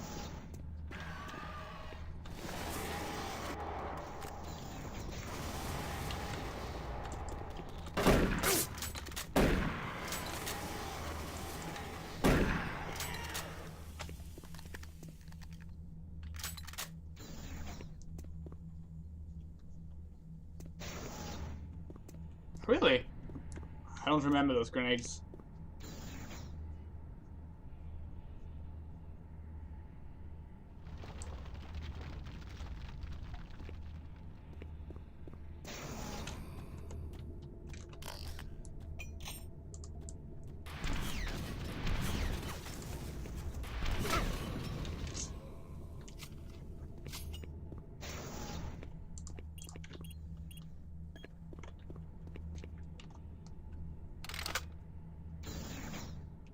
Oh, from Russia with Love. The ones I played the most... We talked about this yesterday, actually. How much I like the Quantum of Solace multiplayer. I got every achievement in that game. Most of which are multiplayer achievements. For the various modes. So, you know, the stuff you could only get when the game was active online. And since it's a fucking movie license game, that means a few months.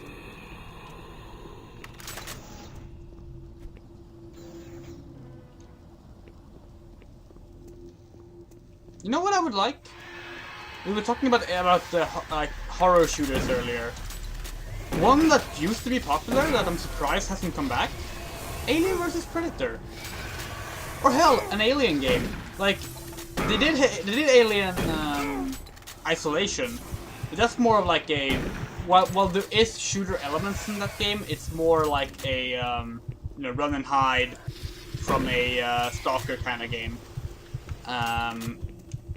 For most of the game, combat is like actively discouraged a lot of times.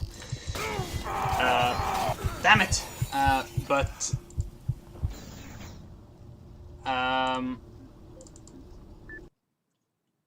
But like there was an Alien vs Predator game from like 2009, 10, something like that. Which was just a genuinely fun little action horror shooter.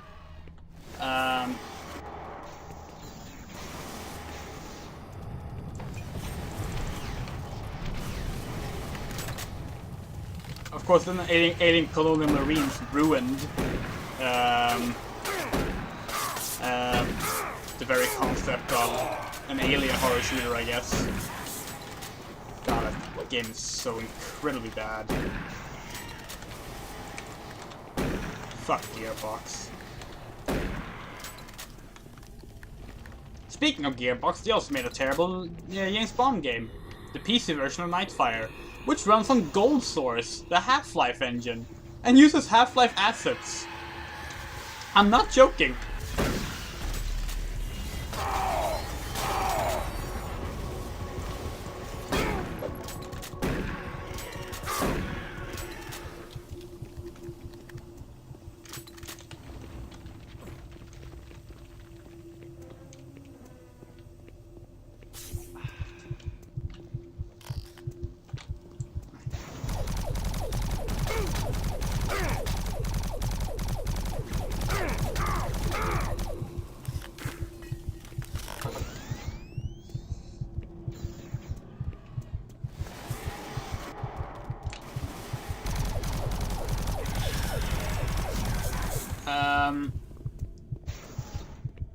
Hold on, I'm going to reply. I'm just going back to get health. Let's see. Alien vs Predator 2, yeah, AVP 2 was pretty cool. I think that's probably people's favorites, except maybe the 301. Oh, Jaguar, not 3DO. I like the 2010 one as well. It's actually really cool. Although it's strange, you can't crouch in that game. Opposing Force is good. But yeah, Nightfire PC version by Gearbox is terrible. I actually really like the console version of Nightfire. Again, Eurocom. Good company. It was a good company. It doesn't exist anymore. But yeah, the PC version is terrible.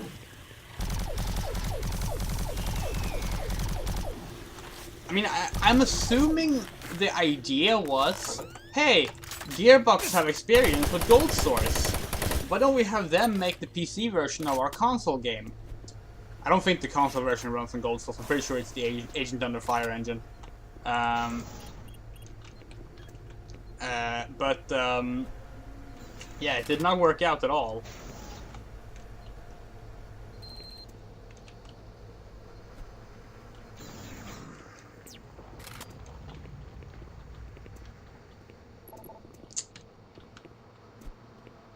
Oh yeah, you can actually slide down this. You will take damage, like every other second. But you can slide down it. Maybe you can't on Veteran, actually. Should we try? It's a speedrun. Oh! Well... Oh! Can I get up from here? Oh, I can. Good. But yeah, speedrun is just slide down the edge here. Because you don't get fall damage from slanted... from like slanted surfaces. And...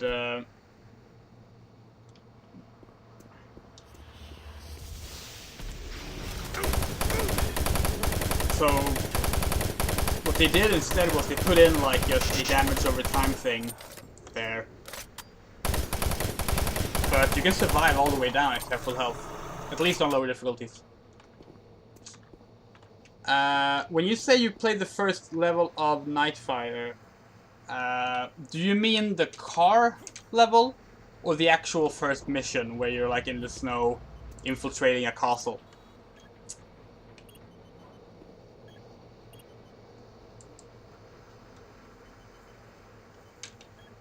Yep, it sure does. Again, this is Half-Life.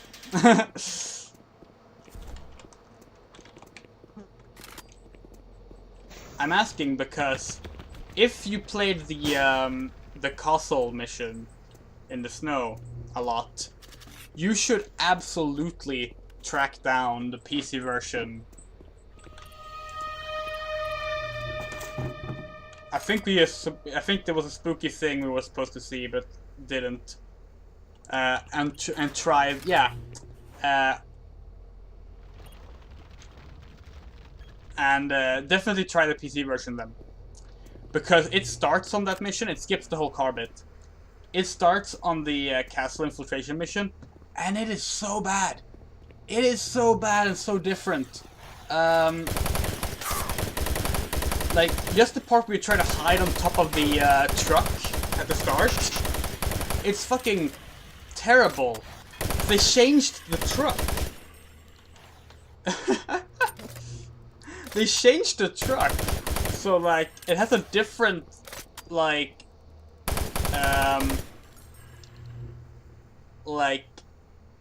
storage part. Like, you know, the back part of the truck you're supposed to be able to hide on. It's, like, different, and now has, like, this, like, rubbery surface you can slide off. It's super awkward.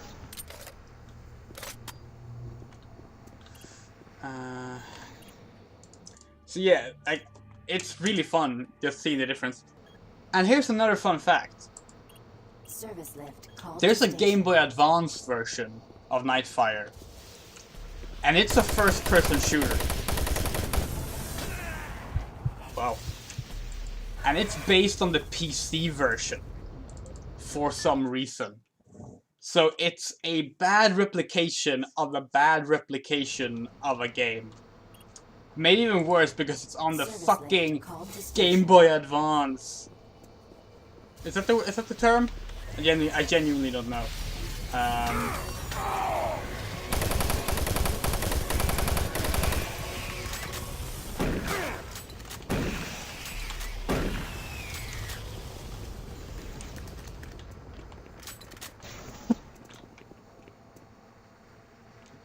It's very possible. Like, the console version is much better because it's a Eurocom console game. They tend to be pretty good. But the other ones, oh god.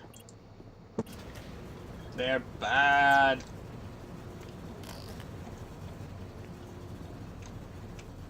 The GBA version is hilarious though, just because, like, trying to make... I mean, essentially, imagine if they try to port Half-Life to the Game Boy Advance and keep everything from the game. It wouldn't go well. Like, I commend them trying, but it's a bad idea. The Game Boy Advance game is like a glorious trash fire.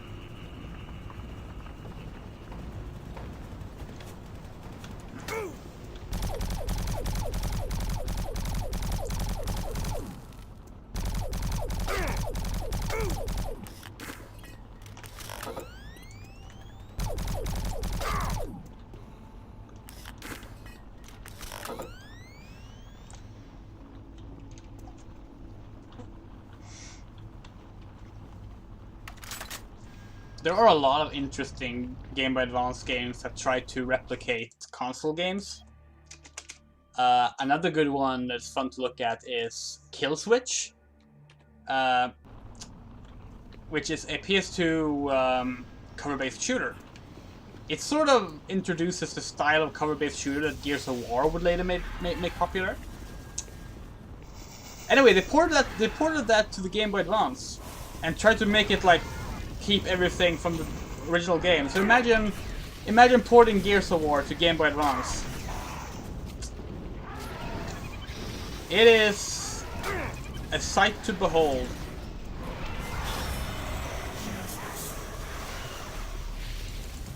No! I want to use the Soul Cube.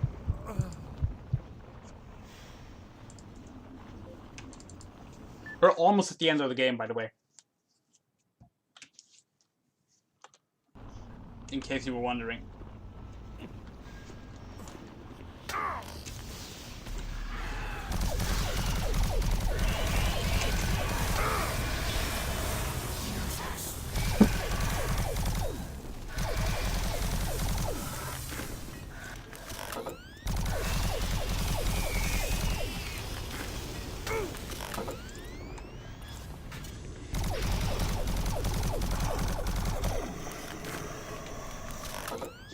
Other games like that. Oh, the Driver games. Driver 2 and Driver 3 on Game Boy Advance are amazing. Fucking third-person shooter Grand Theft Auto clones in 3D on the Game Boy Advance. It is just as horrifically bad as it sounds. What? Oh, there.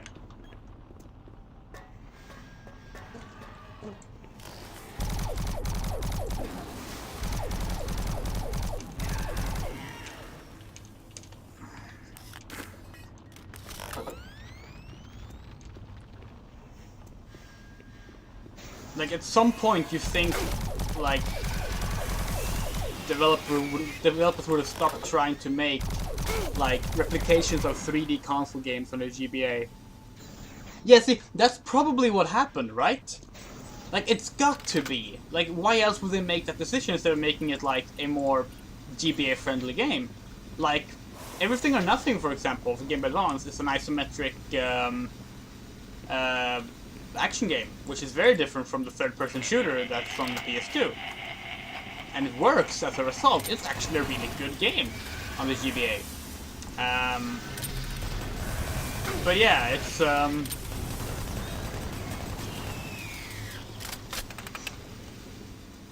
it's likely a case of executives saying it has to be a 1-1 recreation and leading to disaster.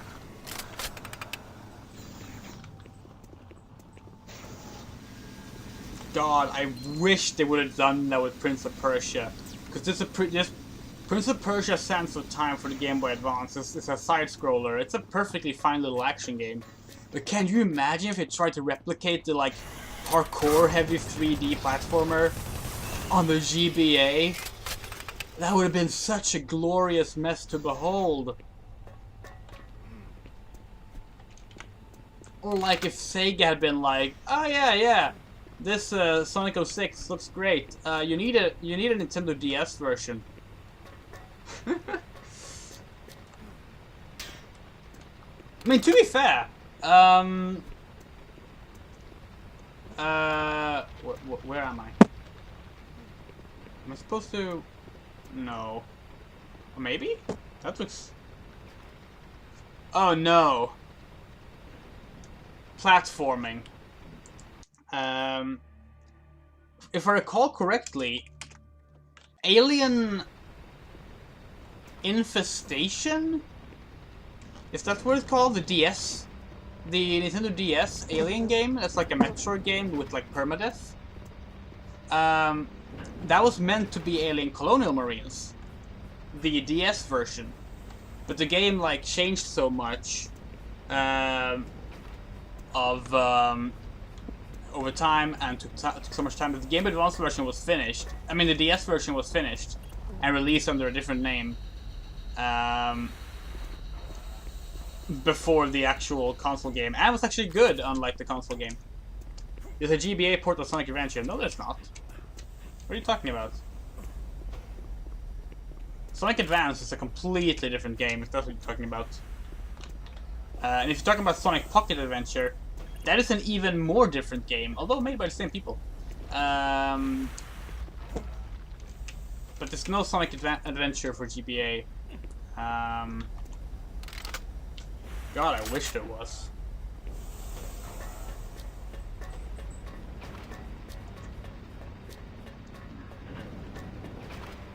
Yeah, I think it's called Alien Infestation. It's not called Colonial Marines.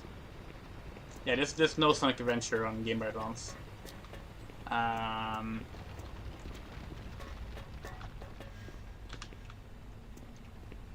Nope.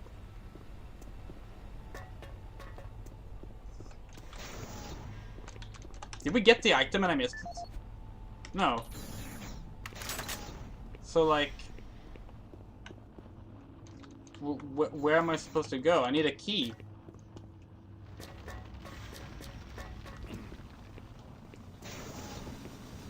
Because I don't have the key.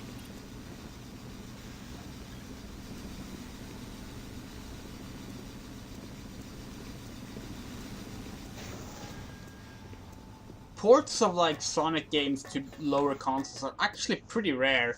There are a few. Obviously Sonic 1 has a version for Game Gear and Master System. There's also Sonic 2, but that's essentially a completely different game. Like, it doesn't even try to be the same game as the Sonic 2 for Mega Drive. Then there's Sonic Spinball for Master System and Game Gear. Next there was... Oh, sorry. Sonic Unleashed for Java phones, which is a side-scrolling version of Sonic Unleashed. It's really cool. It's a shame that it's just for Java phones. It's one of those like lost, forgotten games now.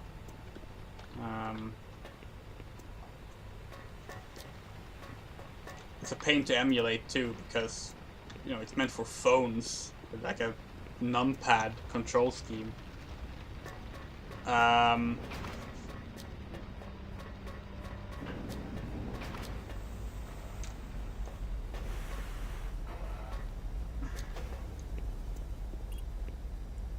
So clearly there's supposed to be a key card somewhere here. Oh wait. Who are There it you? is. What are you doing here? You're gonna attract attention and then they'll come. Get out of here now. Take that key card. It'll help you get to the surface.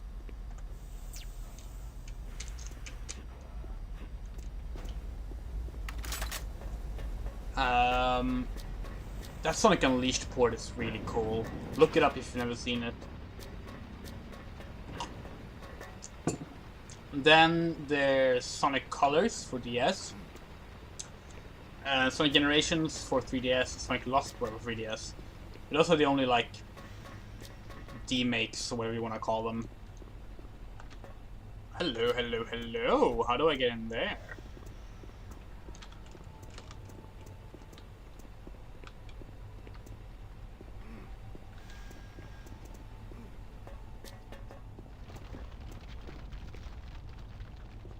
There's ammo beneath me, but I don't know how to get to it.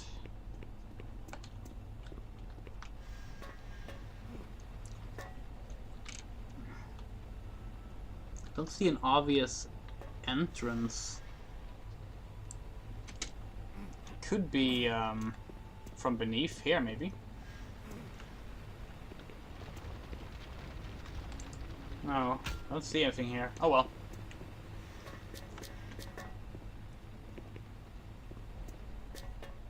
I'm really hungry. Whoa!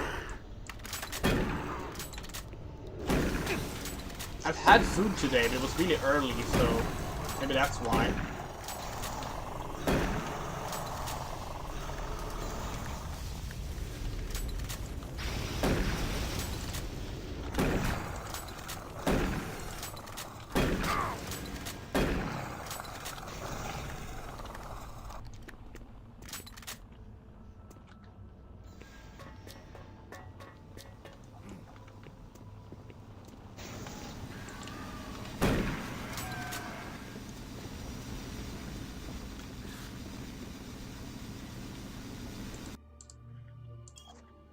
Actually gonna just grab a chocolate bar over here. I got these specifically in case I got hungry on the stream today. It's not the best food to eat when you're hungry, but it's better than nothing. Swedish chocolate. Something that's genuinely really tasty.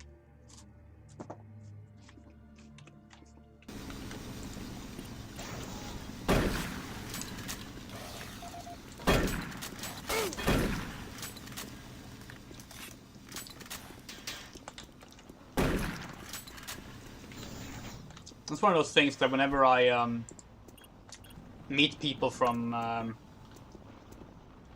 like the US or whatever, and they try Swedish chocolate, they get like super confused because it tastes so different from what they're used to. Sonic Labyrinth is an isometric puzzle game released for the Game Gear.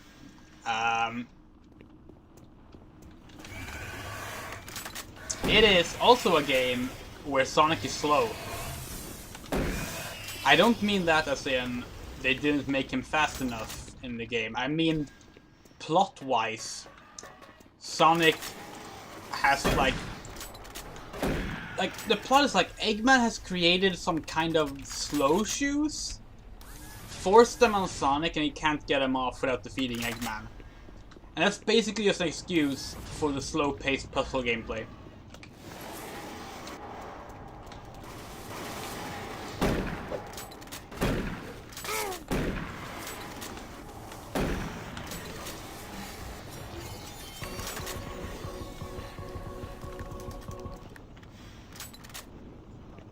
I mean, that's probably true. But even like, I even like gave some Swedish chocolate to Japanese people, which I think have perfectly fine candy. And they were also like, wow, this chocolate is so much better than what I'm used to. I don't know what, like, I can't really compare because I'm used to it, but yeah, I mean, it's good.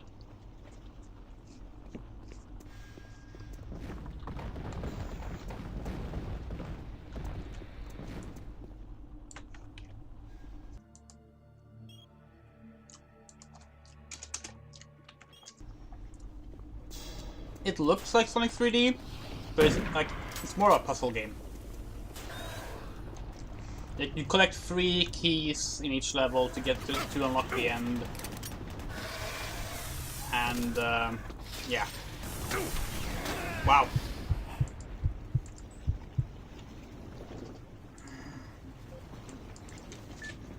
We have corn syrup and everything, right?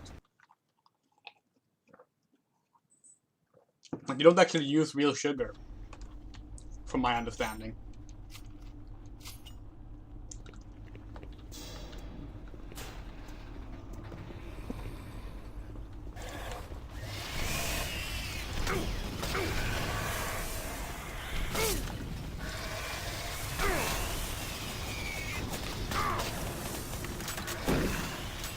Yeah.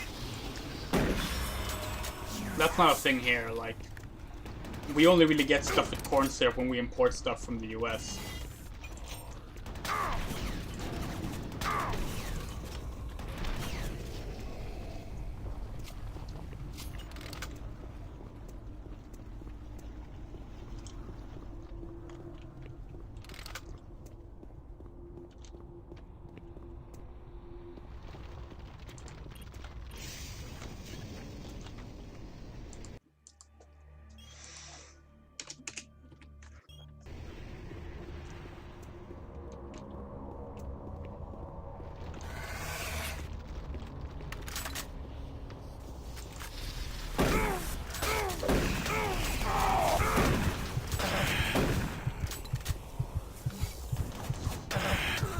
Damn.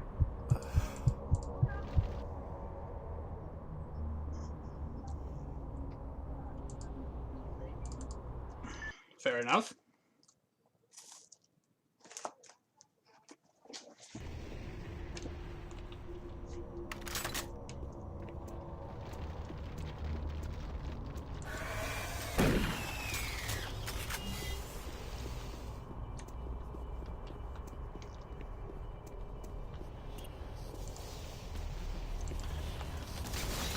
Can I just say, by the way, I find it super awkward that Americans call it corn. Because, like, I mean, you probably already know, like the original name that, like, the Native Americans used was maize. But, like, that's the word we use in Swedish. We call it maize. Or mice, because it's Swedish, but, I'm just like, why are we using the actual, like, Native American term for it, but not America? Like, how do we even get that term? Like, wouldn't we have just called it corn? Like, it's so confusing. Milho. Okay.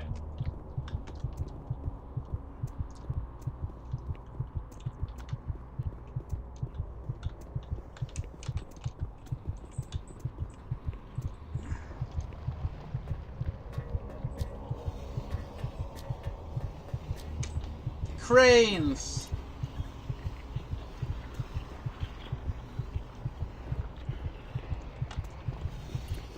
I'm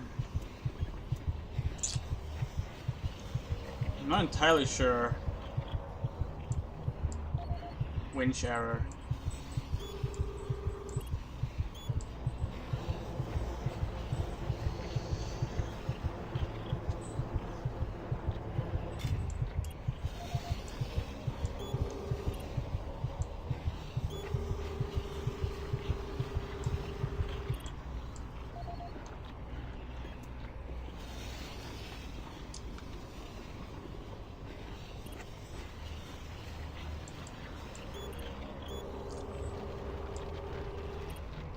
I'm gonna get...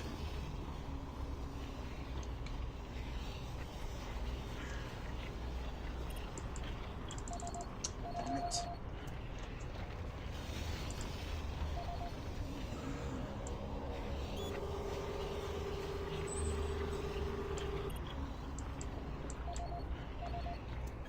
I can go down on it, but I can't, like, move it afterwards, so that's not gonna help me. Oh, wait. Okay, I think I see what they want me to do.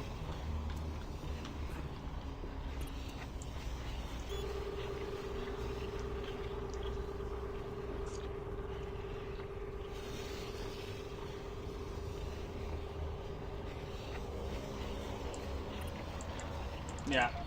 So I can do that. Okay. Then I go up here.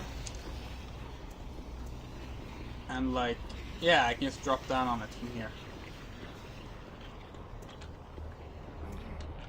Cool. Whoa.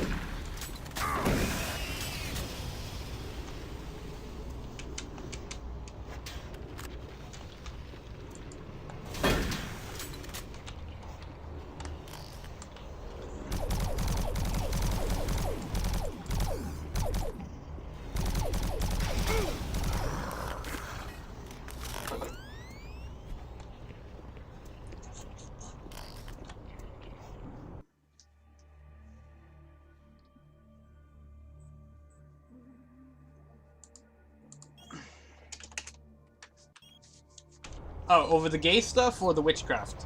Or both?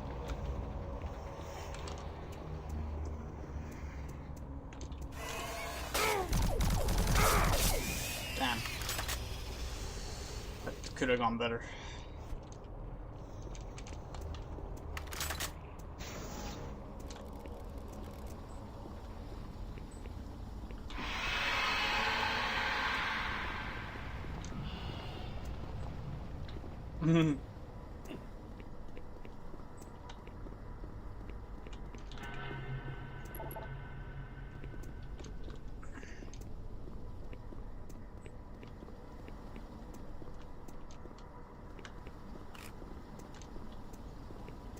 I get in there.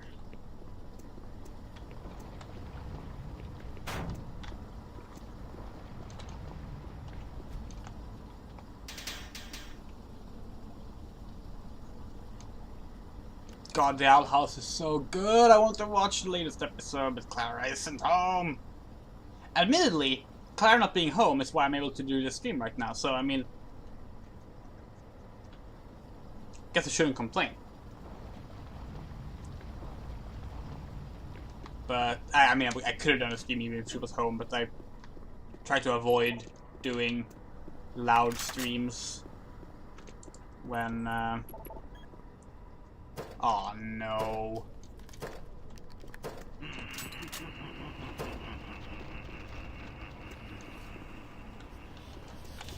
Okay, what do we have? Doesn't matter. Need my health back. Ow.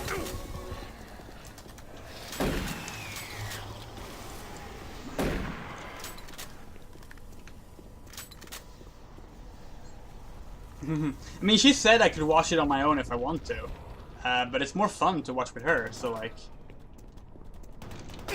Sadly, I've been spoiled on a lot, which, you know, the kind of thing that just comes with being online these days, you know? People can't tag stuff. Dana Terrace, the showrunner on the series, actually even told people, like, please tag your Owl House spoilers, but people still don't do it.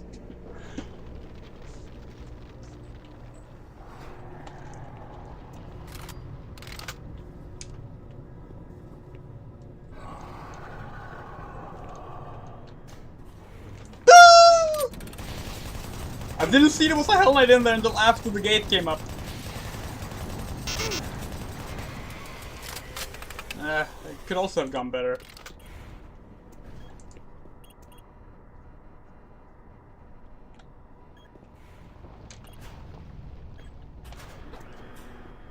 It is so good. I mean, even if you just want to watch it for the Lumity ship, I posted on Twitter actually like the episodes they have their development in. If you just want to do that, I still think you should watch the whole show. But like, if you really just want to watch those episodes, it's worth it. Like, at least watch those.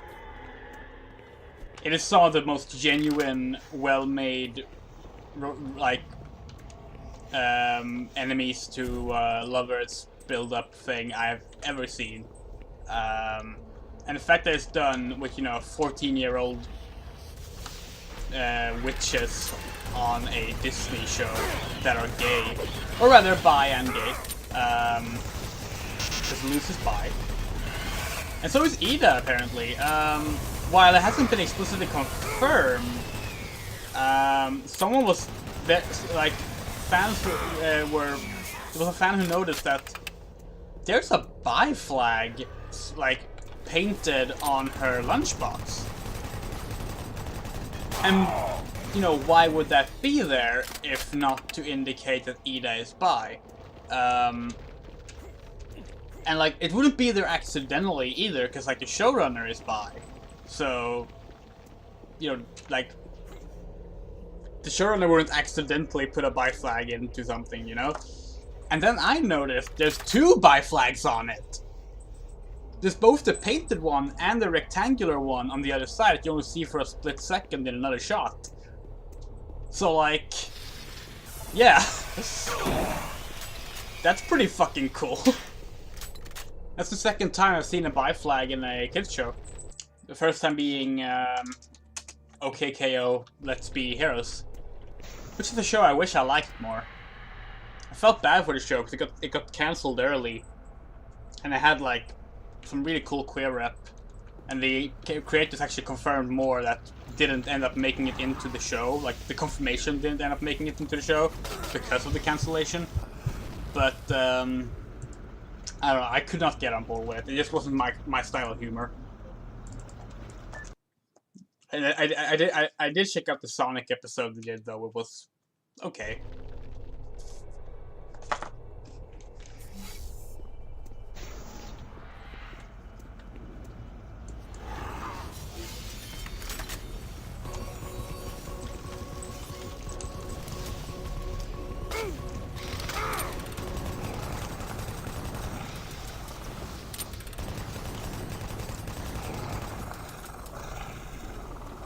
Whoa!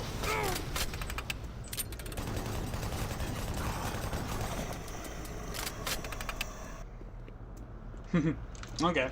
I never watched it all the way through. Like I really tried. I couldn't get on. I didn't find it funny. It wasn't my style of humor, so it just felt like I was wasting time. But I appreciate it. It's one of those shows that I appreciate, even if I don't like it.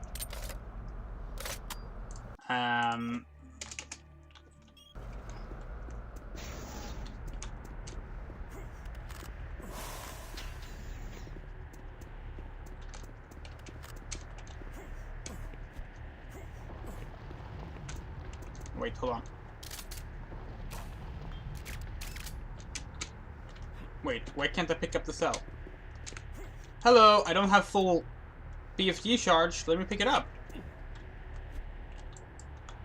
Okay. Bullshit.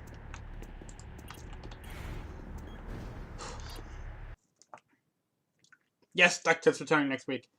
There's no Sonic cartoon going right now.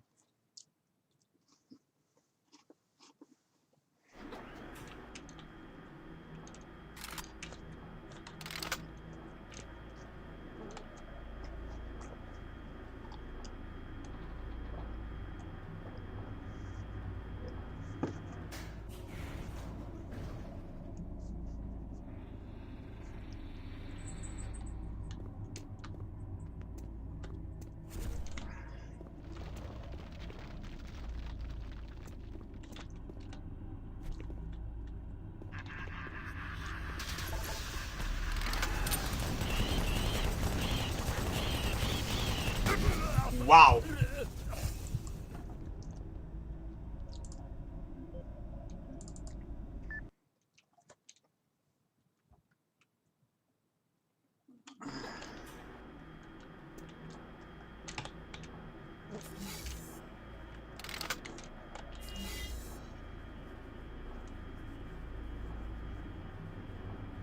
Oh yeah, the loose magic stuff is like really cool. It's a really clever way to do it, and like to have like a human character work in that kind of like witch scenario. What? No, I fucking pressed. I don't have the soul cube. Oh no, the soul cube isn't loaded up. Oh, this is gonna be tough. 2 Hell Knights and an Archvile. I don't know if the Archvile is summoning the Hell Knights or not. If that's the case, then this is gonna be real tricky.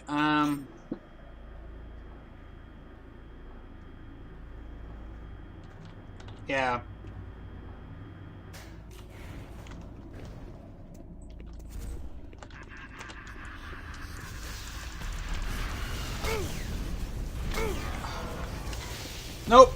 the Archvile did not spawn them. They always spawn. Okay,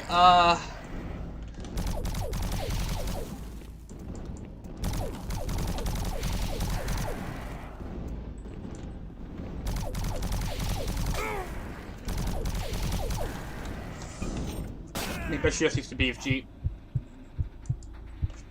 I need to kill 5 things to use the Soul Cube. That's what happened.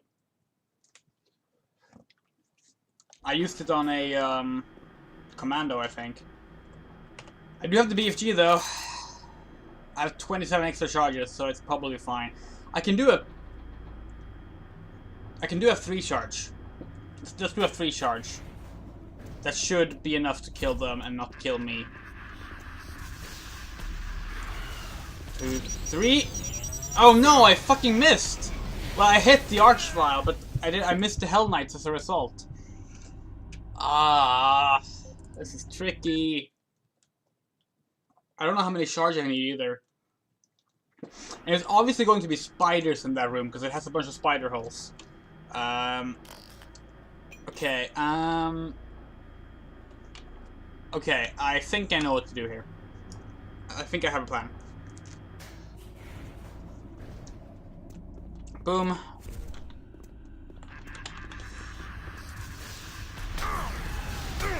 Okay, good. Switch to the... Ah! I don't know what happened there. It just didn't want to switch.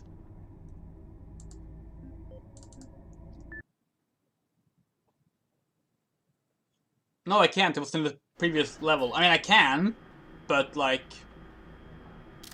9? Yeah. And it's scrolling down. Yeah, okay. Yeah, got it. If you use the mouse wheel, it should be easier. Just going this way to get a better... Ah!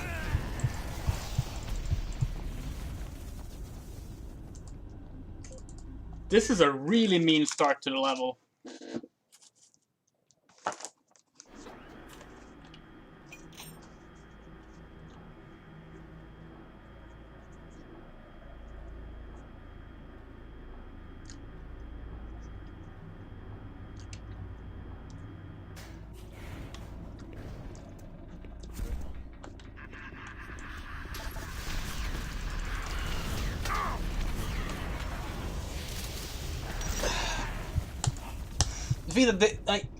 They spawn right on me.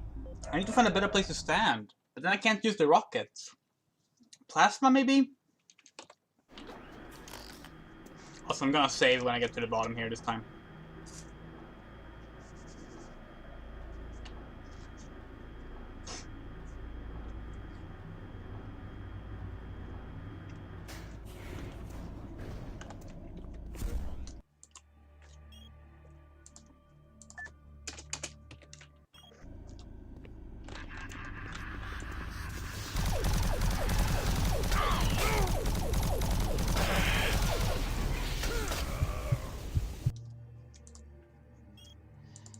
That does not work.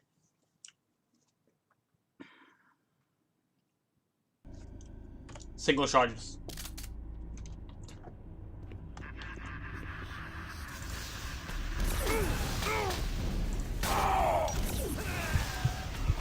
Do too much damage to myself.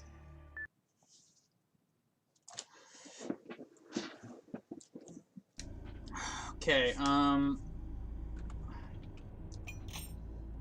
spawn there. One will spawn there, one will spawn there, so I can't stand in those positions. I can't use anything with splash damage. I don't have my chainsaw. I wish I had my chainsaw. That would have solved so much. It's the only weapon I don't have. I don't know where I should have picked it up though. Might have been a locker or something.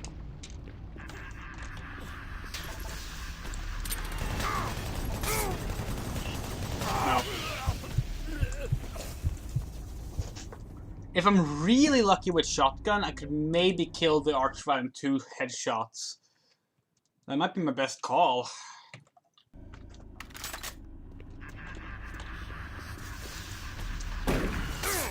No. Well, actually, I got it. Okay. What? What? Why didn't BFG do any of its beams?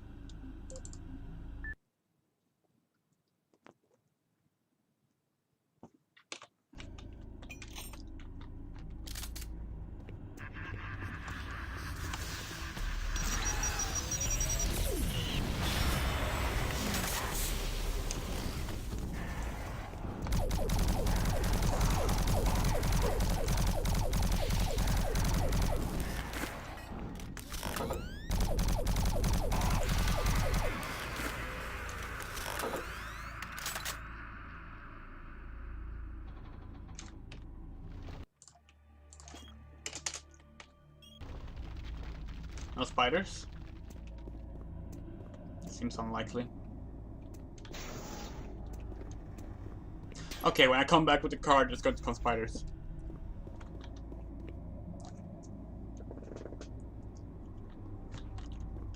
Oh fuck, reload.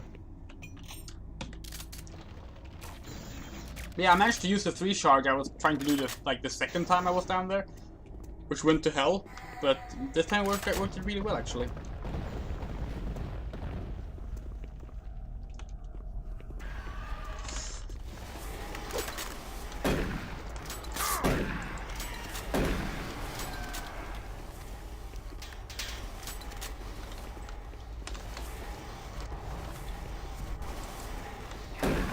Oh, there were 2. That's why there was so many teleportation effects.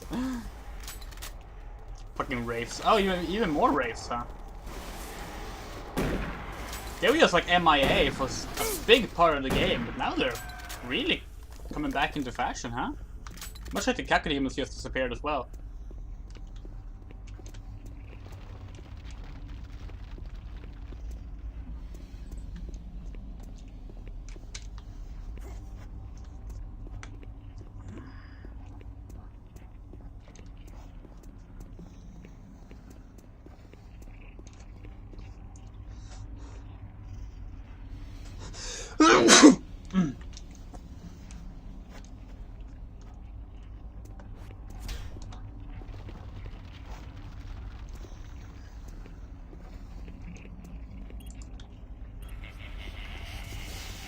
Whoa!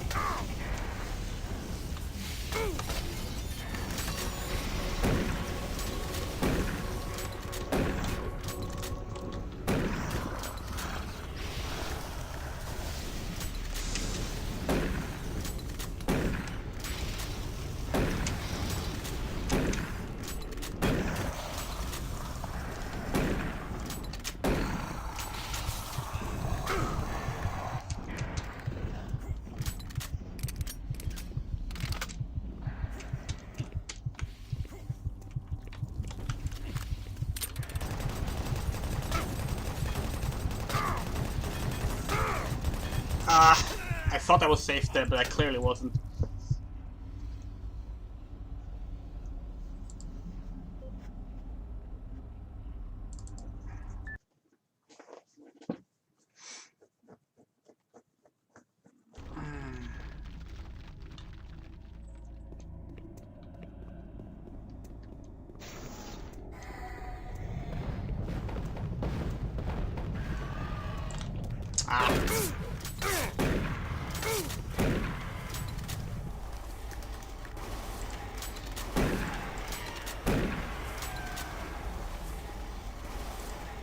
They always teleport, like, in front of you. It's like, don't you know that you're supposed to do it, like, teleport behind someone to kill them? Fucking cold steel me if you're going to try that shit. You can't just, like, come in front of me. I just shotgun you instantly.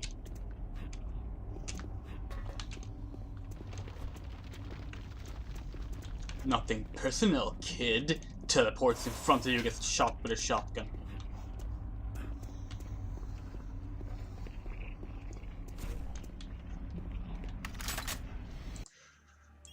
This is interesting. I'm not sure what the best approach here is. I want the lights on. Yeah.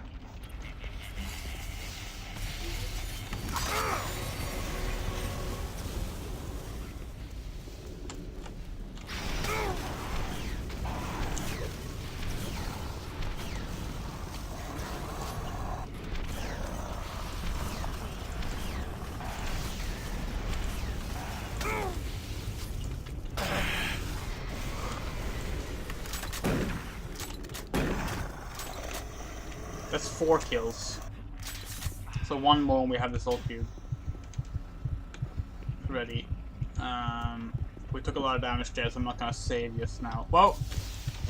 Of course.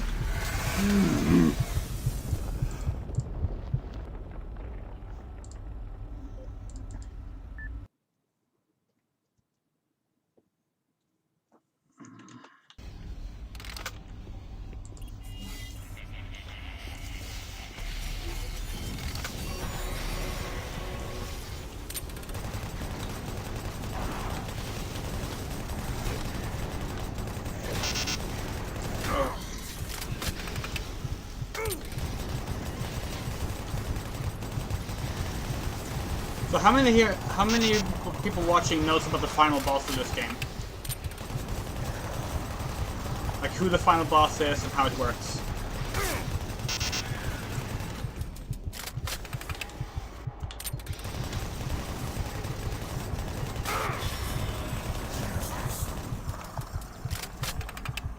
That went pretty well, actually.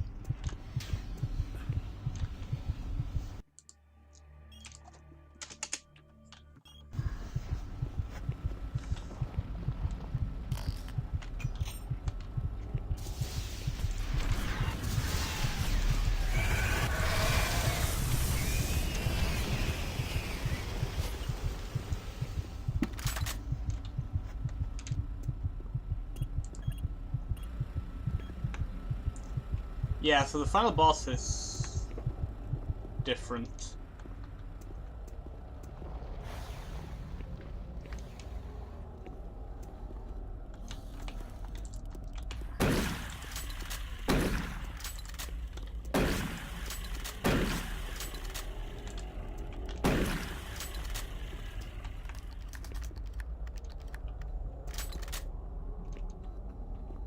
This reminds me of the unknown ruins from Pokemon.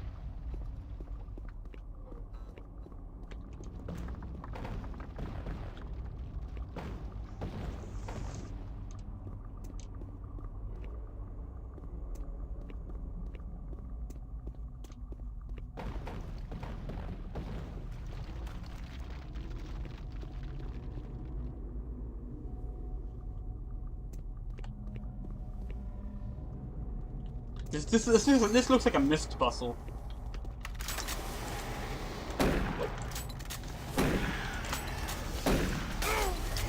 God, how's that for a concept?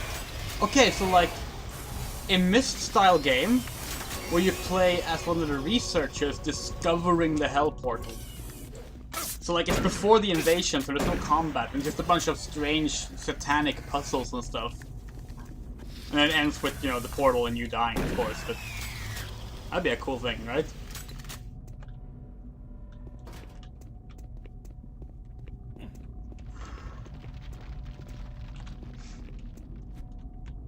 I keep wondering if I maybe should have gone back and used the key card, because I think it might have been a secret area, because I think we're making progress right now. How far back is... Not that far. Let's do that.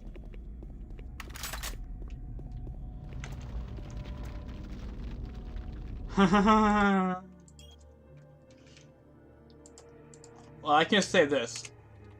The final boss fight does not take any damage from any of your guns at any point.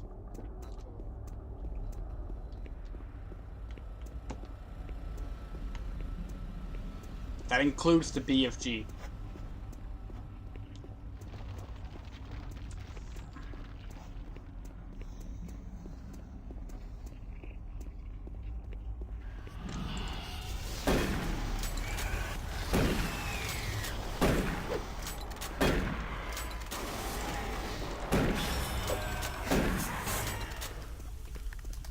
Yeah, it only takes damage from the soul cube, and so you have to kill minor enemies to, yeah, this is a secret area, cool, to recharge the soul cube. I think it's like 4 or 5 hits with the soul cube to kill the boss. Yep. In a way, it's a... I feel like that's how they should have done Icon of Sin.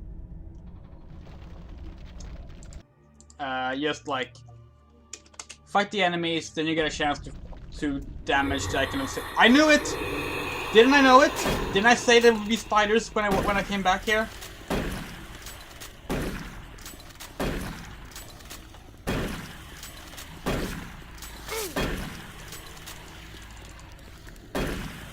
What the? Behind me as well?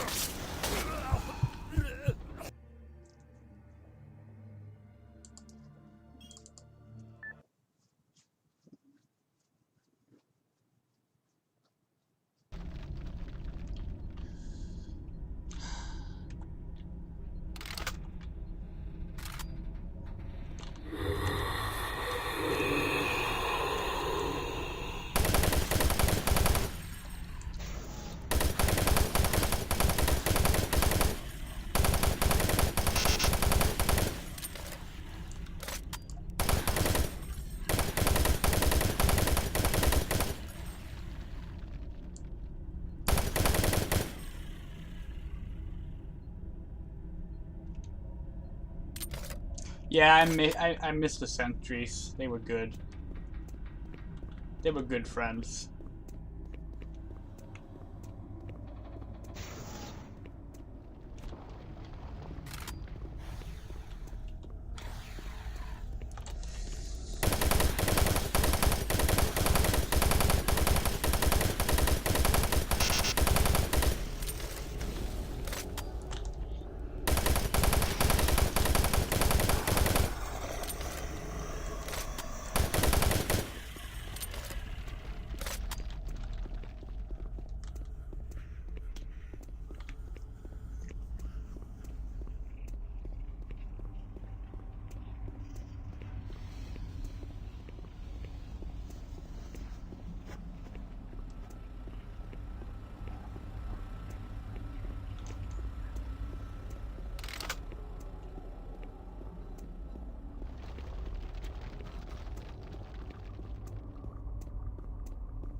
Okay.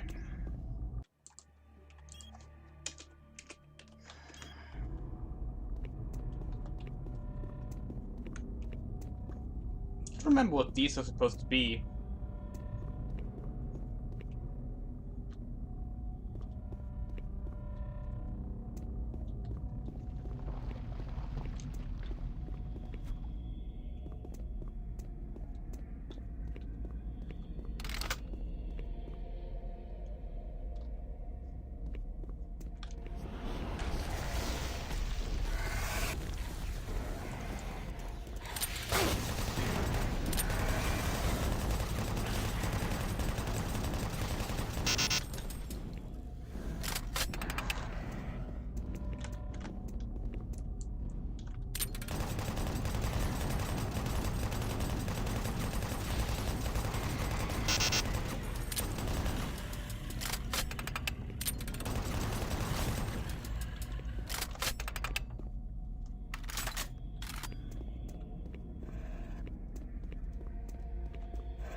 What? Oh, come on!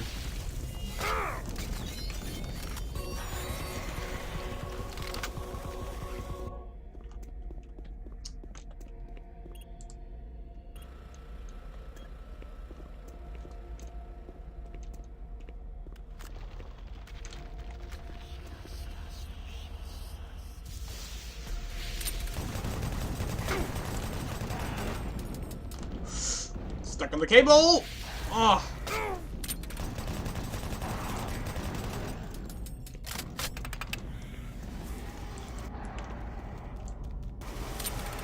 There's something behind me.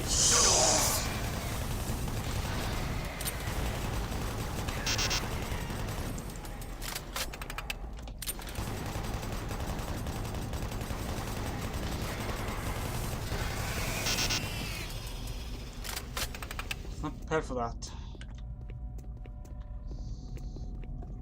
Ooh. Oh, hey, look!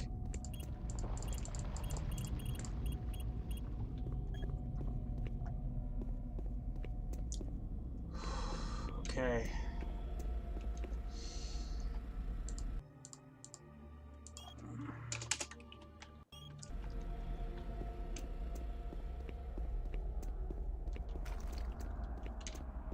Remember these? The vagaries, little spike balls she threw at us?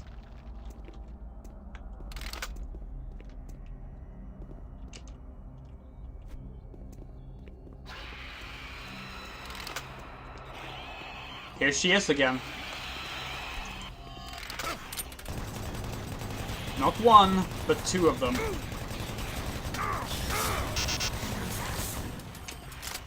Sorry, three of them.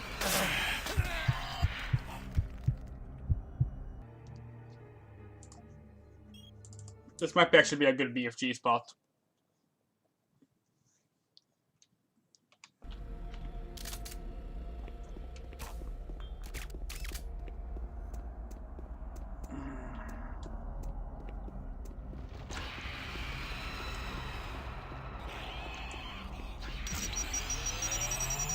Oops, I held down the trigger for too long. That explodes to BFG.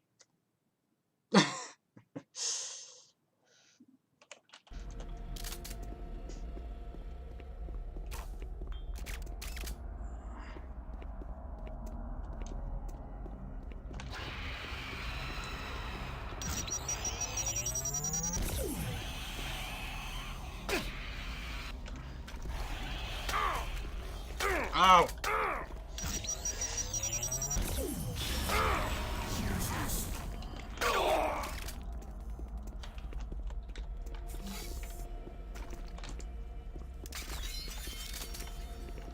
Oh, we actually got the vagary and not the ticks and trikes. That surprises me. It's good, it's alright, because it's what I wanted, but I was certain it would hit the smaller one.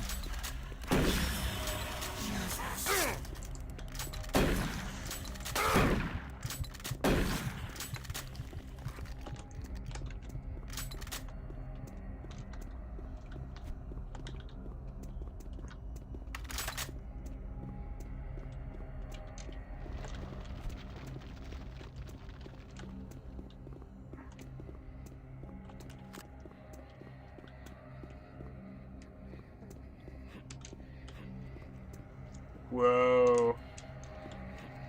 Creepy.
Thought those were oddly placed. for like a room without enemies. I thought maybe they would blow up something, but nope. So this is me speaking from memory, so this might be wrong. This is the last level, I think.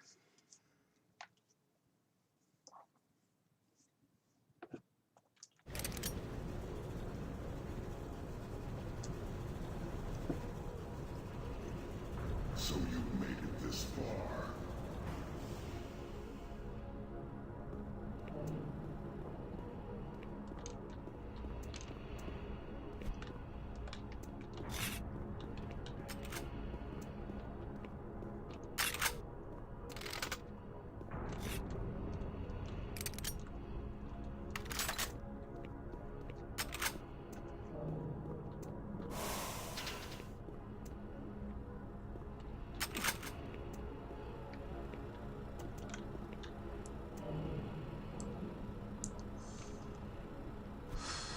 Okay.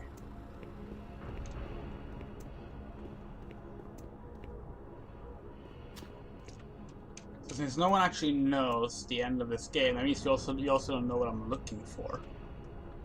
So I'm not going to tell you until I find it. There's a reason I'm looking around with my flashlight. I'm looking for a thing, and I don't remember where it is.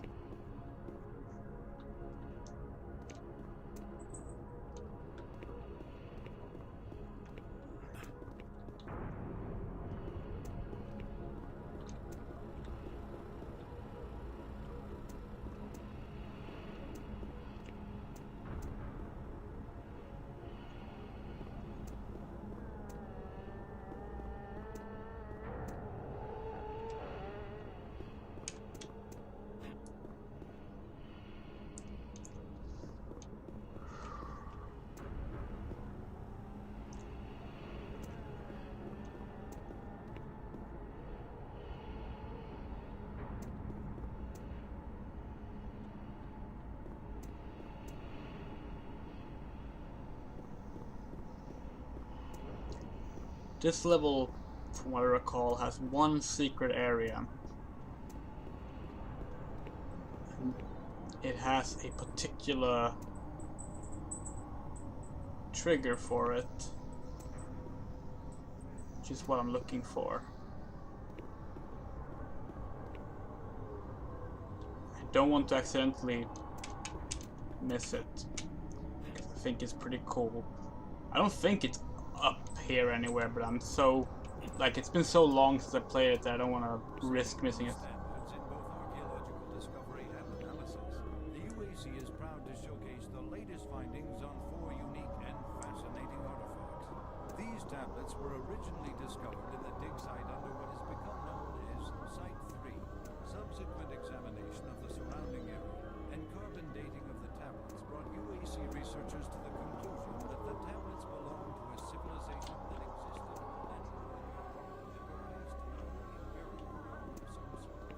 utilizing the best minds in linguistics and UAC proprietary pattern recognition software. The tablets were exhaustively examined. What we found was fantastic. The first tablet provided us with a wealth of scientific data, specifically detailing the mathematical concepts behind teleportation. UAC researchers use this information as the cornerstone for building the Delta teleportation devices. The second and third tablets illustrate an epic story, a story of war, and how, faced with impossible odds, the ultimate sacrifice of an entire race to achieve victory. The fourth tablet details how the essence of each individual was captured and placed in the artifact we now refer to as the Soul Cube. This device was wielded by their mightiest warrior, and with it he banished the invading horde forever. Our researchers are still analyzing a recently found hidden section of the fourth stone and some related fragments. It goes into detail on the invading force and indicates the remaining survivors may have teleported somewhere, where we do not know, although it seems to reference a map we have yet to locate. To date, there remains no evidence of any type of invasion at any of the sites. Our assumption is that time has removed all but what we now see. Yeah. So, in here lies our predecessor. I suppose if you want to try and fit this into Doom lore, which it like I said before, it doesn't fit. It doesn't fit. It's literally not canon with modern Doom lore. But that would put the Doom Slayer in here.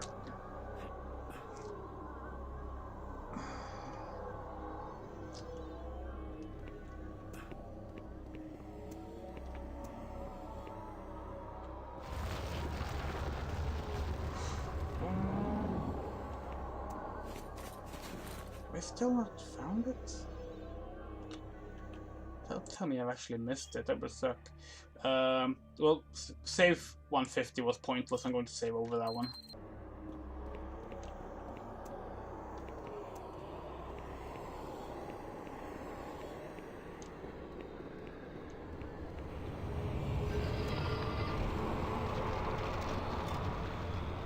Oh, it might be here, actually.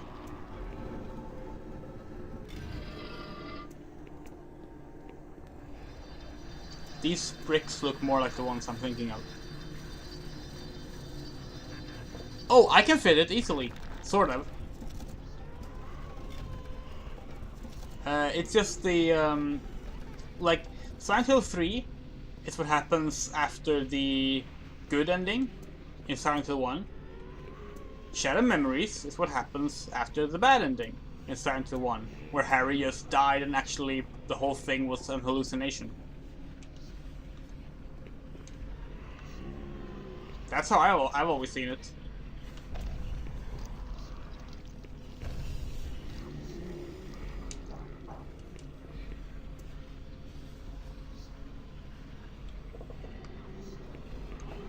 So yeah, I'm looking for a secret brick.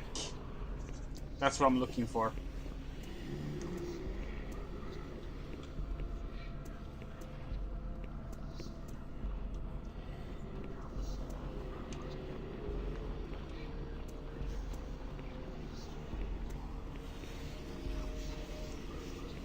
I just know it's somewhere on this level.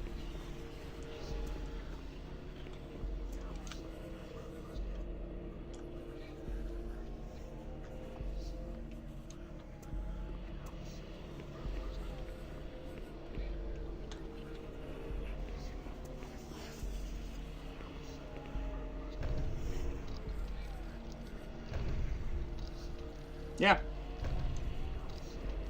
Well, Silent Hill fans will always just argue about stuff anyway.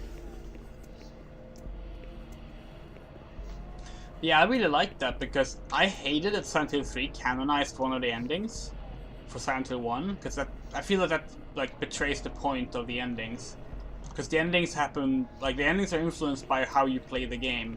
And it's not even like simple choices, it's just like literally like your approach to playing the game. And going like, oh yeah, only one of these is actually true is like pretty shitty. So to have one that actually fits with, you know, the other ending, and there's technically more than one ending, I really like that.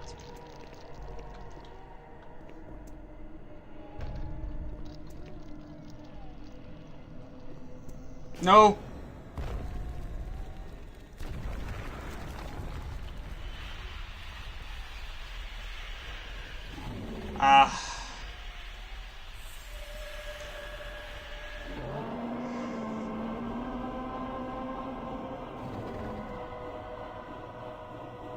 The Cyber Demon!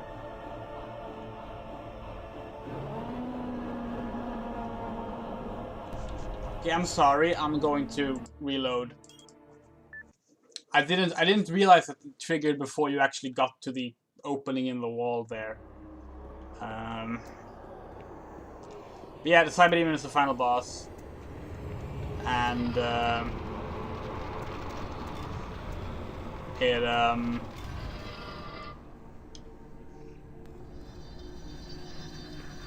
yeah.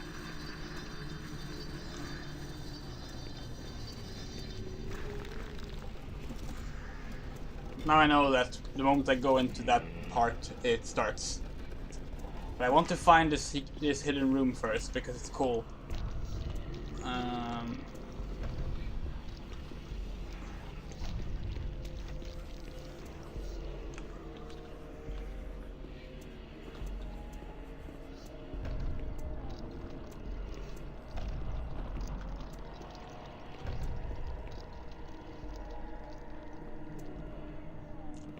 this way instead.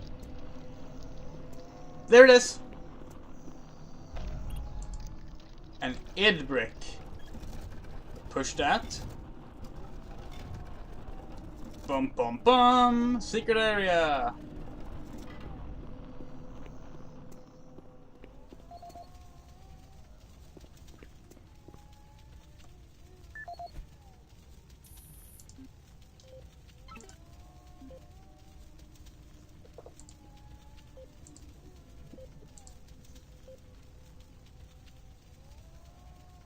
So it's a bunch of thanks from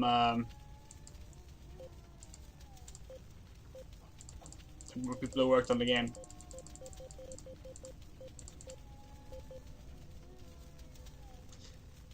And if I recall correctly,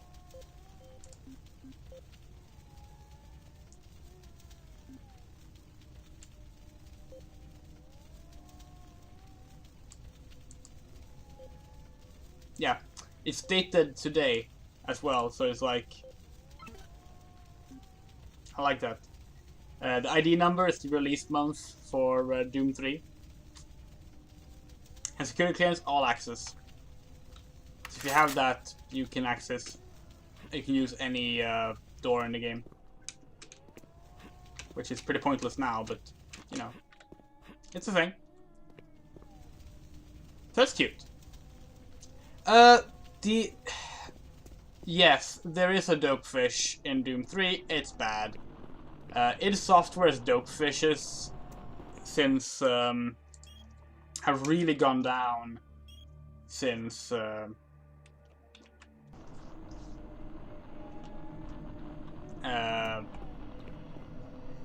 early days, because there's a slightly fish-shaped symbol seen in the pentagram. There's also the Doom guy's head. There's also the id Software logo, and but the fish-shaped thing is meant to be the dopefish. It doesn't look like the dopefish at all, but I guess it's better than the strange monster fish from Quake 3. Quake 2's dopefish at least looked like the dopefish. Quake 3's did not. You ready? Final boss time? Cyber Demon? Beating the game? Whew.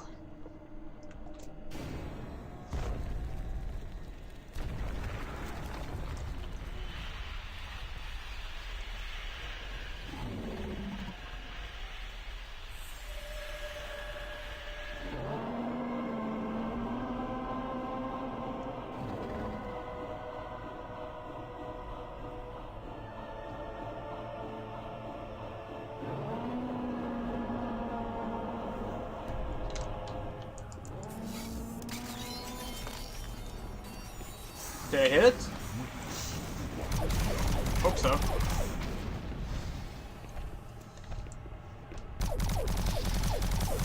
Also, I have unlimited stamina again.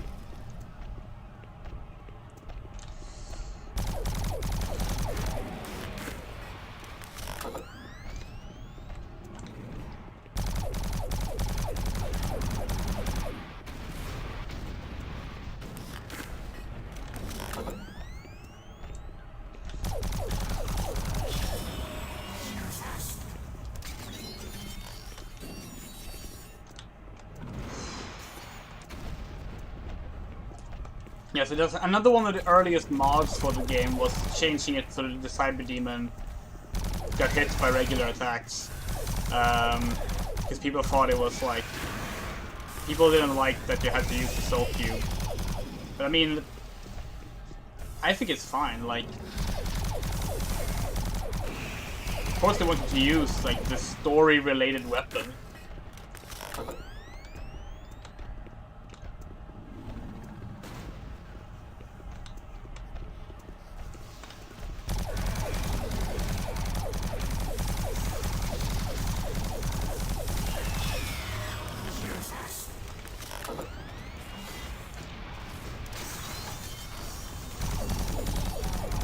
Okay, if I didn't miss the first one, it's either 1 or 2 more hits. I forget if it's 4 or 5, and I don't know if it differs on difficulty or not.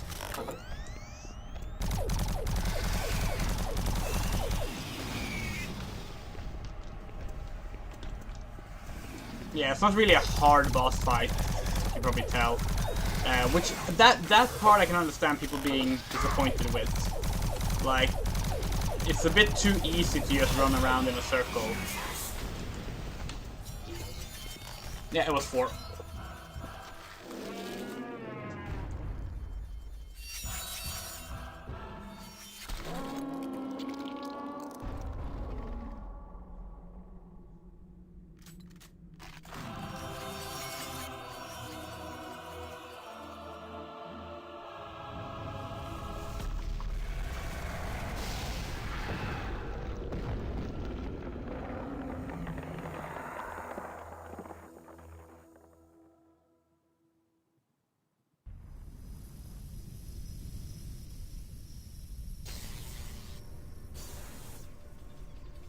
Zulu, this is Echo 1. Give me a visual status. Echo 1, this is Recon Zulu. We've got massive damage all over the base. This place looks like hell. I've got life signs on the bioscanner. Eyes sharp.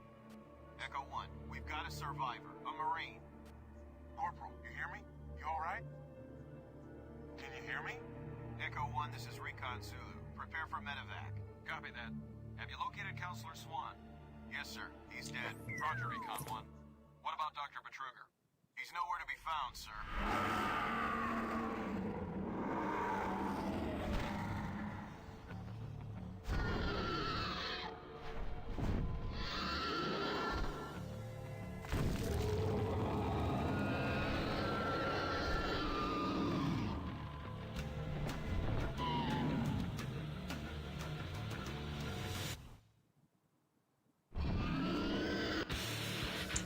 And that's Doom 3!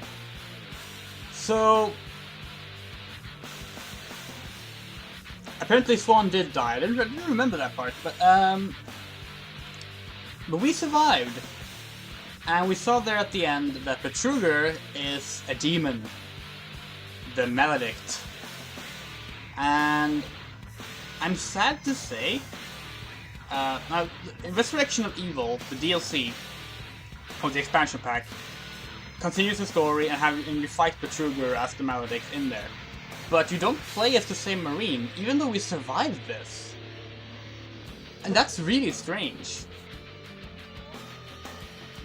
But yeah, Doom 3, oh my god, I had a blast replaying this. I said it many times before, it's my favorite first-person shooter ever made, and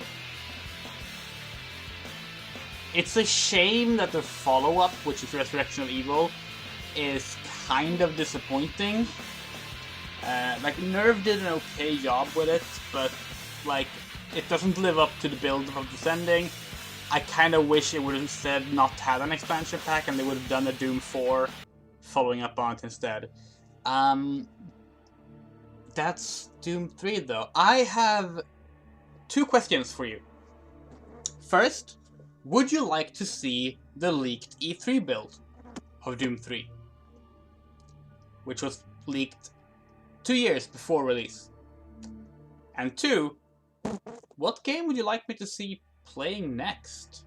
Because now I've finished the games I promised I would play. And I don't really, like, I could play Resurrection of Evil, I could play something else, I could play more Final Fantasy, I could play something completely different.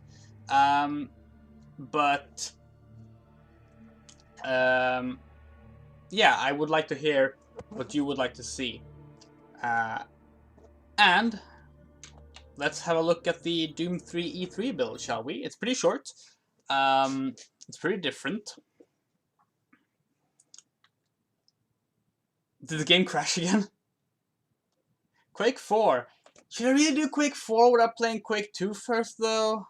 Since they're, you know, connected.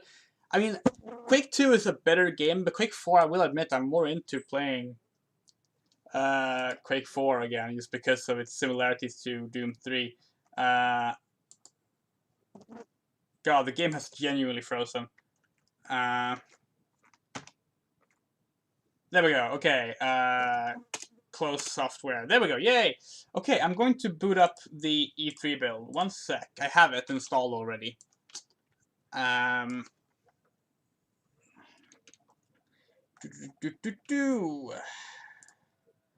Just need to remember where I installed it. Pretty sure it's on here, right?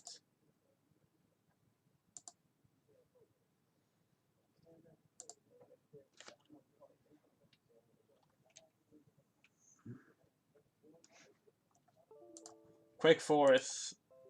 Quake 4 and Prey are like the games that's the closest to Doom 3 because they're both done in the Doom 3 engine and they try to mimic what made Doom 3 good without being like as explicitly okay, here's the README. I need this README to like boot up the game properly. Okay, launch the game. That part is easy enough.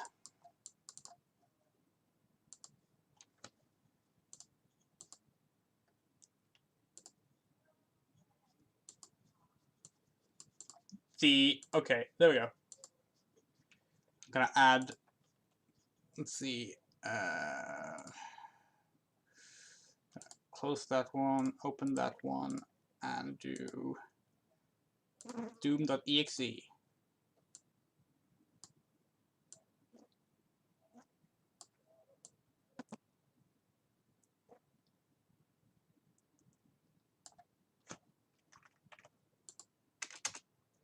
Okay, so first thing you'll notice is that my mouse isn't working. Let me restart.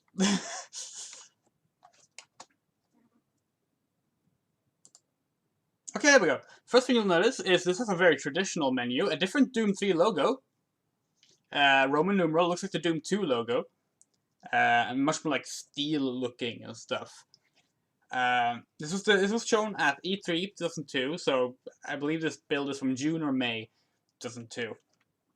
Okay, let's see.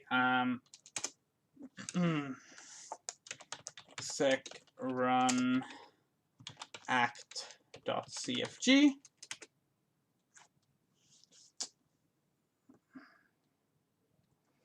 Have to wait for it to just load everything in.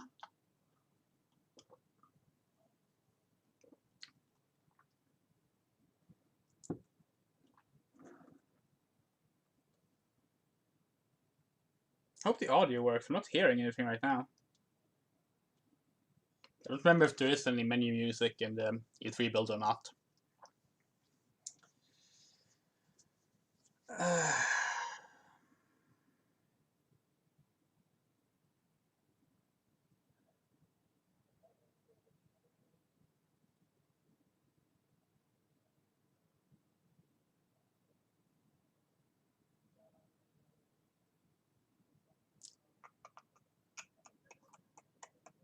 It'll be done soon. It just takes a little while.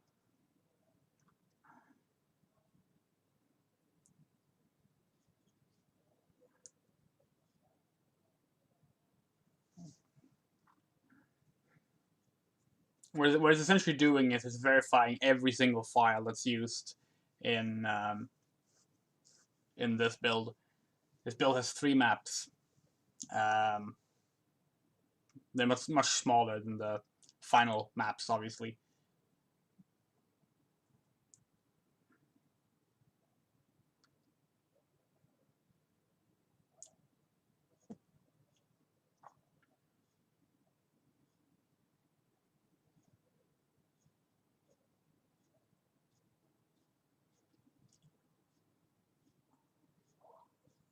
Okay, cool. Next, I'm going to just quickly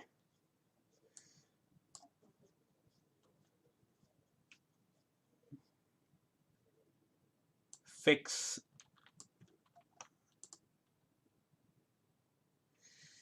because I know for a fact that this build does not have WASD movement. It controls with the arrow keys. Ooh. So let me just fix that real quick.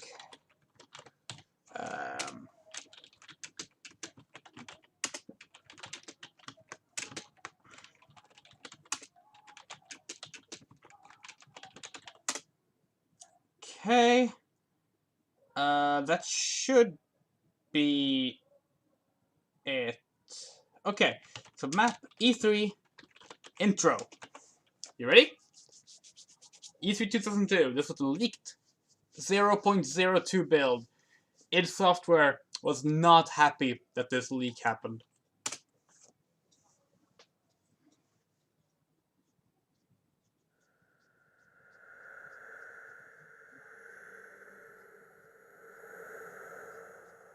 Surround audio right here.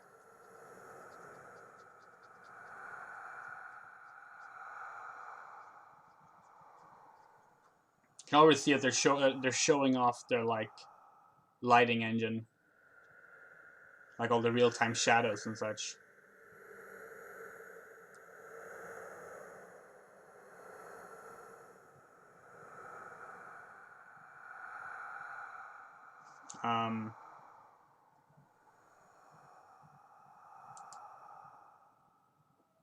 Oh, I had to click to continue.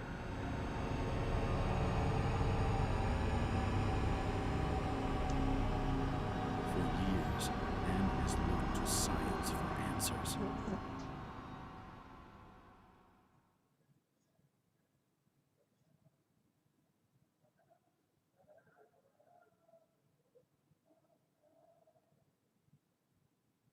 Mars City, looking more like a regular city than we saw in the final game.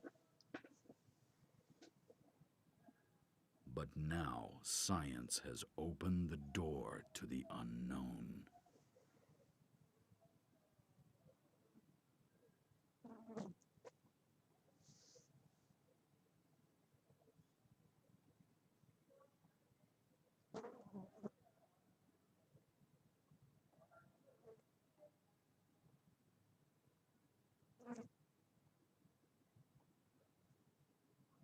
Very different science uniforms.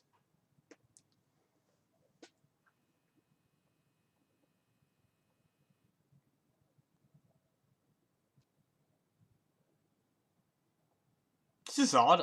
I'm pretty sure this should be voiced.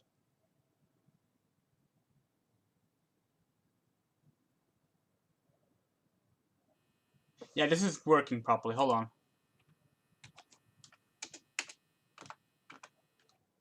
Let's reload that.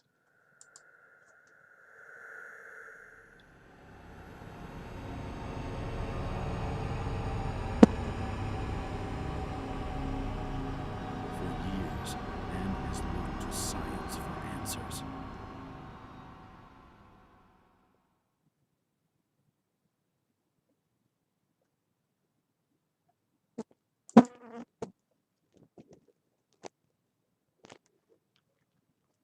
This is not working properly. I'm not sure why. But now, science has opened the door to the unknown. Like, only the VO track is rendering.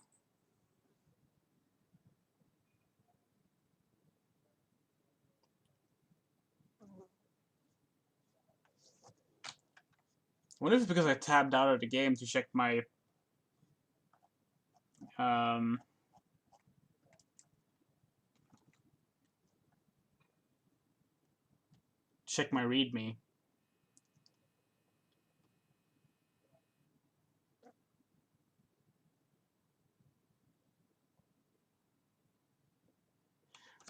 So yeah, you can tell that they are playing around with mocap, huh? Facial capture as well.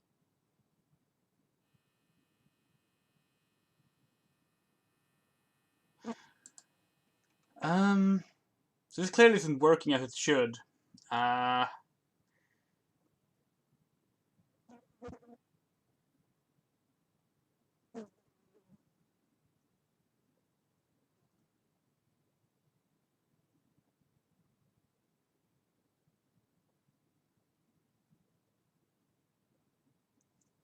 Which is a shame. It's the imp. Just random person being tortured. Old version of the pentagram, not the one used in the final game.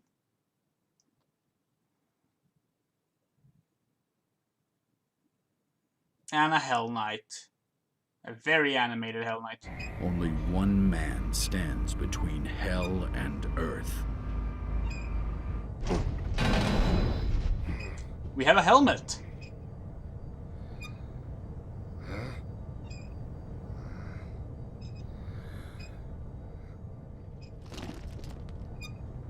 Okay. We want to play ourselves, so let's stop this, because now this is the automated playthrough. E3, okay. Oh, damn, that's loud. Only one man stands between hell and earth. Yeah. I'm gonna lower the desktop audio a little bit on that.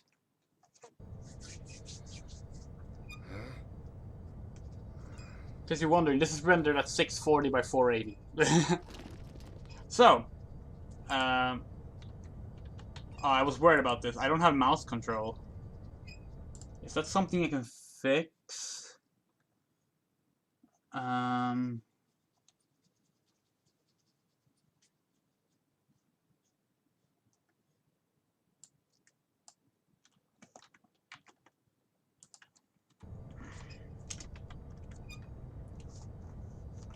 Which one is that one? That's actually bind that one. There we go. Mouse look. Well, the playthrough at E3 they showed, which you can watch online, was automated to not cause problems, you know? It was a recorded demo. Which you can record your own demos in Doom 3 if you want to. So, first things first, different HUD, and as you can see, the gun has a green instead of like a wooden handle.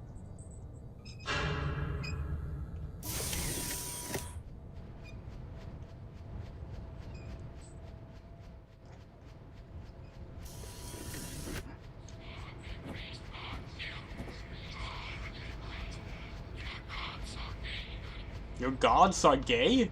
I mean, you're right. I don't think that's what you meant to say.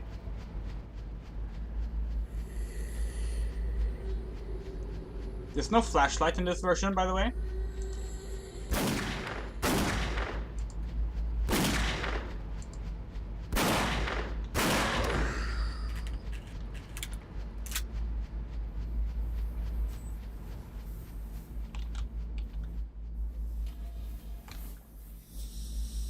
These enemies haven't been triggered yet.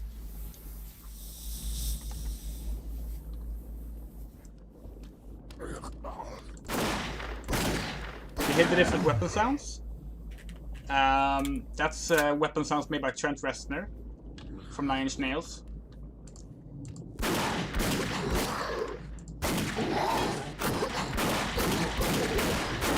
Zombies getting up again after you shoot them down does not happen in the final game. And yeah, the particle effect on the gun is pretty ridiculous.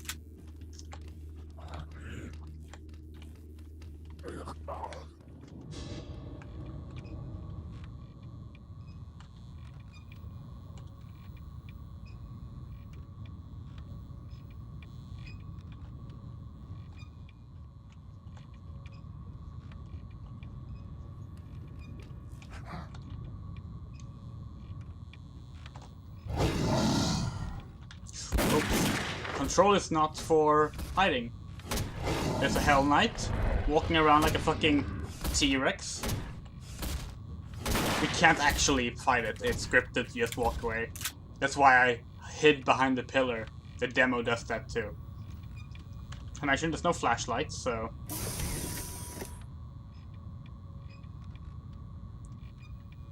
That's the first map.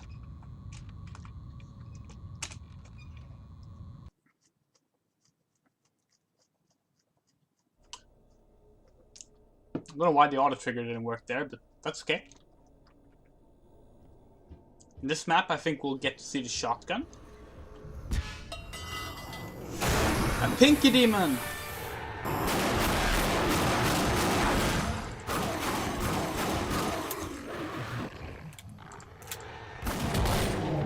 As you can see, the demons do not yet disappear. And there's also quite glitchy damage effects on them.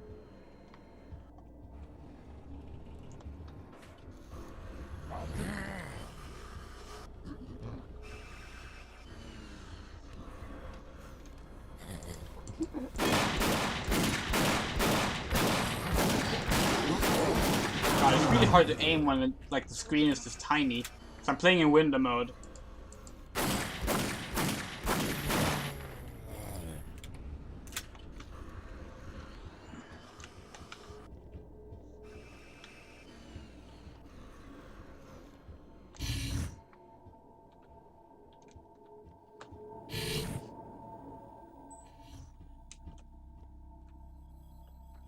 This screen is in the final game.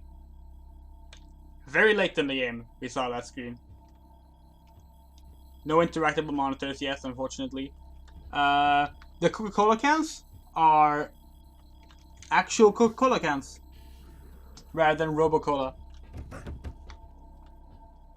Yeah, well, it's before the flashlight, remember?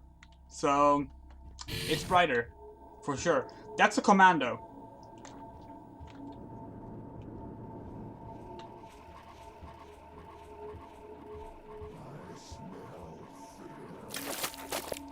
I smell fear.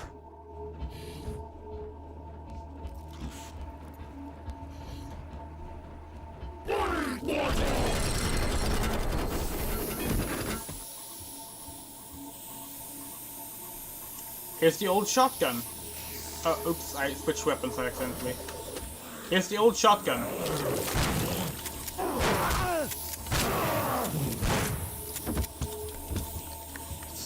Same reload animation. Very different shotgun design though.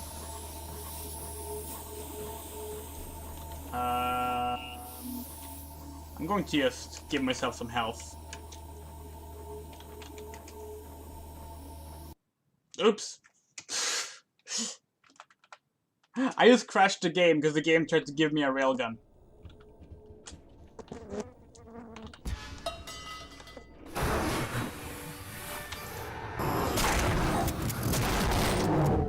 I did not know that was something that could happen.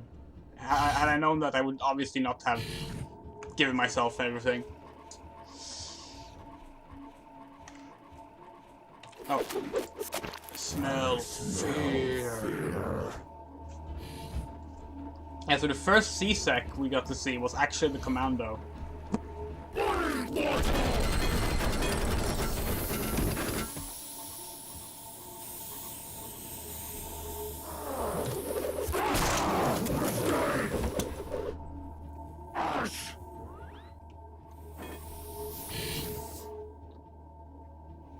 What's the one with the chain gun? There!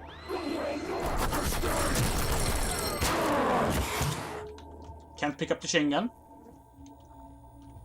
Keypad. We don't have the key card. We don't have the number for it, so we can't use it.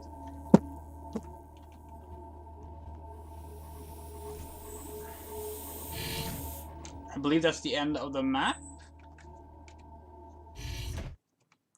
So we will go to the final map.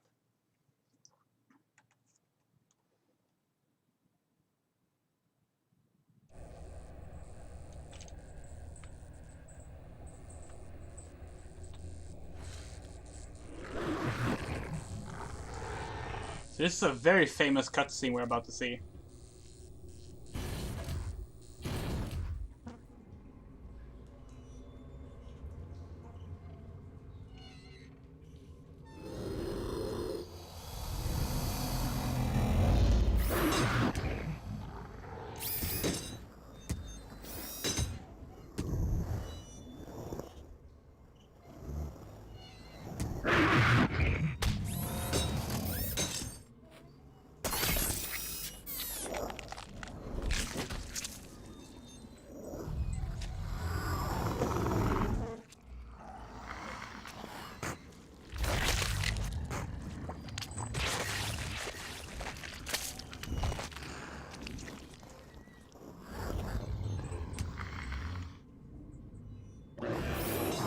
I'm guessing this was the original introduction of the Pinky.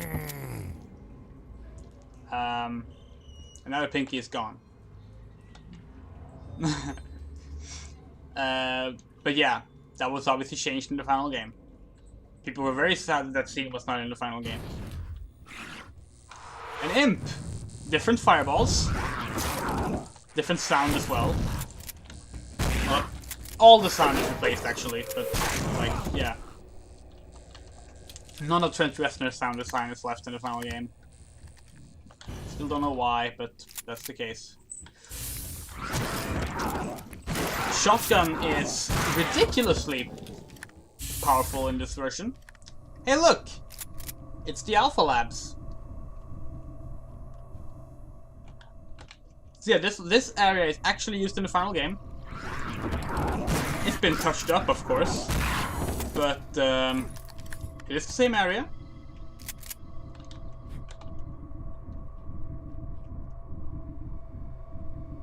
It's pretty cool.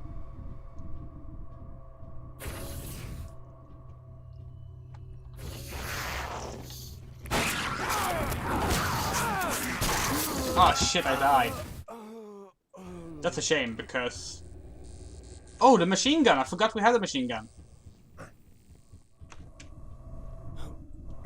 We just respawned at the start. The machine gun, different textures, different ammo counter, but overall the same. Sounds different. Of course. Different animation for the reload.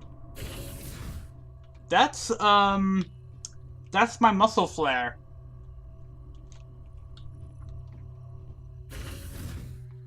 So in the final game, we get attacked by a bunch of shares here. Of course. This part is not here in the final game. Instead, we open up these doors and we crawl in beneath the beam to get access to an area to get a key card. No, to stop, to put out a fire.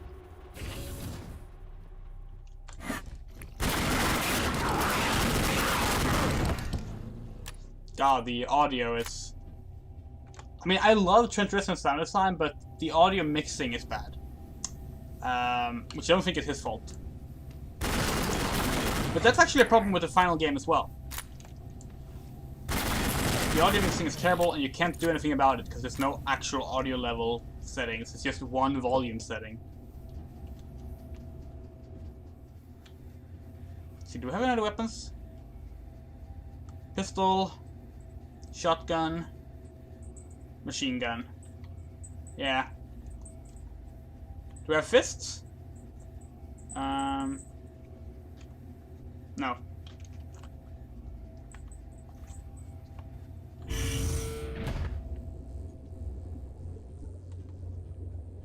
This room is also used. Oh, hello, Levy. Different summon animation. My cat is here. So this room is used right before the spider room I had trouble with, if you might remember.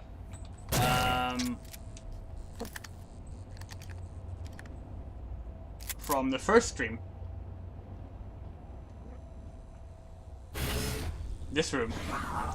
This room is also a bit different.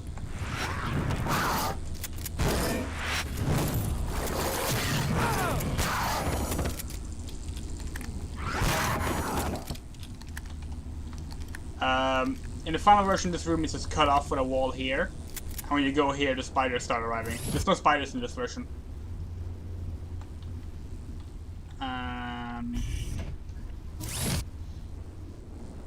Yeah, I believe we're reaching the end of the demo now. Oh, hey, look. Clearly a safe place, right? Just go down there and go out the exit. I'm sure there's no falling damage in this game. Oh, damn.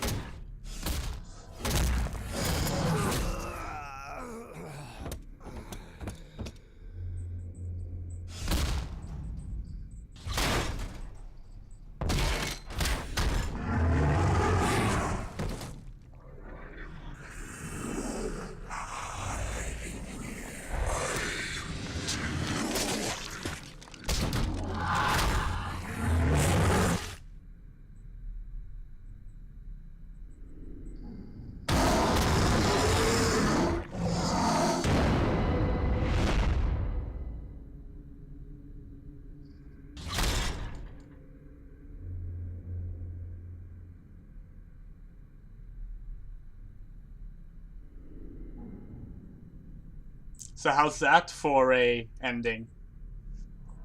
So, this demo, the ending you saw there, the Hell Knight having an actual execution move where it picks you up, eats your head, according to id Software, they had planned for specific game over animations like that to basically exist for every kind of demon. They ultimately got cut. I'm not sure why. I mean, you guess first you might think like, oh well, maybe they wanted to make it so you can fast just reload, but you can just pause the game and reload if you want to do that fast. So that's completely cut from the final game. Obviously, you might have noticed the demons acted even more like animal-like than usual. That was a really good finale to that presentation because it cemented the Hell Knight as an iconic Doom 3 monster. And considering how little the Hell Knight is in Doom 3, the fact that it's on the cover and the only demon design that actually made it into the modern 2016 Eternal is the Hell Knight from Doom 3. So, you know, this was effective. This demo was not meant for the public. It was demonstrated behind closed doors at E3 2002. We initially had cam rips of it. Now we had the full thing. What happened was, I believe it was a person at ATI that had it for, you know, graphic cards presentation reasons. You know, they've showed the tech demos for the people there as well. Ended up leaking it. I don't know. I don't remember if it was intentionally or not, or if we ever found that out. id Software was furious. John Carmack was really not happy with this happening, and the fact that, you know, both Doom 3 and Half-Life 2 had their E3 builds leaked, I think the same year, and both released the same year, 2 years later as well, and had significant changes made between then and the release. But yeah, that was the first taste of Doom 3. Technically, the first taste was 2001 when John Carmack showed off the id Tech 4 engine the first time, but he didn't say it was Doom 3 at the time. And also, the only thing we saw from there didn't make it into the final game anyway. Lots of advanced animations, a bit over-animated mocap stuff that ended up being toned down for the final game. But they would go back and experiment with that more for Rage, which is beautifully animated, that game. It's an okay game overall, but like the animations are just gorgeous. But yeah, Doom 3. There was actually one more Doom 3 logo in between this one and the final game has. Overall, there's been 1, 2, 3, 4 Doom 3 logos, I think. All of which have made it to the public. So, like, they really couldn't decide on how it should look. There's this one. There's one with a different numeral 3 that was used in the Doom 3 Legacy documentary video. There's the final Doom 3 with little, like, Power to the Third style 3. And then the BFG edition replaced that with a 3 in between the two O's, which is now used for the modern re-releases as well. But yeah, that's a Doom 3 E3 2002 build, generally called the Doom 3 Alpha, or a 0.02 Alpha. It's the only prototype build of Doom 3 we have, unlike Doom 1, where we have like 8 different prototype builds. I'm a little sad the intro cutscene didn't work with the audio, but that's okay. People seemed really fond of the idea that I would play Quake 4. I'll think on that. Whether I want to play Quake 2 first, or if I feel like playing something else. Would people want to see Doom 3 Resurrection of Evil? The continuation of Doom 3? Because that's obviously an easy thing to do, because I already have Doom 3 installed and fixed with my configurations and everything. But if people aren't interested in that, it's a much shorter story, and it's not as good, but it's still really cool. It has some amazing demon designs. One of my favorite demon designs is actually in that game. Terrifying thing called the Bruiser. Just Ooh. And of course we get a conclusion to the Betruger thing, if you care about the story in Doom 3. So let me know if you want to see the Doom 3 Resurrection of Evil as well. And I'll think about Quake 4. But yeah, this was fun. It was really fun rediscovering Doom 3. And just, like, once again cement the fact to myself that yes, this is a game you love. This is your favorite first-person shooter of all time. Because every so often, you know, when you have a favorite game of some kind, and you haven't played it for a while, especially not all the way through, you start to question yourself, like, is it really something you like that much, or do you just keep telling yourself that because you don't want to reevaluate it? Well, now I've had a chance to reevaluate it, and I feel even stronger for Doom 3 now than I did before. What a wonderful game. It's so fun. It is so unique. It's different, yes, and that means that you might not like it, but I love it. People won't see it. Okay, well, I'll definitely do Resurrection of Evil then, and Quake 4, maybe Quake 2. Hell, fuck it! Should I just make a habit of playing id Software shooters? Because, I mean, that's like the games I grew up on more than any other games except maybe Sonic, was the id Software shooters. I played Doom, I played Wolfenstein, I played Quake, played all their sequels. The only id Software games I haven't played, like games related to id Software I haven't played, it's Wolfenstein 2 The New Colossus, Rage 2, Wolfenstein Youngblood. And the VR stuff, because I can't play VR games. So maybe I should just do id Software stuff in general.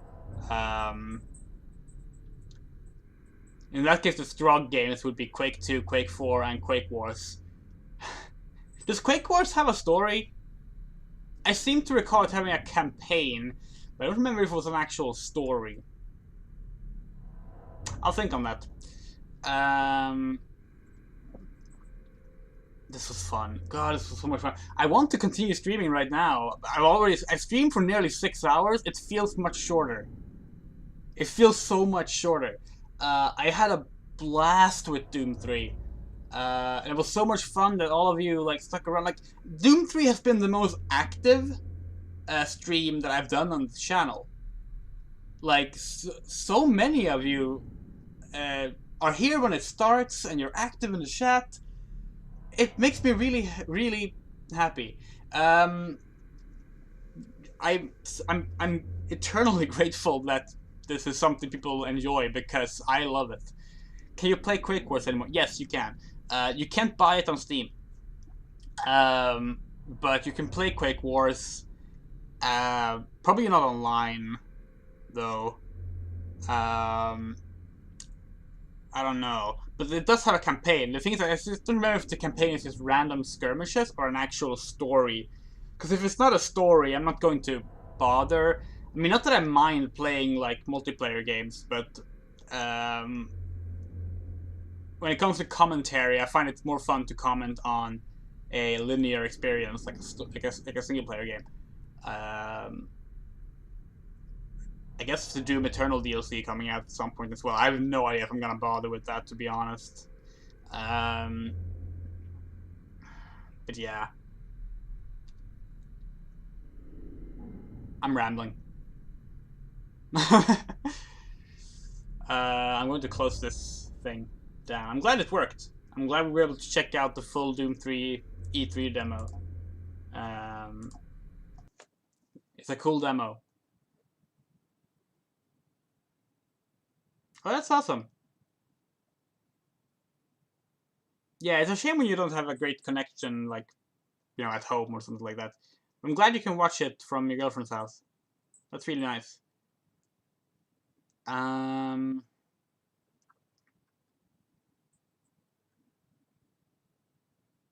to figure if there's anything more I want to add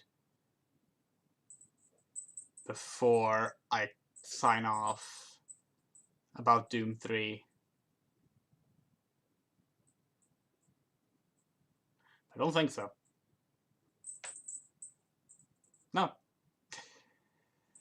Okay, yeah, well, thank you for watching. Thank you for being a wonderful, wonderful audience. And